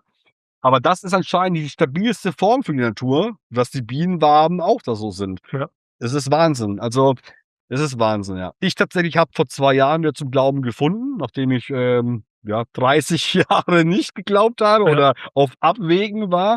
Ich muss nur eins sagen, viele Menschen sagen: „Du bist 'n anderer Christian. Du bist nicht mehr der Christian wie davor. Du bist 'n anderer Mensch geworden.“ Und ich sage mal so, ja, ich lebe das auch mittlerweile für mich sehr intensiv aus, also wirklich täglich eine Beziehung zu Gott. Und das tut mir gut und ich bin glücklicher als jemals zuvor. Und das Schönste ist, ich hatte immer Probleme mit Ängsten in meinem Leben. Dass ich immer Angst hatte vor Sachen. Ich Mhm. habe keine Ängste mehr. Ja. Ich habe vor nichts Angst. Ja. Dieses Gefühl, vor nichts Angst, also ich habe wirklich vor nichts Angst. Wir können jetzt der Krieg ausbrechen. Ich weiß, dass, die Ewigkeit auf uns wartet. Das ist, ein unglaublich krasses Gefühl, weil du dann im Moment lebst und du hast eine Kraft. Also selbst mein Projektmanager sagte zu mir so: „Ey, wir sind nur unterwegs, wir sind nur am Machen, wir schlafen kaum noch, aber wir haben Power, wir haben Kraft.“ Ja. Ich sage so: „Rein von der Ernährung und dem Unterwegssein und allem drum und dran, aktuell in dieser Phase, müsste man ja eigentlich weniger Energie haben. Und trotzdem habe ich volle Energie.“ Und dann sagt er immer: „Ja, Geist steht über Materie.“ Ich habe das nie verstehen wollen, aber anscheinend ist da doch was dran. Ja, absolut, ist Müssen so. wir vielleicht mal Und 'n extra Podcast machen, da habe ich sogar 'n guten Kontakt dafür. ja, also, das ist auch bei mir jetzt auch durch meine Tätigkeit als Content Creator oder das, was ich auf YouTube mache, ähm, ich arbeite mehr als vorher und ich wollte eigentlich weniger arbeiten, ne? Aber, ähm, es ist so, wenn man das macht, wofür man eine Passion hat, wird man nie wieder einen Tag arbeiten. Es ist keine Arbeit und das verstehen viele Menschen aber nicht, ne? Weil für die meisten Menschen ist halt, ja, Arbeit einfach. Sie gehen dahin, weil sie dahin müssen, um Geld zu verdienen, ne? Aber, wenn man seine absolut Passion ausufert, kann's schon wieder 'n bisschen wie Arbeit sein, aber ich weiß, was du meinst, Ja. wenn's Passion ist. Ja. Für mich ist es, den Menschen zu dienen.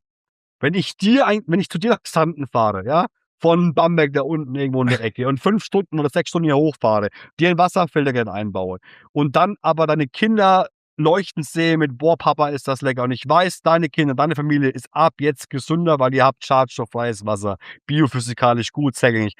Dann ist das für mich ein Dienst für dich, den ich gerne mache und die Dankbarkeit, die man bekommt, ist ja, das i-Tüpfelchen obendrauf. Ja, absolut. Ja, und ich denke, jeder Mensch vielleicht, auch jetzt mal meine Meinung, ja, kann ja auch falsch liegen, aber ich bin der Meinung, jeder Mensch hat Potenzial, hat eine Gabe und ich durfte, durch 'n Schicksalsschlag meine Gabe oder meine Berufung erfahren.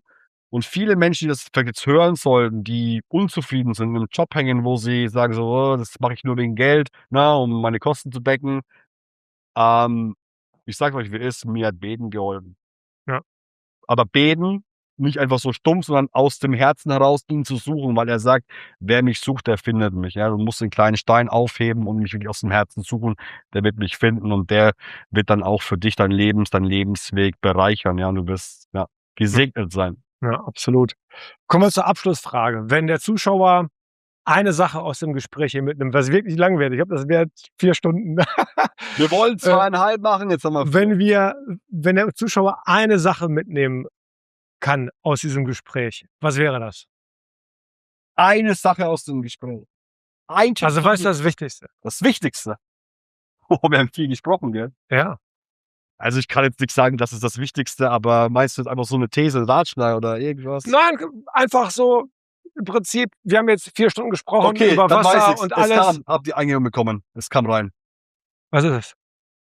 Nicht nur wir sagen, dass Wasserfilter über 200.000 € wirklich maßlos überteuert sind. Das sagt offiziell alle Verbraucherschutzzentralen. Und wir dürfen auch offen und ehrlich die Wahrheit aussprechen, dass Wasseranlagen, die mehr als 2.500 € kosten, zumindest jetzt in dem Bereich, wo wir tätig sind, na, es gibt auch günstigere, dass das einfach eine extrem hohe Profitmarge ist. Muss man einfach googeln, Wasserfilter überteuert, Verbraucherschutzzentrale, findest du Berichte ohne Ende.